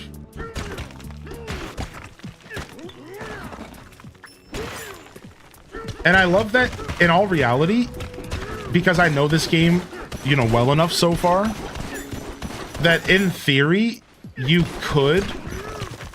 In theory... What the heck is this above us? Oh, it's like lava. In theory, you could just straight up dig straight down. Like Minecraft status. Like, you don't actually have to do any of this. Like, you could just straight up dig straight down. And that would totally be acceptable, and that would totally be fine. You don't have to think too hard about it.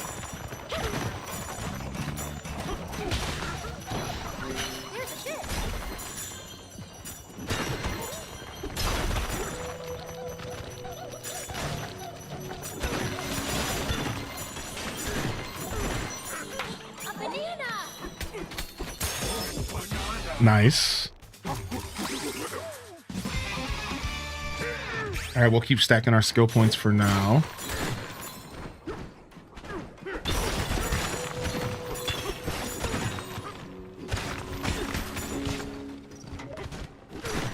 Yeah, this is cool, man.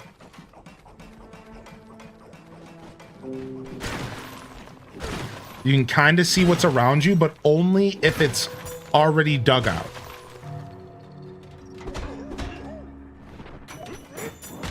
Otherwise, you have to kind of dig for it.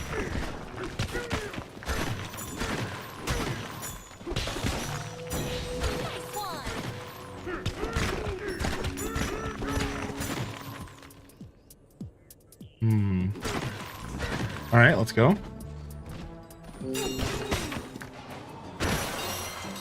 Whoa, the whole village made of trash. Oh, and there's the eels.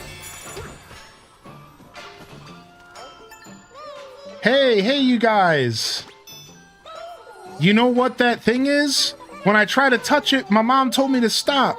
I really don't like that thing. It makes such a creepy sound. Oh, this guy's got a banana for us. I saw a strange looking crystal while I was wiggling around here. It zigged and zagged just like we wiggle and waggle, and it stretched out a long way, just like we do. Oh, and I saw a banana too.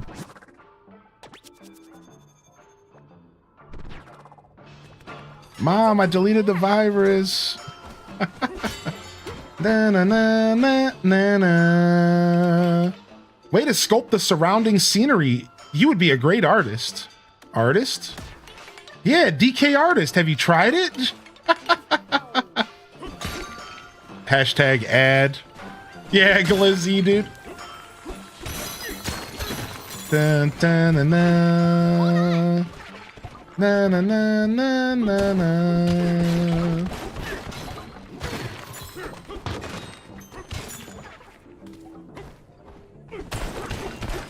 You found some rare garbage. Nice. What's this?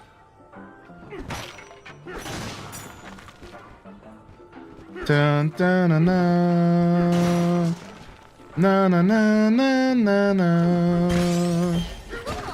Ooh, look at this. It's a golden banana shrine.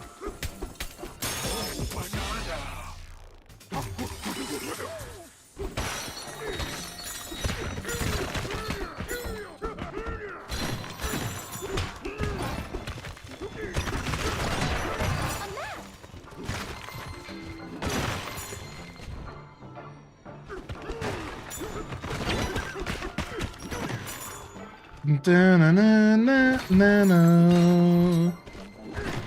Do do do do. All right, let's go build ourselves a house real quick.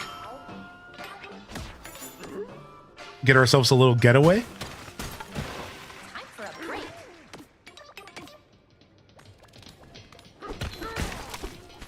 Sup, dudes? You must take good care of ourselves. We feel so bloated. Oh, I got you, dude. He had a fossil on his back. Don't even worry about it.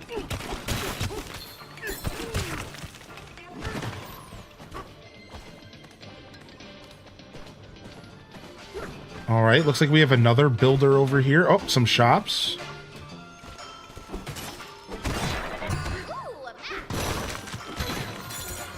What you got? Oh, we're coming in from the behind shop here. All right, let's go ahead and just grab one of these each. Anytime I'm here, I like to buy a couple. Why are you destroying my basement? My bad, dude. I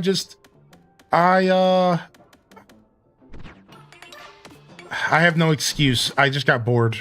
Let's go get it. All right. Oh, we got some new fur colors. We got shiny red fur, matcha gradient fur, candy gradient. Oh, look at, dude. Oh, I like that, dude. And then we got twilight gradient. I mean, we're obviously going to go for this one here. And we'll grab twilight as well. Do, do, do, do. Dun, dun, dun, dun.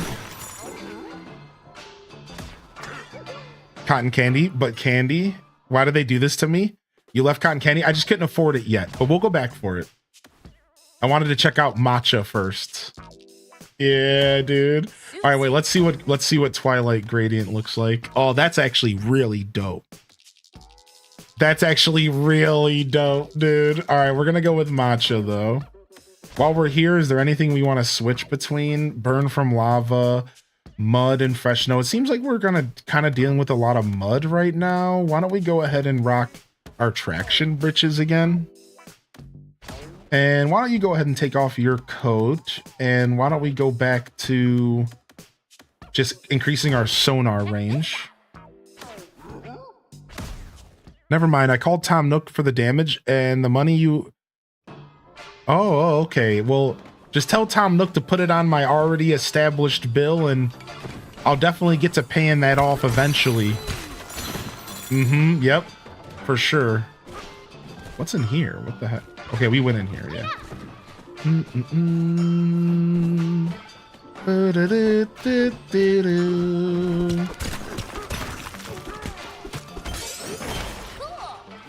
I feel honored. Yo, what you gonna do here? A barrel back up? That's what we need. Make that barrel, baby. Whee! Hey! Ooh, wow.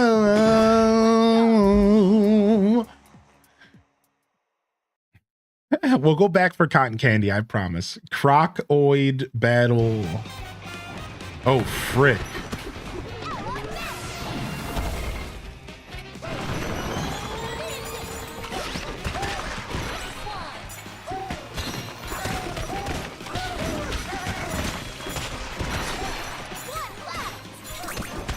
I don't know where he is. There he is.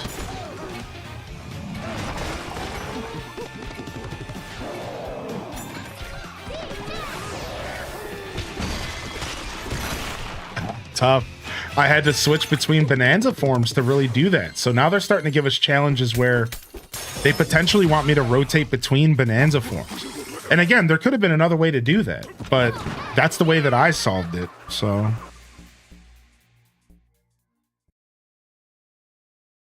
I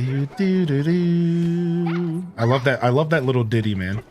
Do do do do do do. Do do do do. Oh, nice. Unlock this for me, baby. 1,000. All right, now you're starting to get a... That's a little bit much, don't you think?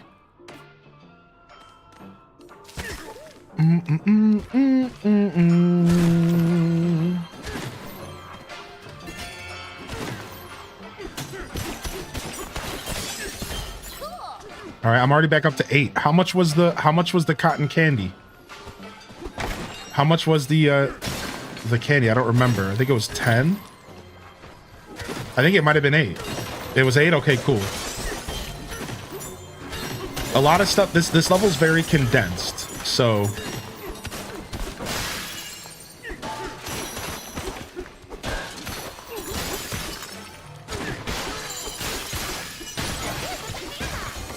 I didn't think it would take me too long to find more.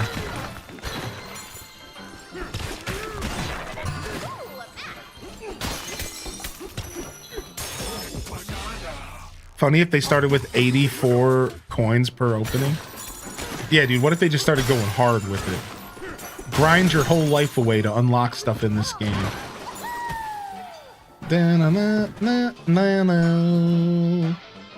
Alright, that's our house.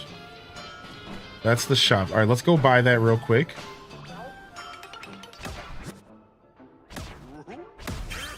Alright, and we just need to get 10 more to buy the shiny red. Alright.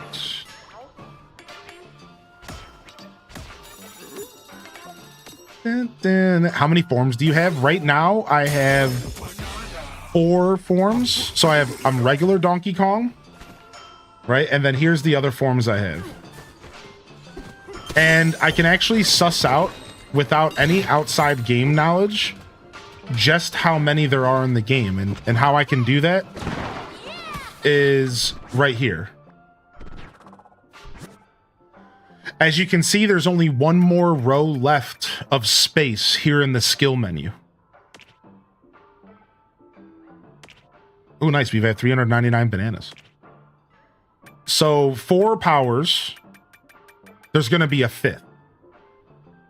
There's going to be a 5th ability, and we can suss that out, right, just using the game knowledge that's given to us without looking up anything. And again, we don't want any spoilers, but right now I'm under the impression that there are 5 total abilities, and we'll find that out on our own. That's the fun of gaming.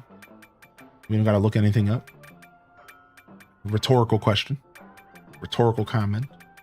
But yeah. So I think I'm getting a 5th form, and then we'll probably just have 5 total, which sounds about right. Because anything more than that would be maybe excessive, right? You know, in like a weird way. Like maybe if they tried to give me like anything more than that, sounds like a lot. It's like, yeah, 5 sounds about right.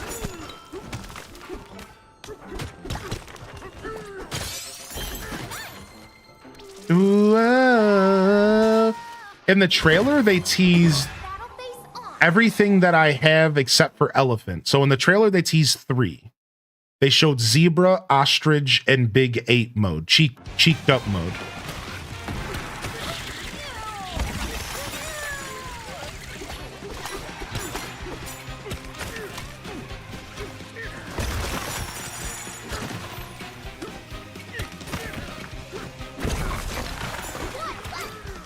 Yeah. In the trailer, they showed 3. So we've seen all 3 from the trailer. The elephant was brand new to me. We never saw the elephant in the trailer.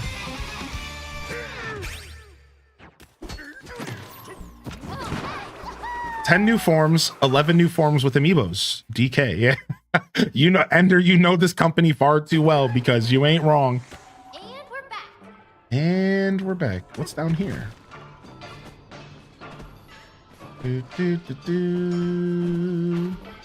Beep-bo-bo-bo, beep-bo.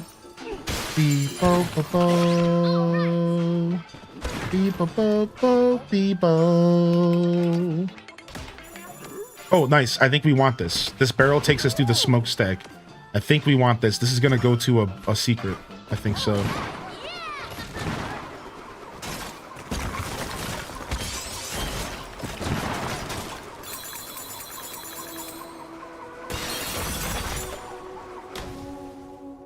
It took us all the way back out.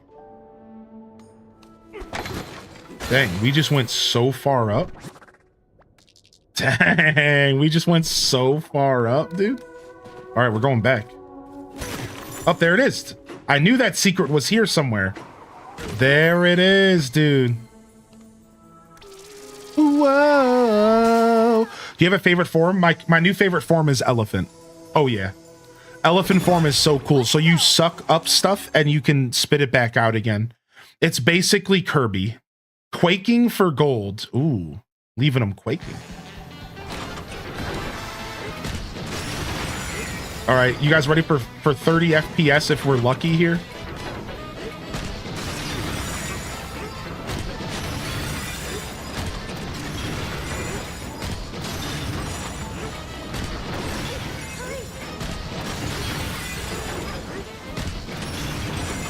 Yeah, you ready for 30 FPS if we're lucky there, dude? That specific minigame is like, that's like one of the only times this game really tanks in FPS. It's like, woo, there's a lot going on there, man.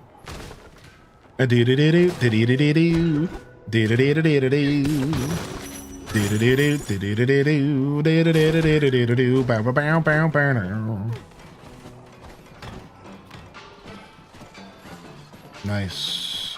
What are you doing up here? Hey there, big fella. Think you can smash through 700,000 cubic meters of dirt in this layer? I'll give you a banana. Okay.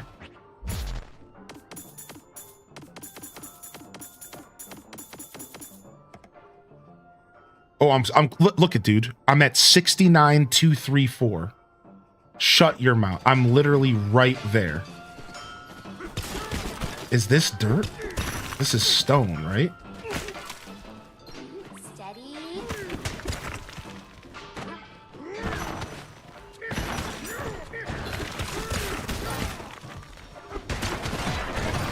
Oh, hi shop.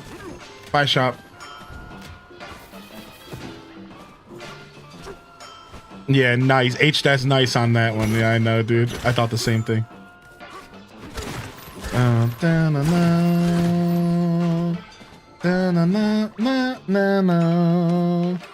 Nice, we got it. Dude, every once in a while, I'll catch myself out in public saying HDES in front of things. And I have to check myself big time. Like, wait, what are you saying, dude? Stop. like, oh yeah, HD's nice, dude. And I'm like, wait, man, I'm out in public, dude. What are you doing?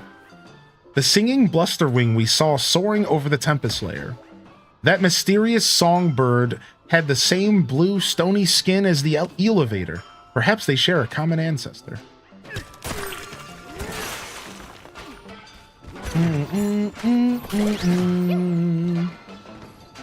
Out in public, embarrassing myself. Doesn't matter where.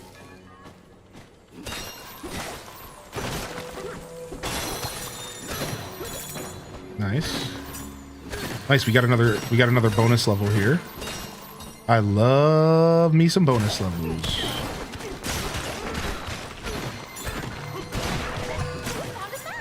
Love me some bonus levels. There's a moment years ago where my lingo would include many a Twitch emote. Let's do this. All right, let's see what we got. Hey there, big fella. This dude's seen himself. Yeah. You want to see something fun though, Leia? Give me just a second. I can actually make those crystal dudes bigger.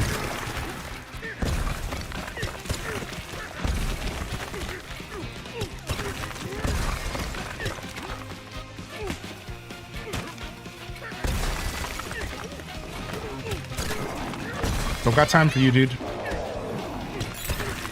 Don't got time for you, dude.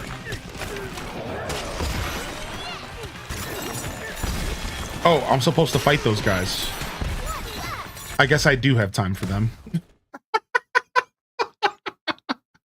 I thought it was a race to the bottom, not fight 3 guys.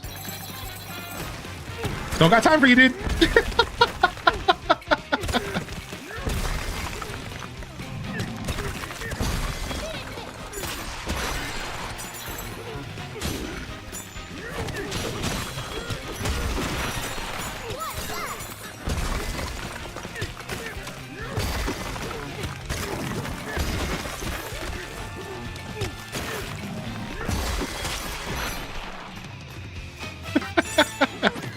Don't got time for you, dude.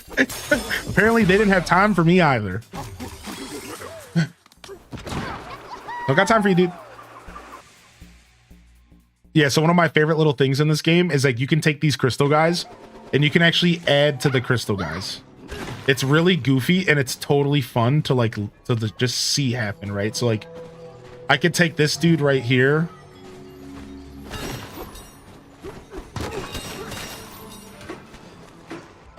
Like this guy right here, and I can actually add to him. Look, hold on.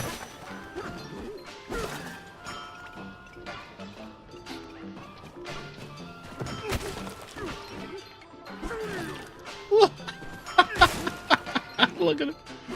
Talk about a facelift, right? Oh, I didn't mean to shatter you, dude. My bad. I used the wrong tool.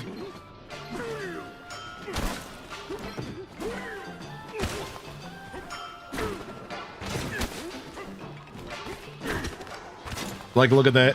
I don't even know where his face is anymore. I can talk to him and everything. Look.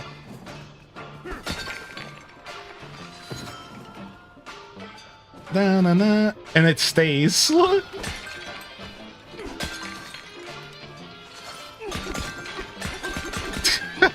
This game's so dumb, dude. In the best way possible.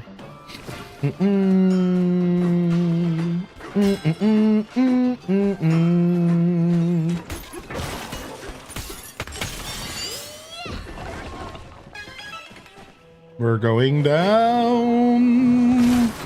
You're right. Ah! Ah! This was the worst decision!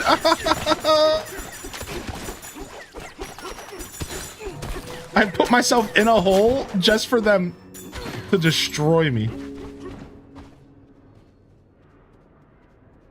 The music stops. Everything gets creepy. And they just say, go further down. The music stops, everything gets creepy, and the game just says, go further down. Oh my god, are those bones? Oh, well, it's boss time. That's for sure, dude. A freaking massive arena. Let's go. About time you showed up. Let's get to work. I don't know why he's country, but he just looks like he would be.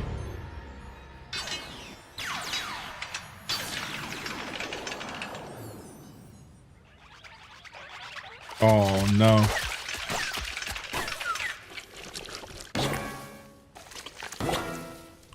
So this is the first boss of the game.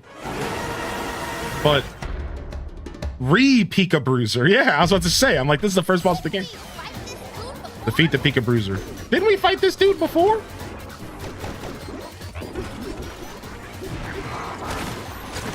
Oh, they drop you into a hole. Dude, that sucks. That's actually brutal, dude. Okay. I see what's going on here, dude. Oh, my lord. All right, I still haven't figured out what I'm doing here. All right, we might have to go gorilla mode here.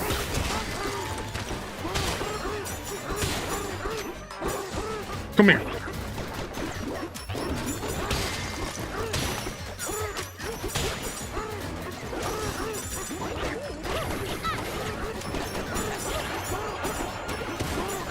Welcome back.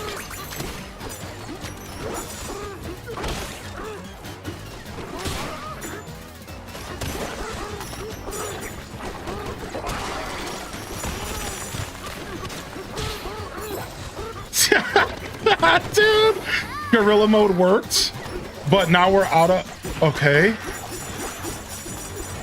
Obviously, gorilla mode was the play here.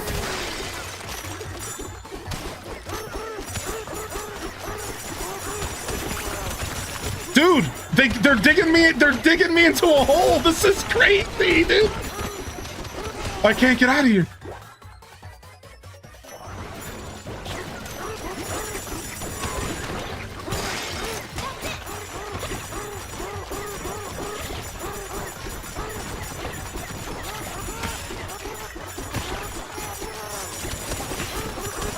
What the frick?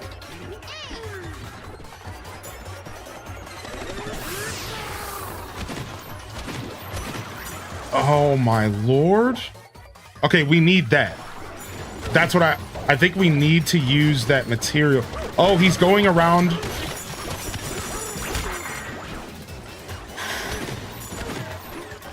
Dude, all these holes in the fight suck, dude. It's actually so obnoxious. Dude, it's such a good idea for a boss fight. Use the terrain against the player. The way they've been using the terrain against the enemies the whole game.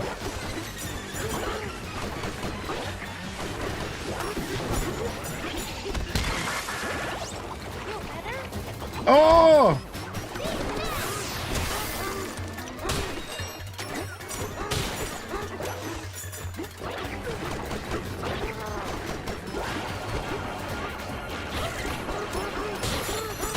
Stop that.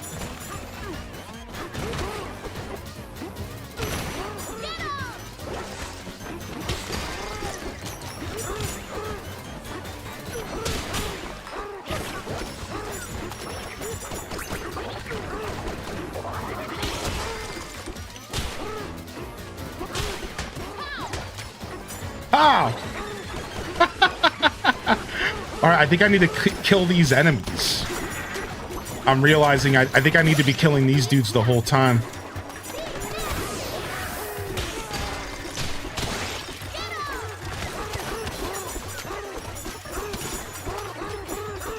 Yeah, I need to be killing these guys. I don't remember how the first fight went, so I have no clue actually what I'm doing. At first I thought I was just beating him up, but I'm realizing like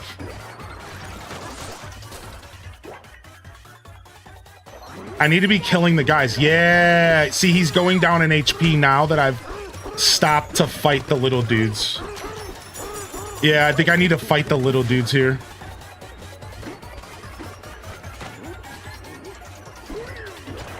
What? It missed?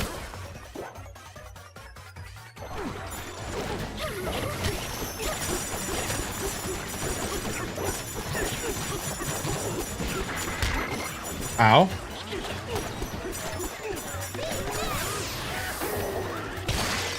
Nice. Like this whole scene where he goes up on the mountain.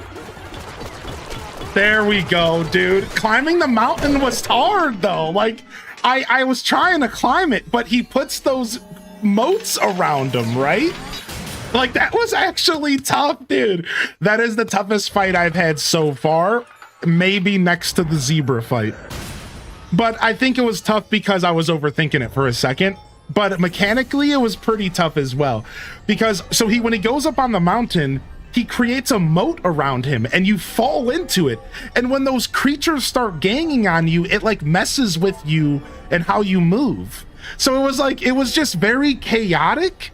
And it was just like a lot, right? It was just like, I don't know what I'm doing. So I thought I could just use I thought I could just use Cake Bonanza. I thought I could just use Cake Bonanza here and just punch him in the mouth. And quickly I realized that that wasn't what I should have been doing, right? I should have gotten either more strategic or I should have realized that I needed to climb the mountain. Like I couldn't quite wrap my head around it for a second.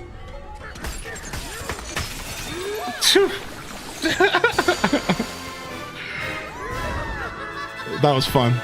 That was a very chaotic battle, dude. They kind of threw me off with messing with the terrain.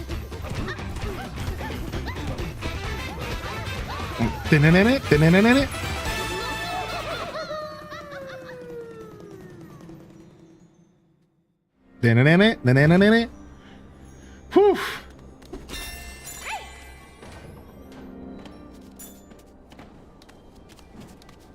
No shop here? All right, that's fair.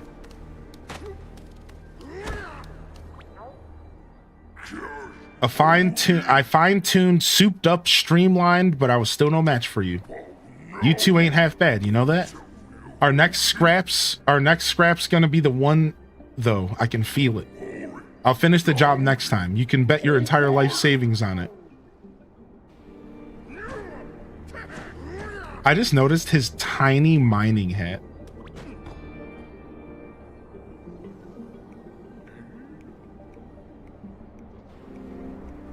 I kind of like his design. It's okay. Yeah, I kind of like his design. It's not bad. You should finally join our side, dude. Yeah, he really should. H-Des pout. He was definitely pouting on him. For sure. Yeah. Dude, that was fun, man. Oh my gosh, that was fun, dude. That player was super deep, huh? I'm glad those little feelings were there to guide us. You know, there's supposed to be a way bigger eel digging around down here too. What do you think it looks like? A hugified ealing might be cute. A hugified ealing. Cute. Hugified.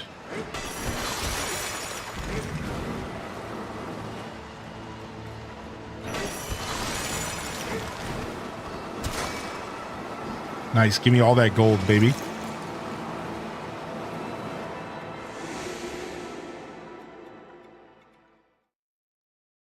Nice, 1,000. Ooh, we broke 30,000 again. We can go back to spending it frivolously. Racing layer. Wait, what the frick? Diddy and Dixie. It says behind my camera. Diddy and Dixie.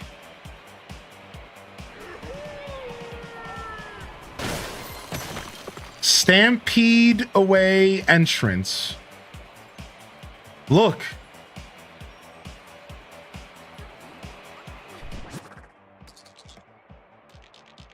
Jet, that's it. This layer's literally just the speedway. What the frick, dude? What is this?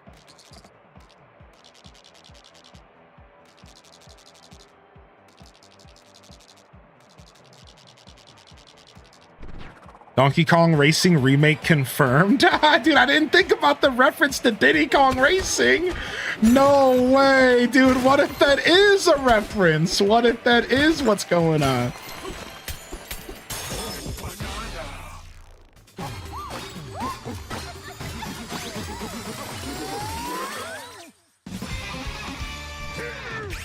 You could have used the ostrich bonanza. Oh my gosh, I could have used the ostrich bonanza. I thought about pulling out the elephant in the boss fight, but I did not think about the ostrich. I did think about busting out the elephant though.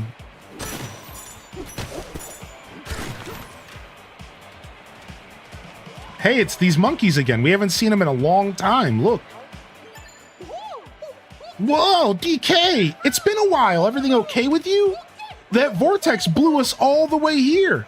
We panicked when we realized we couldn't get to the surface, but guess what cheered us right up? The Ramby Rumble. Ramby Rumble? The Ramby Rumble. Keen to try it, eh? Then head on over to the reception desk. The Ramby Rumble, dude.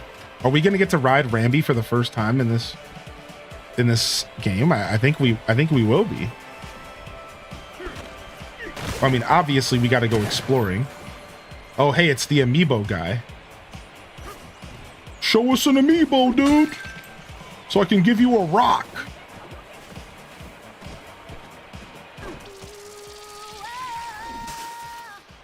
Let's do this. Ooh, whoa, whoa.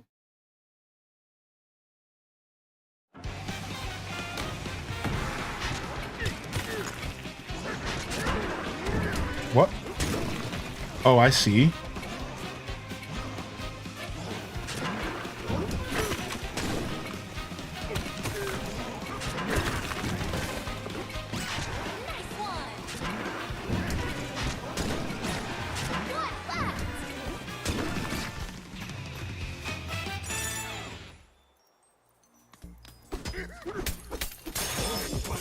Oh, banana.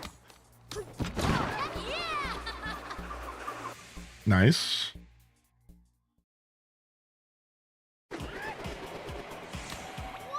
Oh, you're talking about the name of the level I was just in? Oh, it was on the red thing. Oh, I see, I see.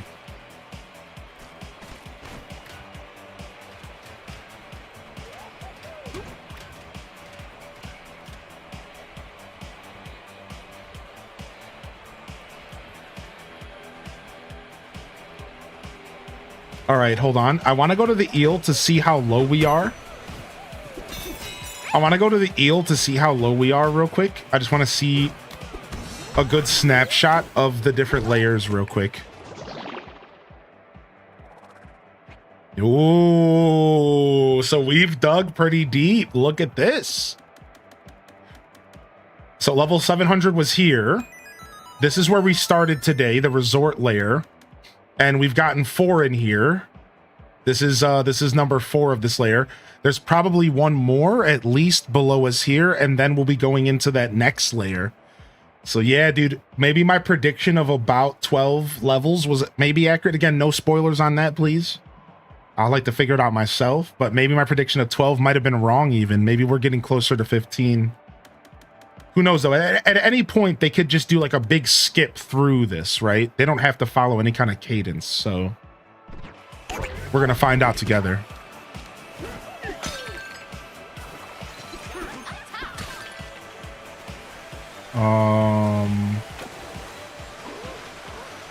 Hey. Easy now. Don't get waterlogged, okay? Oh, this is like below everything. Whoa. I dug up some ruins. This is the quiz guy. Where does this wall go?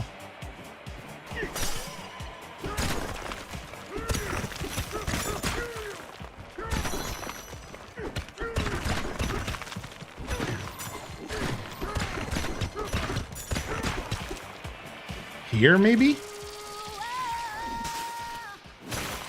I don't know. There might have been something else we missed.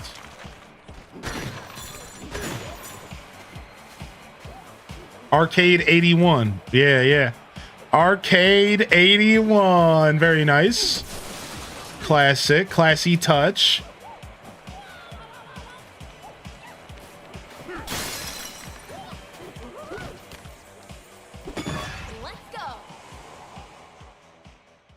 Fellow gamer at the rescue playfully insulted me today, and I told him that I hope he stays enslaved to Tom Nook for eternity. He told me that's taking it too far.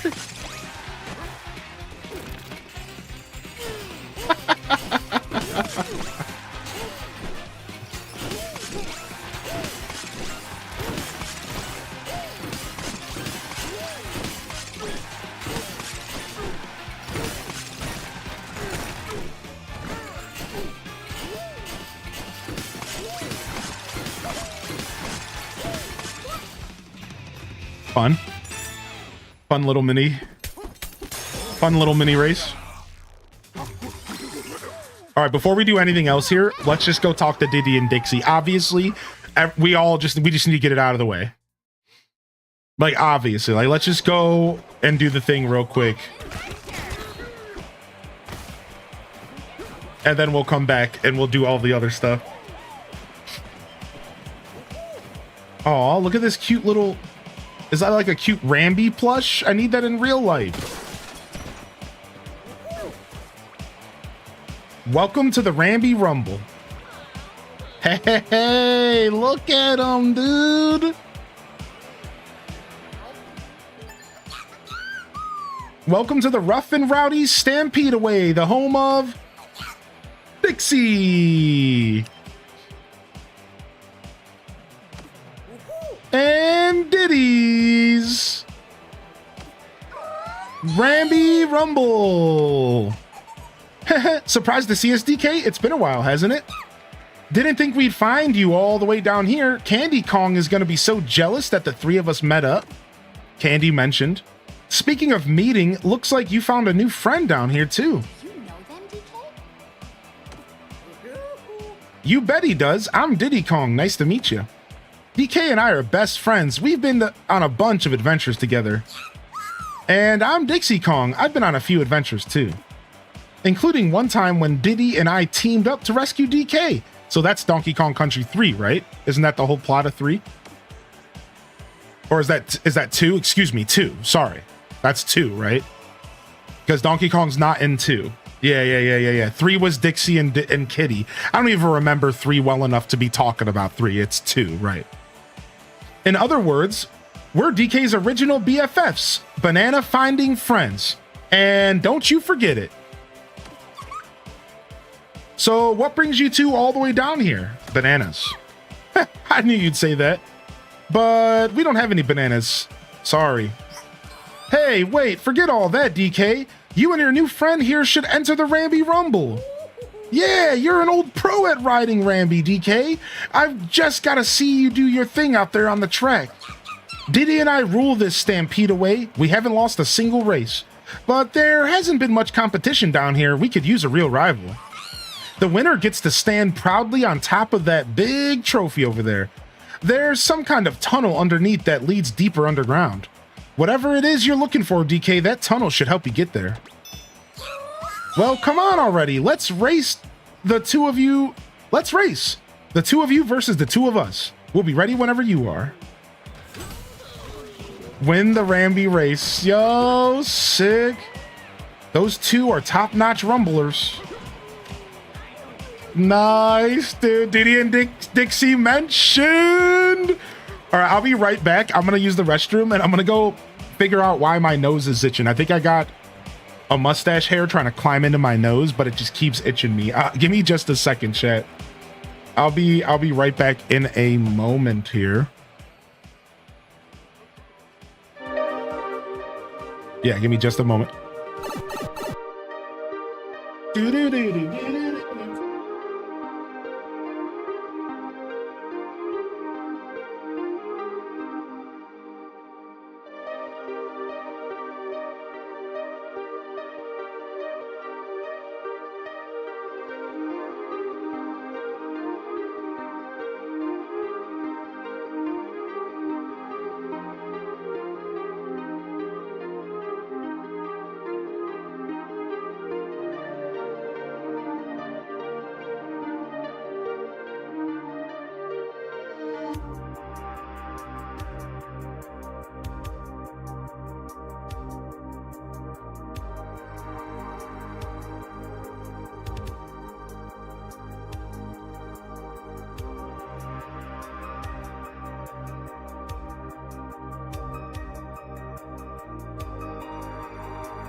All right.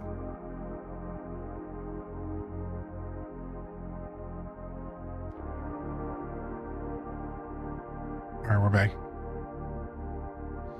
Yeah, I found the culprit. Making my nose itch like I had like an allergy or something. We got him.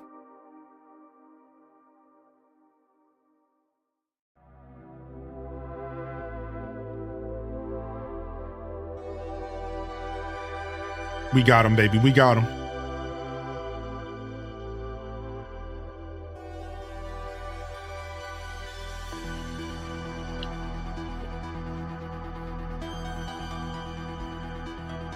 All right. Yo, what up, Cushy? Thank you, lady. Thank you very much, Lady Sky.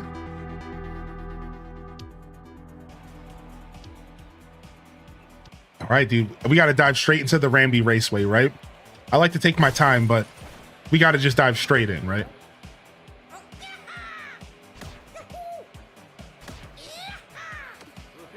All right. Oh, wait. Since it's your first time, you should probably practice first. Lift off with ZR with the liftoff orb taken from your gauge. Oh, I see. You can, it's like a jump.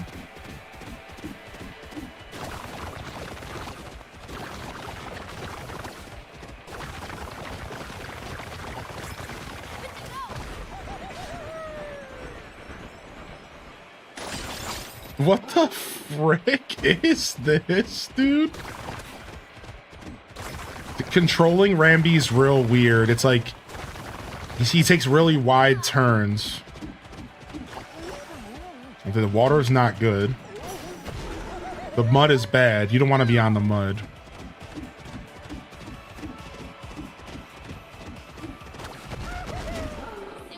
Oh wow, we boost on this stuff.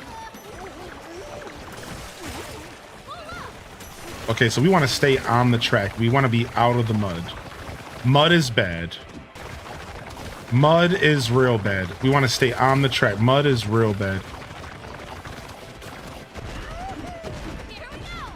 Oh my lord. And if we use that, we can create liftoff paths and then use them. Yeah, digging through mud is like, we want to avoid mud as much as we can.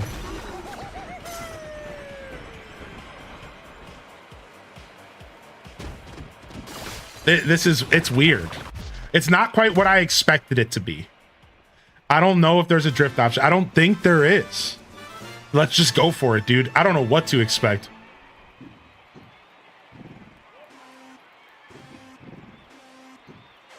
Oh, they get to start way ahead of me, I see. So we want to be chucking through dirt so we can build up our liftoff. Dang, I should have used their boost. There we go, I got some.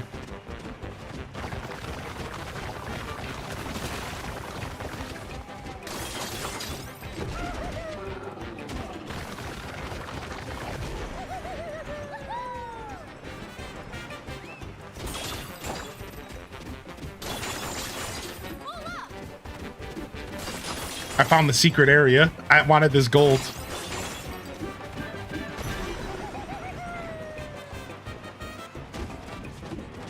They're way ahead of us, though. We got to figure it out. 2 more laps, okay. We definitely don't want to be busting through any kind of stone. All right, we got a nice boost.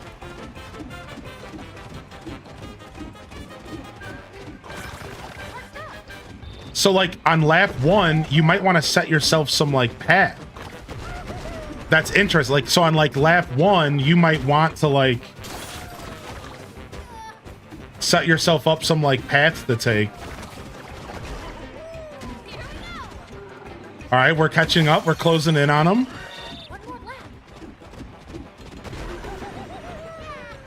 I'm going for a Mario Kart style shortcut here. Oh, nice. I take the lead, barely. The Mario Kart style shortcut, dude. Yes, dude. Yes, dude. Nice, dude. Big brain moves. Big brain moves, baby. I used all of my juice for that. I used all of my juice for that, though.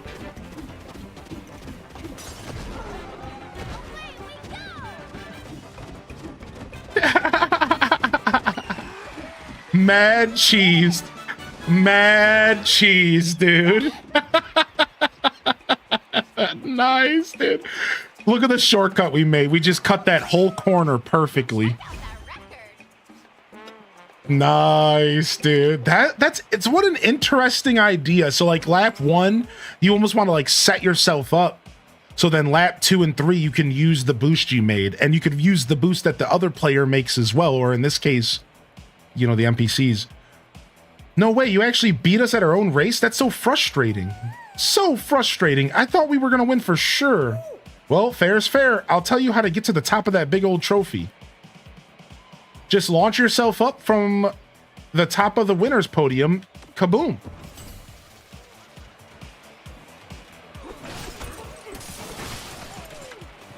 I won. It's time to party. Woo! Flip the truck.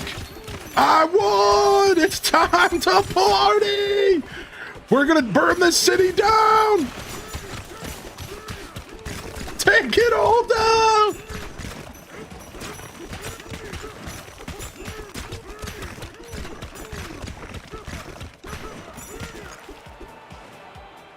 Oh, well, that happened.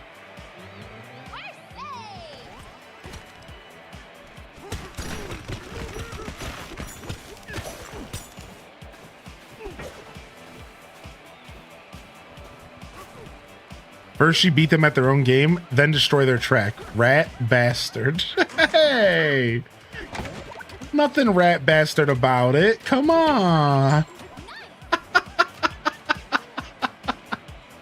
Rat bastard.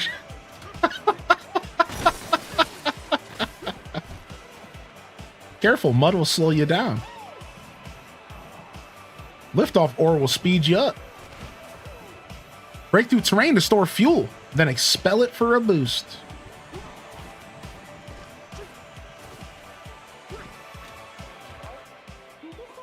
That dirt pile blew us down here with a bunch of ingot aisles busted parts.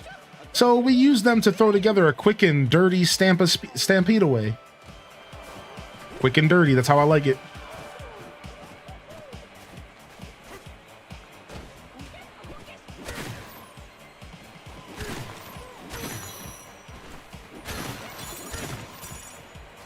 All right, there's that shop. Is there any other shops here, though?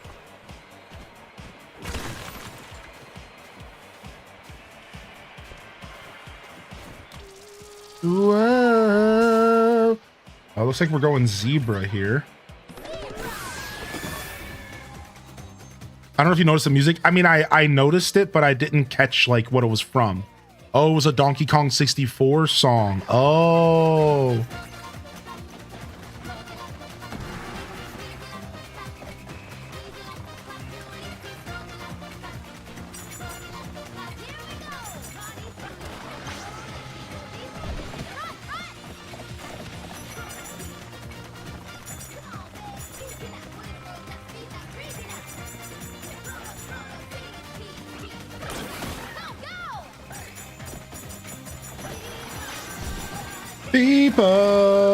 People. This was a bad decision. People.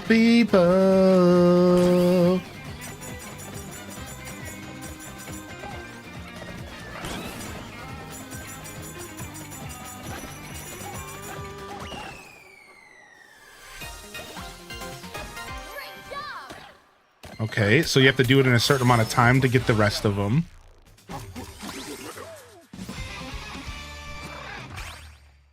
The one I have upgraded the least.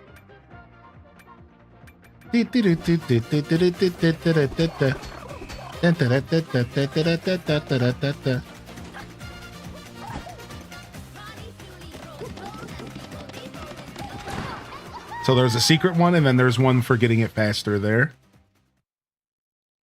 Burn the whole city down Philly style, except for not really. All right, let's try this Let's just try to beat the race, and then we'll look for the secret banana.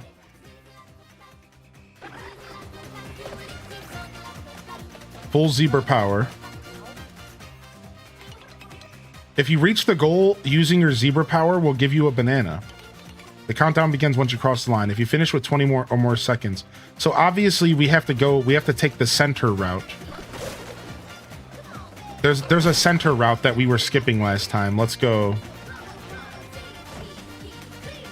Wait, what's this?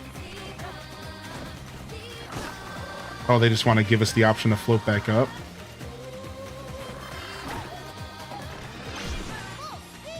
Whoa. What the heck is going on? Did we just like glide? Did we just find a secret on how we're supposed to do this?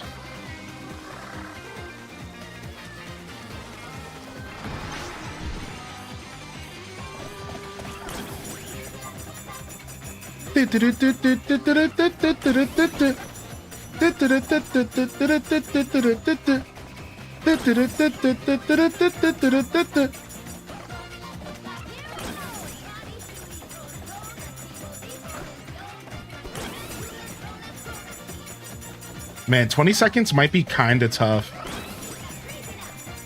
If you use the boost, okay, we might get it right here. I mean, maybe not with that.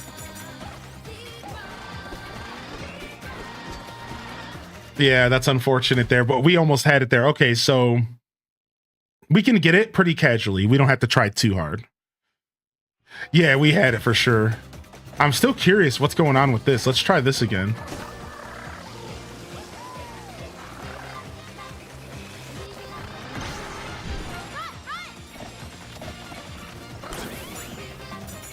That's such a good way to start.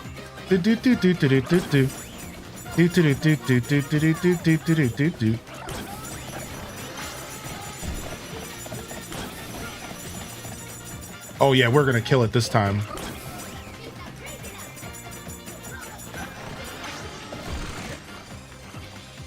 Ah, why are you? Why? Why is he floating when he jumps like that? That's so weird. I was not expecting that, dude. I just floated over where I wanted to be, dude. Peepo, peepo. Yeah, too strong. All right, here we go.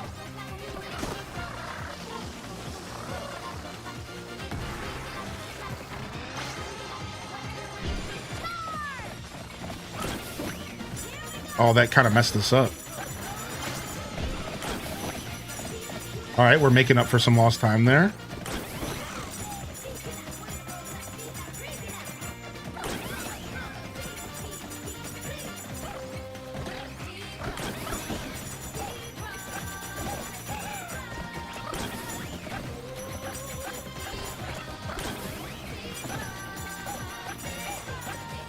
Oh, I almost lost it again, dude.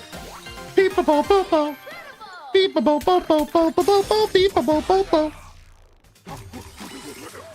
All right, now we got to find the secret banana.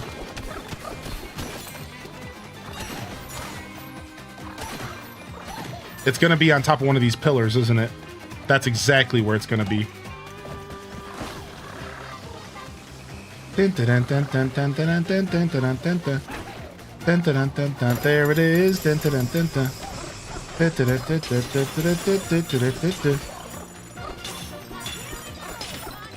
Maybe I should use zebra more. Honestly, all these bonanza powers are growing on me now that I've played more of the game. At first I was like, I'm kind of just okay with playing with Donkey Kong, but like, they're getting better. I'm warming up to the powers for sure.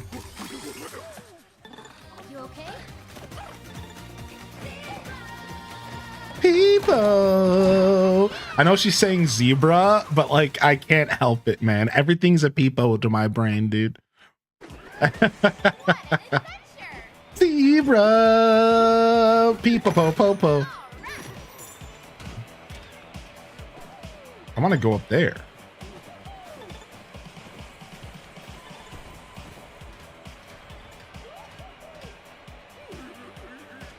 I'm gonna go up there, dude.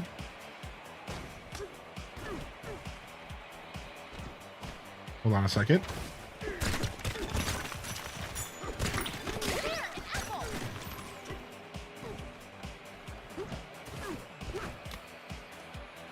I want to go over there. I want to explore this whole place.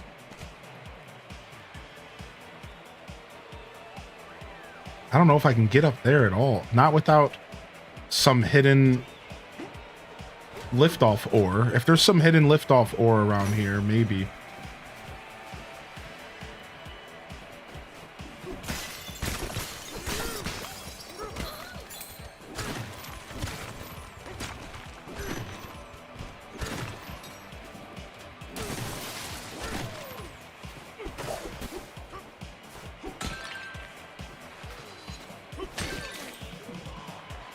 Surprising we don't see Cranky here.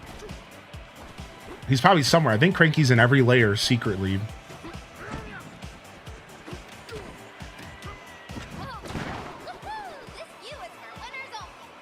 This view is for winners only. Sick. Whoa, that trophy is huge.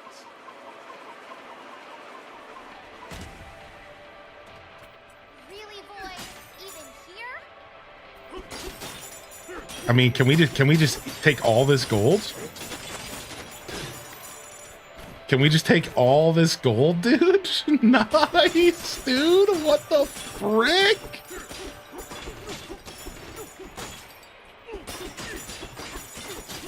The whole trophy is made of gold.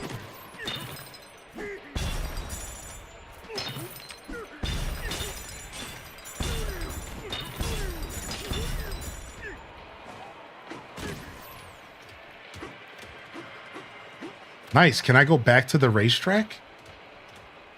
I might actually be able to go to the racetrack even when I'm not racing. It looks like it. Let's Nice. That's what I was hoping.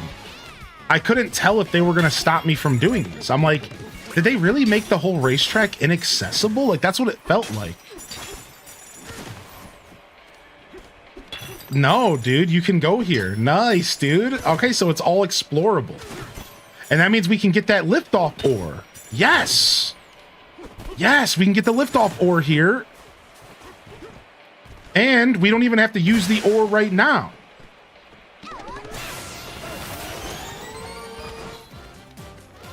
We'll store it for later, and we can go exploring with it. Dude, nice. So it's a fully explorable layer. Even though it is a racetrack, you could still go here and like poke around and collect stuff. There might be all sorts of loot around here.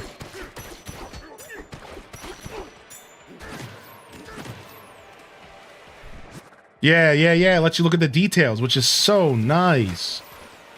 Peep-a-po-po-po. My first thought was, why did they make the Ramby Rumble sign out of gold if I can't break it? That was my first thought. I was like, dude, the Ramby Rumble sign is made out of gold. I'm like, I gotta be able to break this. And I can. Nice. Peep-a-po-po-po. Peep-a-po-po-po-po-po-po-po. Peep-a-po-po-po-po. Okay, that's not the most efficient way to do this. There's got to be a more efficient way. I guess if I just use the elephant, I might just be able to suck it all up.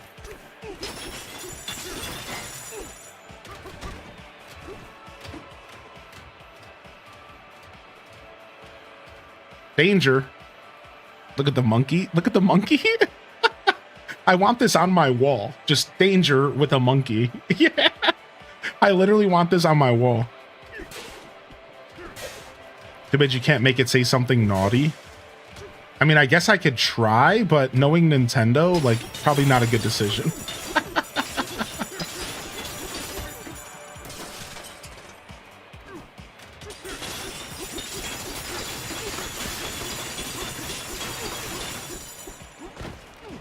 Just kind of spamming buttons and making it work. Can you go down here? No.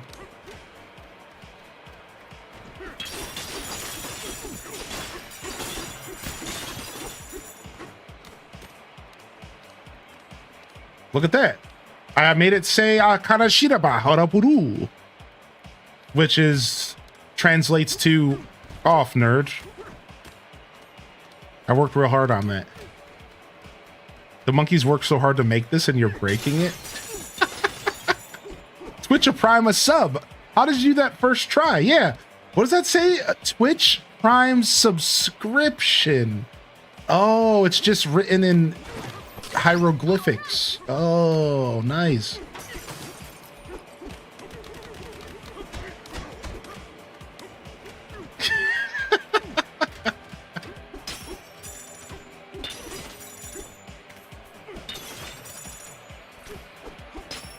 To be fair, this is a lot of gold.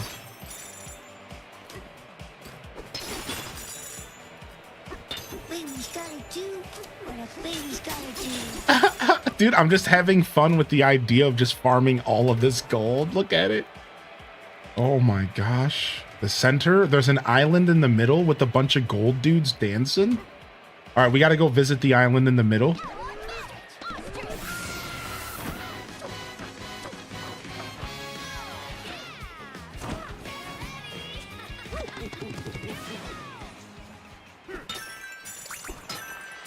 Do they respawn? Wait, can I just farm these dudes? I get 10 per pop.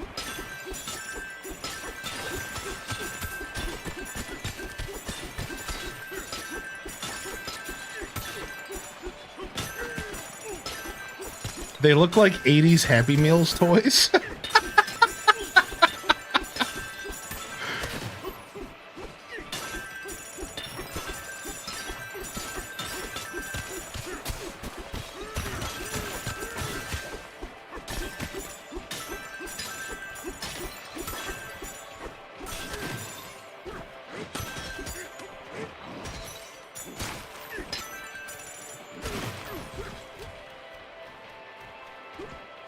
Okay. Ooh, there's something up there. We got to go up there and explore that. There's the freaking trophy that I was breaking open. It's literally made of gold.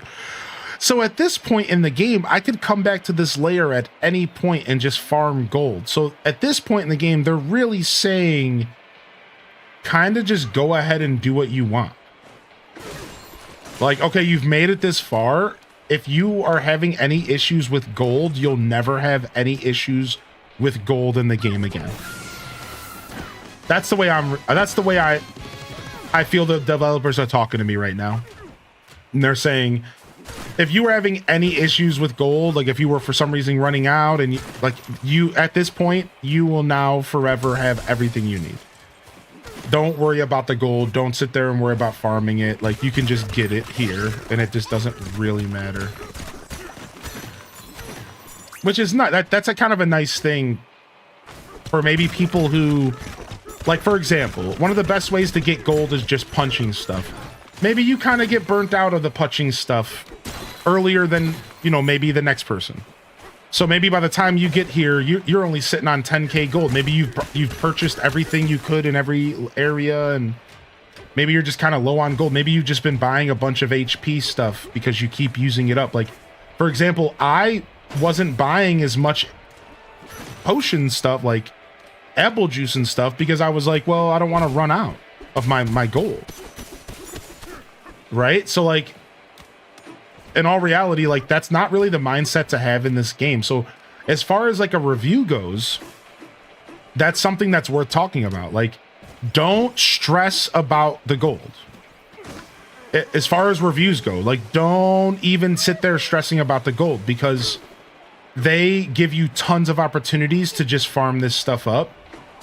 And like, you don't need to be sitting there stressing about it. Like, you can just play the game, do what you need to do, buy what you need to buy, and like don't overthink that, because like obviously you're not meant to overthink that at all.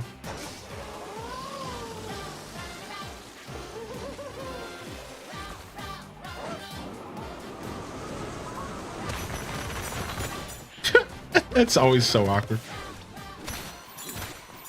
Okay.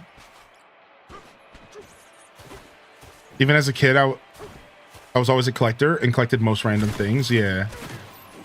I'm pretty heavily a collector in games, but even I have like my limits as far as like in the middle of the story collection. Does that make sense? Like, I'm a big collector in video games. It's one of my favorite things to do. That's actually one of my biggest draws to Animal Crossing. Animal Crossing GameCube, I love the idea of collecting all of the items. Ooh, nice. Look at this. The problem, that's like that's actually one of my small beefs about New Horizons. If you guys would like to hear one of the little things that I actually don't like about New Horizons, and this, I don't talk about this often because it's a personal complaint, but it's not worthy of complaining about or criticizing because in a game like Animal Crossing, the more furniture, the better, right? But the truth is, I think there was too many items in New Horizons. And I'm specifically talking about all the variations. And I don't like how they did the collection side of the game. I think that once you collected a piece of furniture or clothing, it should have counted as collecting all the different variations in your catalog. And I understand that takes away from, like, for example, Reese and Cyrus and their relevance, because they're there to give you different colors of things. But it was just so overwhelming, man. Thousands of pieces of clothing with thousands of different, you know, different color variations made it to where New Horizons became a literal impossible game to collect it all. And that's what it feels like anyways. It feels like an impossible feat that you can collect everything in that game. Like, it just feels super daunting. Like, you basically can't. You can, I know, but like, no, you just can't. So instead, I focused on DIYs, right? And I'm like pretty much close to finishing the DIY collection. And instead, I focused on, you know, between DIYs and you know, the museum, like that's where I got my collection personal collection kind of vibe out of the game. But as like a little share moment, I honestly could have done without the way that they handled the items in that game. It felt so overwhelming to me as a collector. Like I felt like I couldn't enjoy the collection side of Animal Crossing in New Horizons, because every time I got a piece of clothing or something, I was like, cool, I got this new hat, but I don't have the 7 hats that of different color versions. And then to make things worse, oh, I messed up. Oops.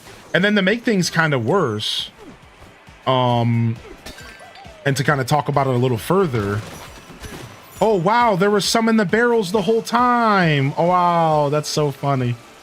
I knew they were hidden somewhere. And to go a little bit further, it didn't help that the shopping in the game was so tedious. Right? Like, oh, you want to go shopping for all the hats? Well, you have to go into the shop. Yeah, you know what I mean? Like, come on, dude. Why couldn't I just buy every color hat in one sitting? No, I had to go in and buy one hat, then buy another hat, then buy... Like, they made the shopping super tedious. So, like, there was all these little things that were just, like, not cool about the collection side of that game, and you don't hear me talk about it often because it's not something that's worth criticizing. Like, this is clearly a me problem, but, like, it just didn't feel good at all. Yeah, I saw Ramby in there. Yeah, you see that? Oh, he's gonna be in my house. He's gonna live here with me. Nice. So yeah, there's like just a little bit of a me thing when it came to that game. We shouldn't have got repeat DIYs. I agree that the DIY repetition was a little bit overdone. And I understand their goal was to get you to trade your DIYs with other players, and they succeeded in that department. It's still made for a pretty tedious experience. Yeah. All right, let's switch over to our new color that we bought that everyone wanted me to rock out.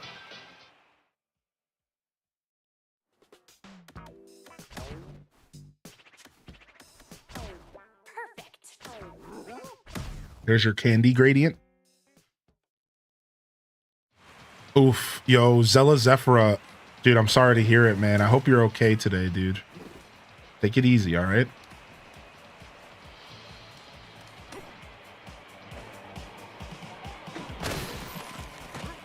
All right, I'm going to take this barrel over here. I'm going to smash the barrel right here. I'm going to switch to elephant. No!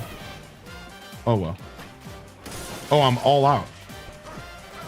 Maybe I can just suck this up. Nope. I messed up big time.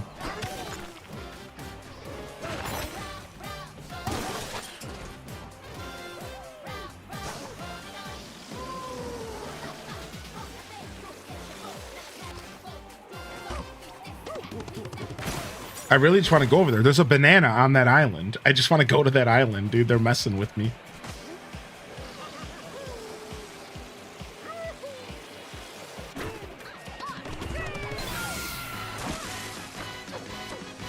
I'm not going to be able to make this. No way. I got to go back to the track. That's exactly what I got to do. Yeah, that's where I'm going right now. Yep. You got it right. A little off topic, but does anybody know if they added that new Ginormosia mode yet? No, they have not. Echoing Tear, I'm waiting for it, dude. Yeah. I'm actually waiting for it myself. They could have at least put a bottom in there so I could collect it all. I just keep falling through it like an idiot. Anyways.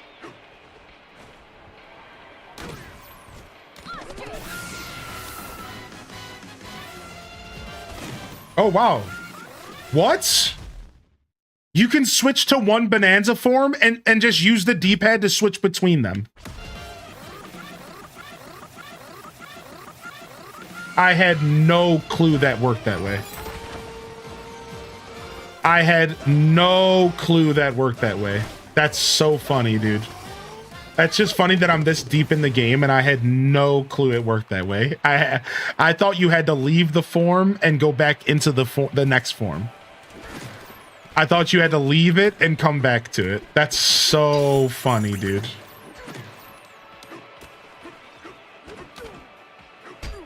No.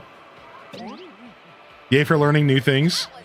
Finally unlocked Swoop. I tried every day for so long. Aw, congrats, man.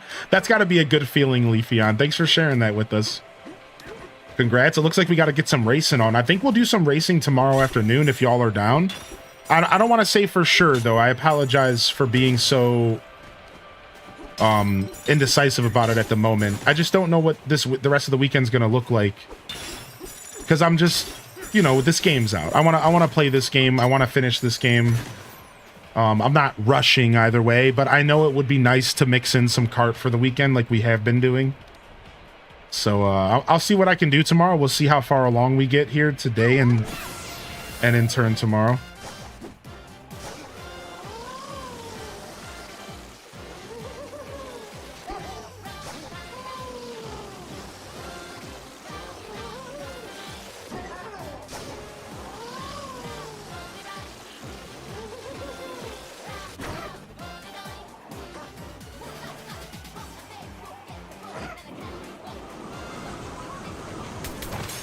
Nice. That was sick.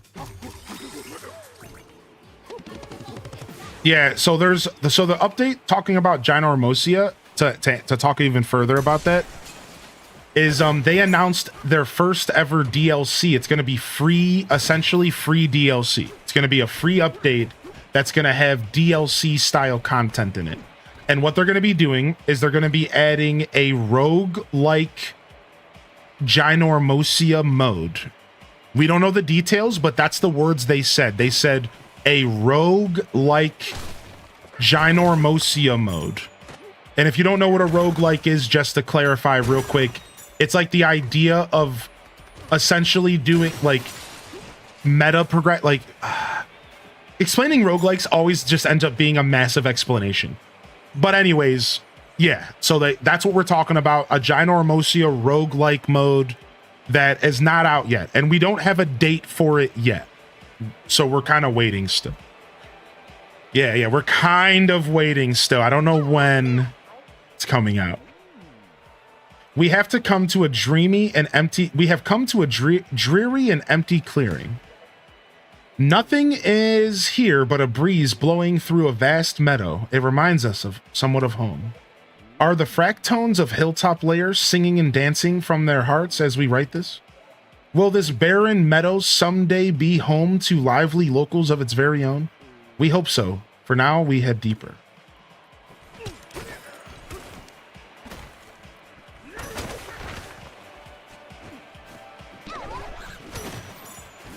So there's no shop or fossils on this layer.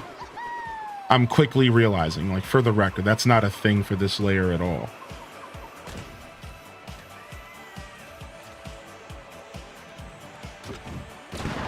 The only shop that was here was one for gold.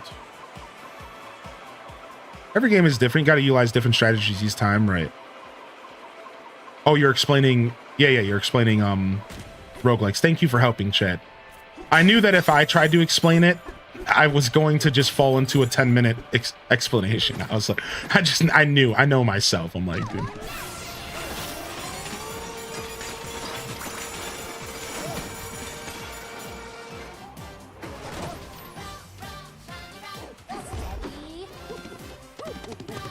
That kind of worked, right? Yeah. We're gonna try again, dude. That's kind of working, right?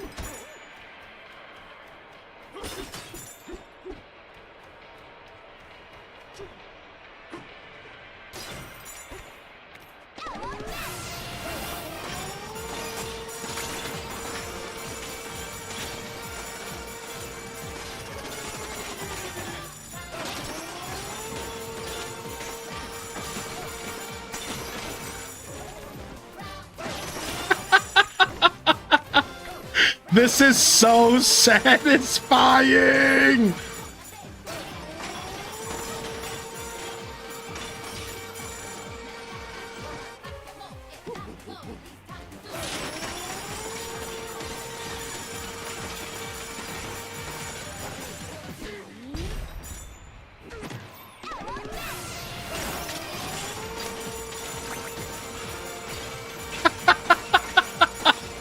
I'm telling you, they literally were like, you never want to be worrying about gold again. You shouldn't be worrying about gold ever again.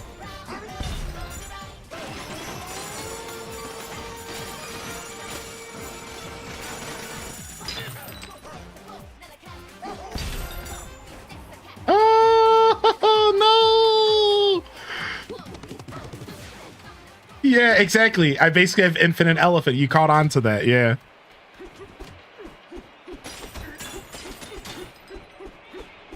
No, not quite. There's definitely not those types of logic with physics in this game. Yeah, for sure.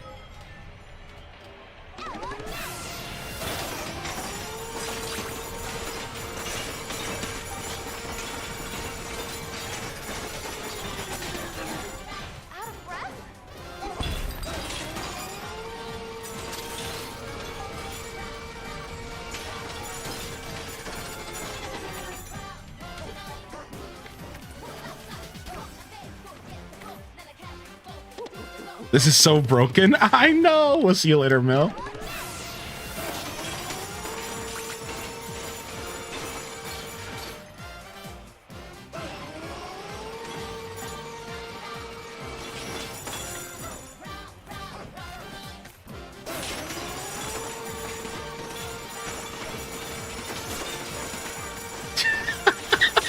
This is so dumb.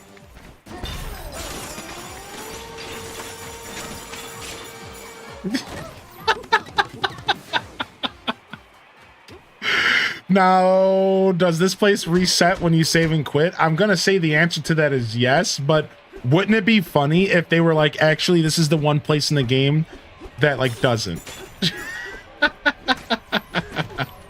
That would be such a troll thing for the developers to do, right? Like, actually, not this time.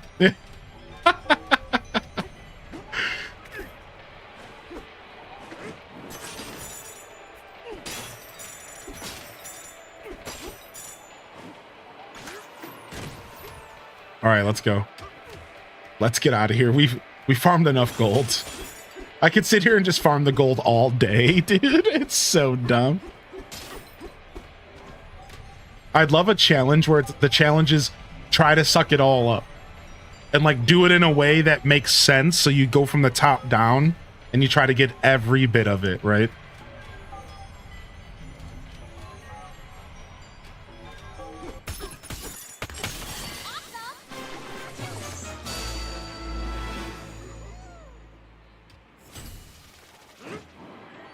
To the next layer. Let's go.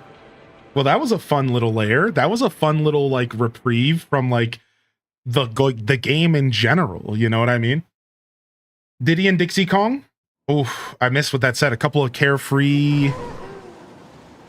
All right, here we go, chat. I'm glad you got to see your friends again. Ow. Racing with Rammy was fun too. I guess life down here wouldn't be that bad.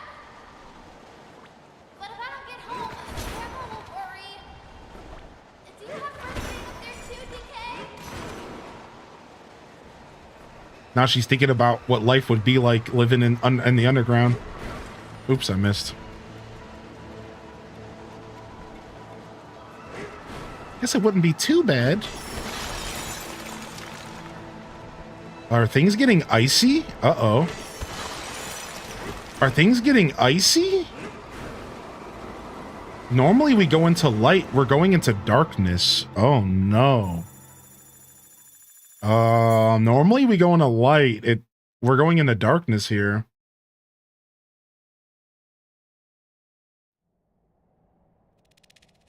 Radiance level. Sublayer 1200.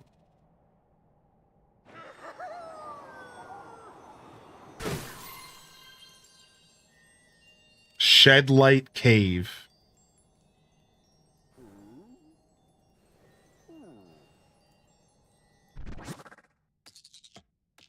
Oh, we're in a cave. Interesting. We're just in a straight up cave here. And it looks like it might just be like a straight up boss fight. I guess we're about to find out.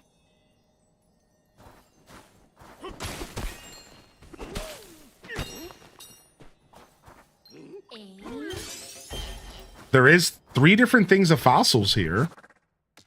So this cave... Oh, wait, I just noticed something.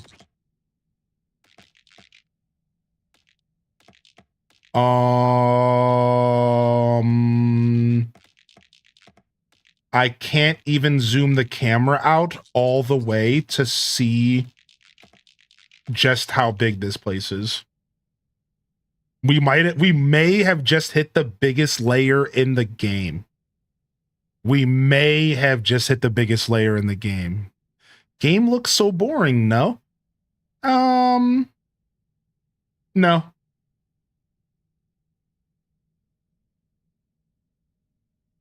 Yeah, we may have just hit the biggest layer in the game. Yeah.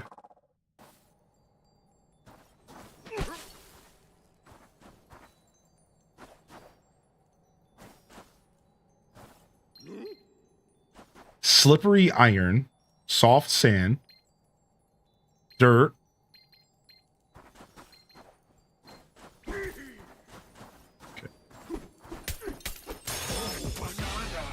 Yeah, it's way too quiet. And there's some kind of creature ahead of us.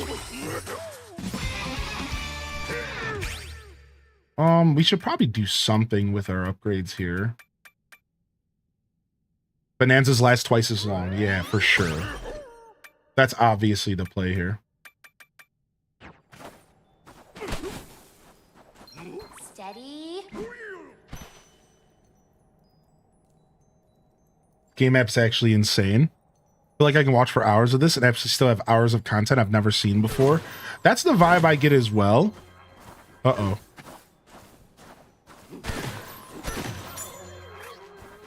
How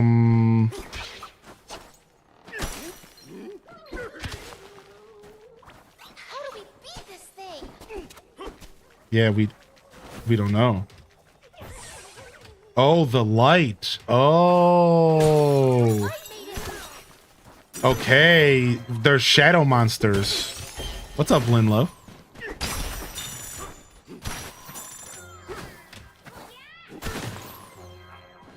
Okay. This pillar doesn't belong here.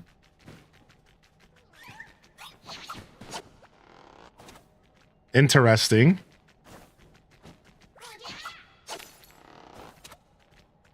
That was such a Bart not watching Itchy and Scratchy moment.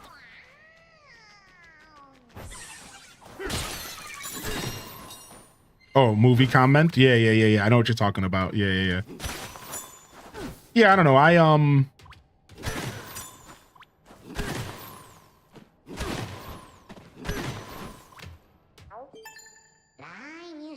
Thank you for saving me. I must tell you, a sinister fellow showed up here earlier. He stole our precious light source and then left. That uncivilized fiend and his friends slithered below. Oh, nice, cute, dude. These little snake dudes are dope. These little snake dudes are cute. All right, I like them.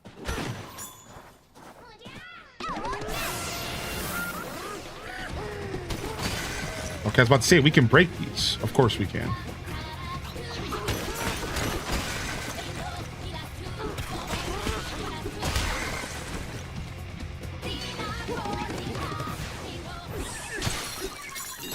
Precursor to the DKC2 snake. I was sitting here trying to wrap my head around, like, is there a reference here that I'm not catching with the snake creature? I was racking my head around the same thing.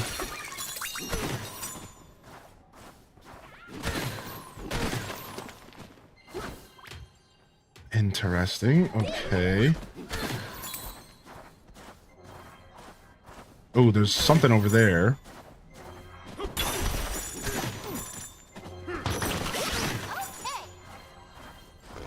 Also another shadow monster.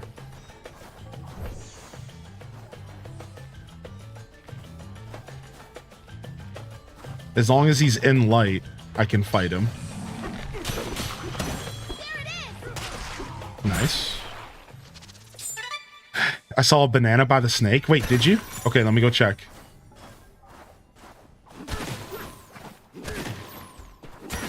Oh, over there. Is that what you're talking about?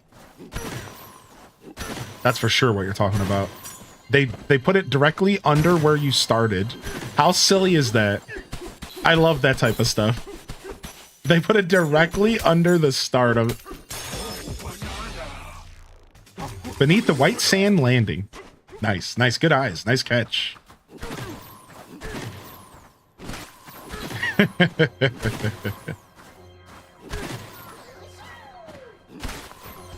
And there's a fossil up here. Let's go ahead and grab that.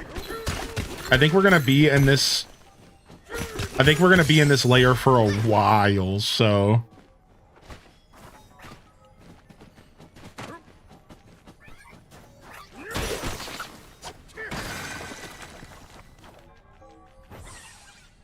Get strapped in. Yeah, I think this layer is going to be thick, dude.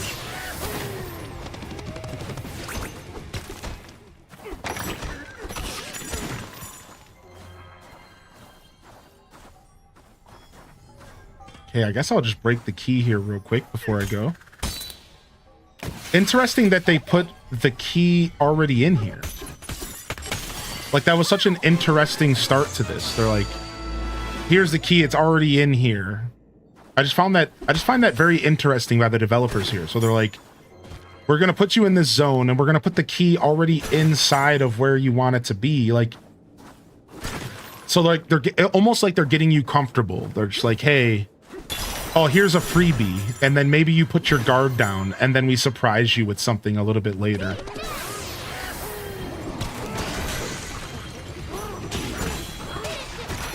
So I'm excited to see where this goes. I mean, this is why the game just gave you so much gold. Yeah, exactly, dude, exactly. It all might be coming to a head here. Wait, what is going on up here?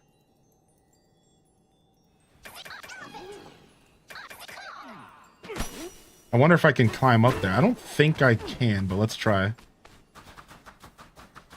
This stuff is slippery. Yeah, no, I can't. So that must just be a source of light, that's all. My inner explorer must know everything.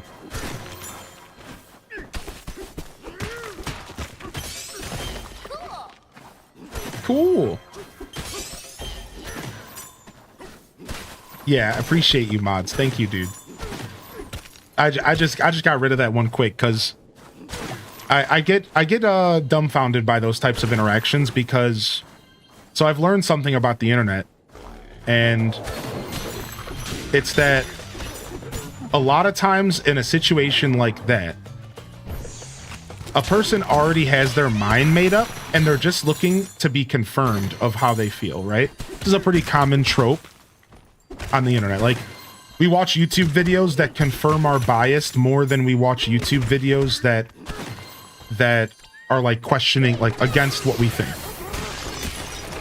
So like I find an interaction on Twitch where like somebody comes into the chat and then they say, "This game looks boring, doesn't it?" It's like, what are you looking for? What are you actually here for? So you're asking the guy who's playing it, I'm 8 hours into my stream. Are you asking me if I'm bored? Are you asking the chat to see if somebody here thinks it's boring with you? Either way, you're just really looking for me to confirm you're biased, which I'm not here to do. So bye. Right? Like, that's what you're here to do. You're like a comment like that. Like, that's what you're here. That's what you're here for. You're here to have me confirm you're biased, or you're here to troll. Either way, I really don't want you here, because instead that interaction could have been a lot different. Hey, I'm here to check this game out. I don't think it's for me, but I'm convinced it might be a little too boring. It might not be to my taste. Thanks for having me. All right, cool. Enjoy the show, and you can find out if this game's for you or not. But like, to come into the chat and say, "This game's boring, isn't it?" And it's like, okay, at that point, you are here for two reasons. You're either trolling, or you're here to confirm you're biased and you want somebody to back you up, like Twitch chat or the streamer. Either way, why would you come into a stream of a guy playing the game and ask me if it looks boring? Like, I just find that to be weird. It's like, that's just all wrong. That's not how you go about that, right? Like, that's just not how that works. Like, why would I be playing the game if I'm bored? And even further, then wouldn't your question be, "Hey, how's this game? What do you think about it? Do you think it's boring?" Right? You know what I mean? Like, wouldn't your question instead be something along the lines of, "I think this game's kind of boring. What do you think?" Right? But when your statement is the words, "This game is boring, isn't it?" At that point, that wasn't even almost a question. That was a statement followed by confirmation. "This game's boring, isn't it?" Right? So like, you're not, that is not at all a healthy engagement. There is nothing positive that's going to come out of that interaction for any of us here, besides for that one guy who came into the chat. So like, I just found that super funny, and I was like thinking about it. Like, as it came into the chat, I was like, "What are you doing here?" So I just banned him right away. Like, I love a good discussion. I love a good discussion. I love a good chat. But it's like, there's nothing that's going to come out of that. There's like not a conversation that's going to come out of that that's going to be anything that we are wanting, except for this conversation we're having right here, right? Because this is fun. But like, yeah, like it was real. It was real. Those types of interactions are just, you can just ban them right away. Yeah. So, but thank you though. I do appreciate that my mod's first instinct was just like, that's your opinion and you're entitled to it. But we're good here. We're enjoying it. Because I think normally I try to give people a chance and I try to be like human with them and I let people have their opinions and stuff. But in that one for me was like an instant, okay, you're just trolling. Yeah. Yeah. So I just wanted to say, like, thank you, mods, because that's how I would prefer things to go. I would prefer most of the time to give people a chance because everyone's entitled to their opinion. Right? Like, I do believe in that. But that was just like, no, you're just trolling. I think it was the way that he worded it that really bothered me. What the heck? Is this stuff super light? What is this stuff? Glowstone. I feel like I can whip this stuff.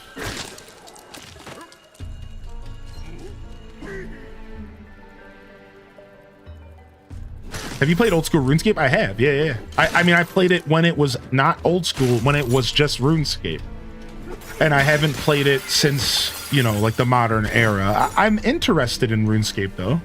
I honestly would like to play it again. I just always end up going back to World of Warcraft when I'm in the mood for an MMO.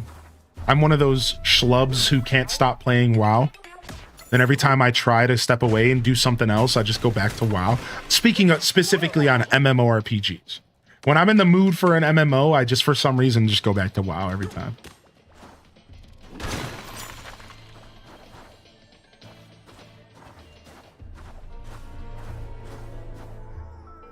What's going on here? What is this? The synthetic sun you see from here used to shine most splendidly. The door at your feet would open with the sun's light. And so that maybe the glowstone helps? We have a whole new thing to like figure out. We have like a whole new layer to discover now. Isn't that so exciting, dude? We have a whole new layer with new mechanics. Every layer has new mechanics. Every layer freshens the game up. Every time you think you're going to be doing the same thing, you're doing something fresh, something new in this game. After following a long snake-like path, the landscape suddenly opened up. Before us was a glowing lake, but not truly a lake. Instead, it was light refracting rocks that filled the grotto floor.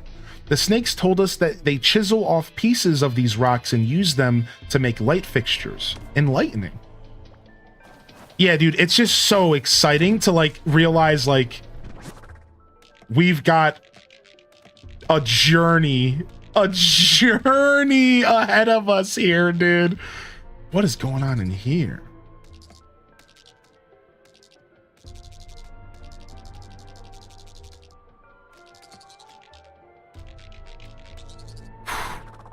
Seems like an insane layer. It seems like such an insane layer. Yeah, dude. Retail or classic? Classic. I was playing retail when the recent expansion released, but I decided to step away from it. I almost reinstalled classic the other night, or sorry, retail, but I still am staying away from it. So right now I'm just playing classic. I have a hardcore character that I'm focusing on. And then I'm also playing a PvP server character in the Anniversary realms. And I'm kind of building up towards Burning Crusade. I think I'm going to do a solo run through Burning Crusade. By solo, I mean pugs only, no guild, and I'm going to just gank people until I get bored. I'm just going to call myself out. I'm a bastard. And I love playing rogue and I love ganking people, especially when you're at low HP in the middle of a fight with a group of mobs. Ooh, that's my favorite. Or maybe when you're AFK sitting in town. Ooh, I love that. Honestly, any opportunity I can get to ruin your day in World of Warcraft, I'm here to ruin it because I'm a rogue and that's what I do. That so I'm heavily considering doing a run through Burning Crusade. And just go and doing what I did back in 2006, which was literally just gank people. I didn't even have good gear because rogues don't need good gear. Because I can just start the fight when you're at half HP. Then that just makes up for the gear gap. And that's the best part of a rogue. So when I played in 2006, I didn't play the game. Everyone else was raiding and arena grinding, and I was just running around in greens and blues, and I would still beat you because I got to start the fight anytime I want. Like it's just so nice. So yeah, that's my current WoW journey.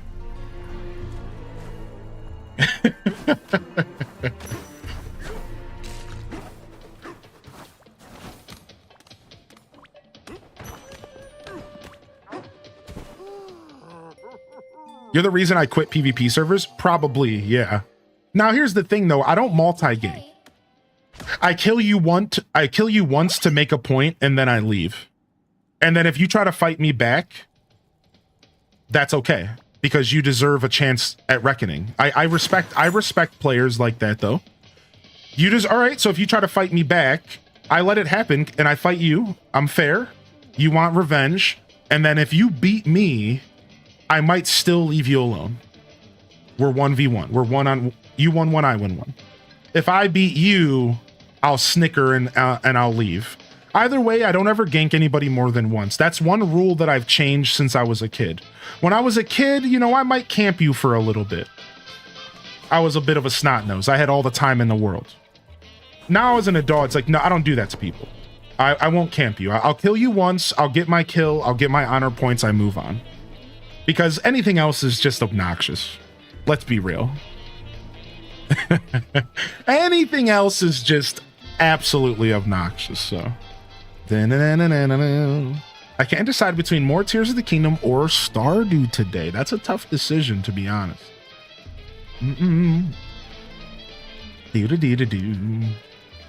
But that is what kids are for. Yeah, exactly. Like, as a kid, you have the freedom to kind of do whatever. So it's like a little different, you know? You little snot noses, exactly. So I try not to get mad when some snot nosed punk is like, makes me switch characters or turn the game off. Cause I'm just like, well, I did that to so many people. I deserve this. I deserve this. I came in as you were talking about the troll. One thing I appreciate you in this community, you have a good sense of healthy boundaries, and that's powerful. Thank you for being an example and staying firm to your truth. Oh, thank you, Doge. Thank you, man. I appreciate that. Yeah, I do my best. Honestly, I can probably still count on my hands and toes, my hands and my feet, my toes and my fingers, the amount of people we've legitimately banned in this community. Most of the time it's bots or obvious trolls. So I try to be fair, man. I do try to create a space where people can come and enjoy my show no matter what kind of person you are. No matter if you think this game sucks, you can still be hanging out. But it's a hard balance. Because you give people an inch, they take a mile. Classic saying, and it's very true with streaming. And I'm far too often, I give out inches, and then people are snatching up miles from me, and I have to end up banning them. And it's like, I try real hard. So it's like, such a hard balance to find for sure. It helps that we have a beautiful mod team, because a lot of times they make the decision and I don't have to, and that makes my life a lot easier. So yeah, it's almost always during a new game too. Yeah, right, because people don't like joy. You know, it's like, one of the rules of the internet. If you see somebody enjoying something, ruin their day and don't let them enjoy it. You know, that's just like literally, that's just life. Yeah, that's what people want. That's what we want to do. I'm surprised that was our first troll since the game came out Thursday, actually. Funny enough, that was actually the first troll since, and again, and honestly, calling that person a troll is maybe even going a step too far. They could have just been a misguided individual, but regardless, that we haven't had many of those interactions for Donkey Kong, which is cool. I'm pretty happy about that. Yeah. Oh, random sniped one earlier. Oh, I didn't see it. Yeah.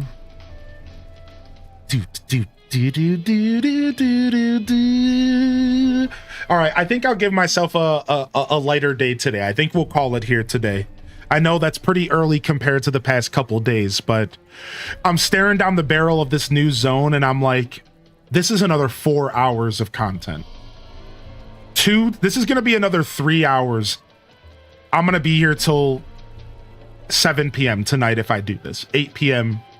if I do that. I just know it. I know it. I've played enough of this game and I'm like, if I join this zone, if I decide to do this whole zone, I'm here for another 12 hours today. Like, I know it in my heart.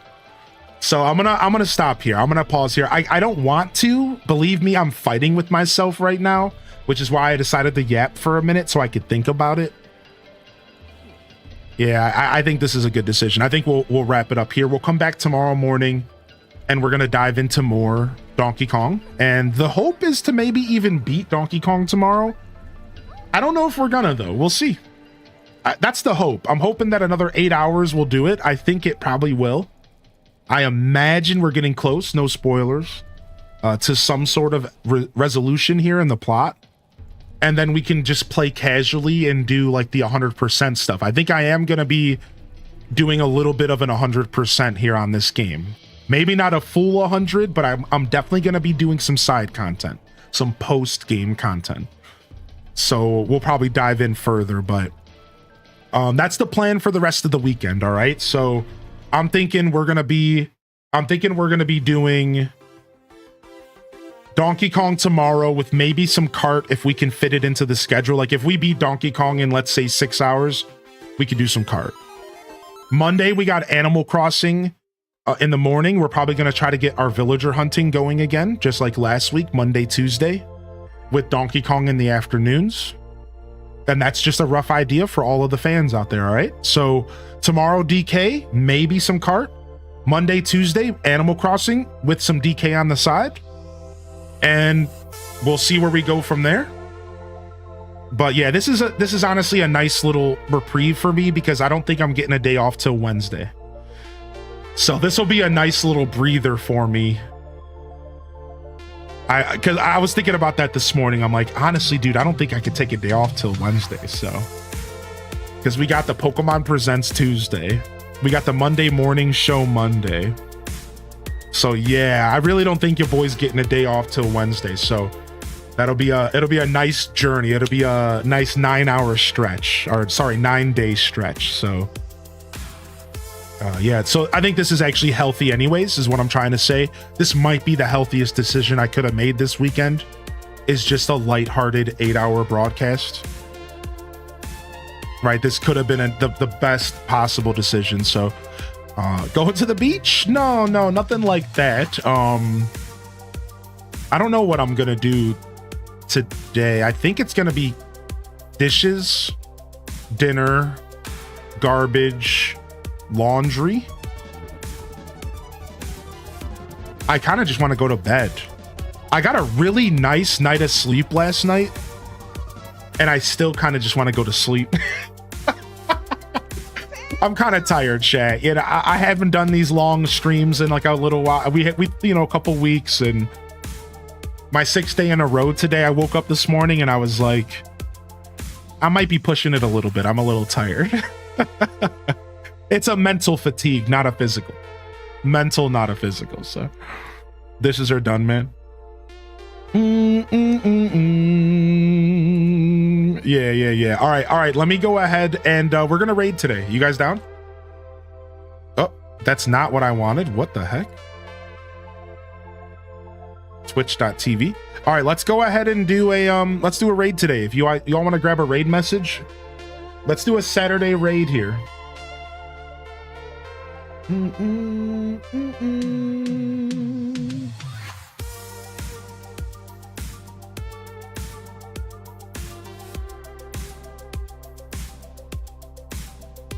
All right, we're gonna throw another raid over to somebody we raided this week. I usually like to mix my raids up, but I am all about helping out our community and their goals. And our buddy Feisty is working towards getting their partnership on Twitch, which in a lot of ways can be some of the hardest stuff that you push towards on this platform. And we're gonna go ahead and raid Feisty again, and in hopes that we can help push them even further towards their goal. If you guys don't know, recently Twitch actually made it to where raids count 100% towards the partnership, and that wasn't necessarily the truth in the past. So now they've given us the tools to help others around us to achieve their goals in this space. And as much as the partner badge might just be a check mark to some people, in a lot of ways it really does matter. It really does. It really does add a level of credibility to your broadcast that I think some people do pay attention to. Maybe not everybody. So we're gonna go ahead and we're gonna drop a raid off to Feisty, all right? And we're gonna go help them on their journey, and we're gonna try to help them get their partnership here. Honestly, they're such a hard worker. They could do this themselves, I think, over time. But I think a little help might be nice, you know? It might be nice so they don't feel like they're doing this alone. So I'm going to go ahead and get this raid going. Thank you so much, everyone. This is Highly in Descent signing off from another wonderful Hyrule Gaming Group production. If I don't see y'all here tomorrow for some more Donkey Kong, potentially the finale of the Donkey Kong story, I'll see you when I see you, fam. Don't forget to game on. And of course, as always, Peace. Wrap it up and on to the next episode. Peace.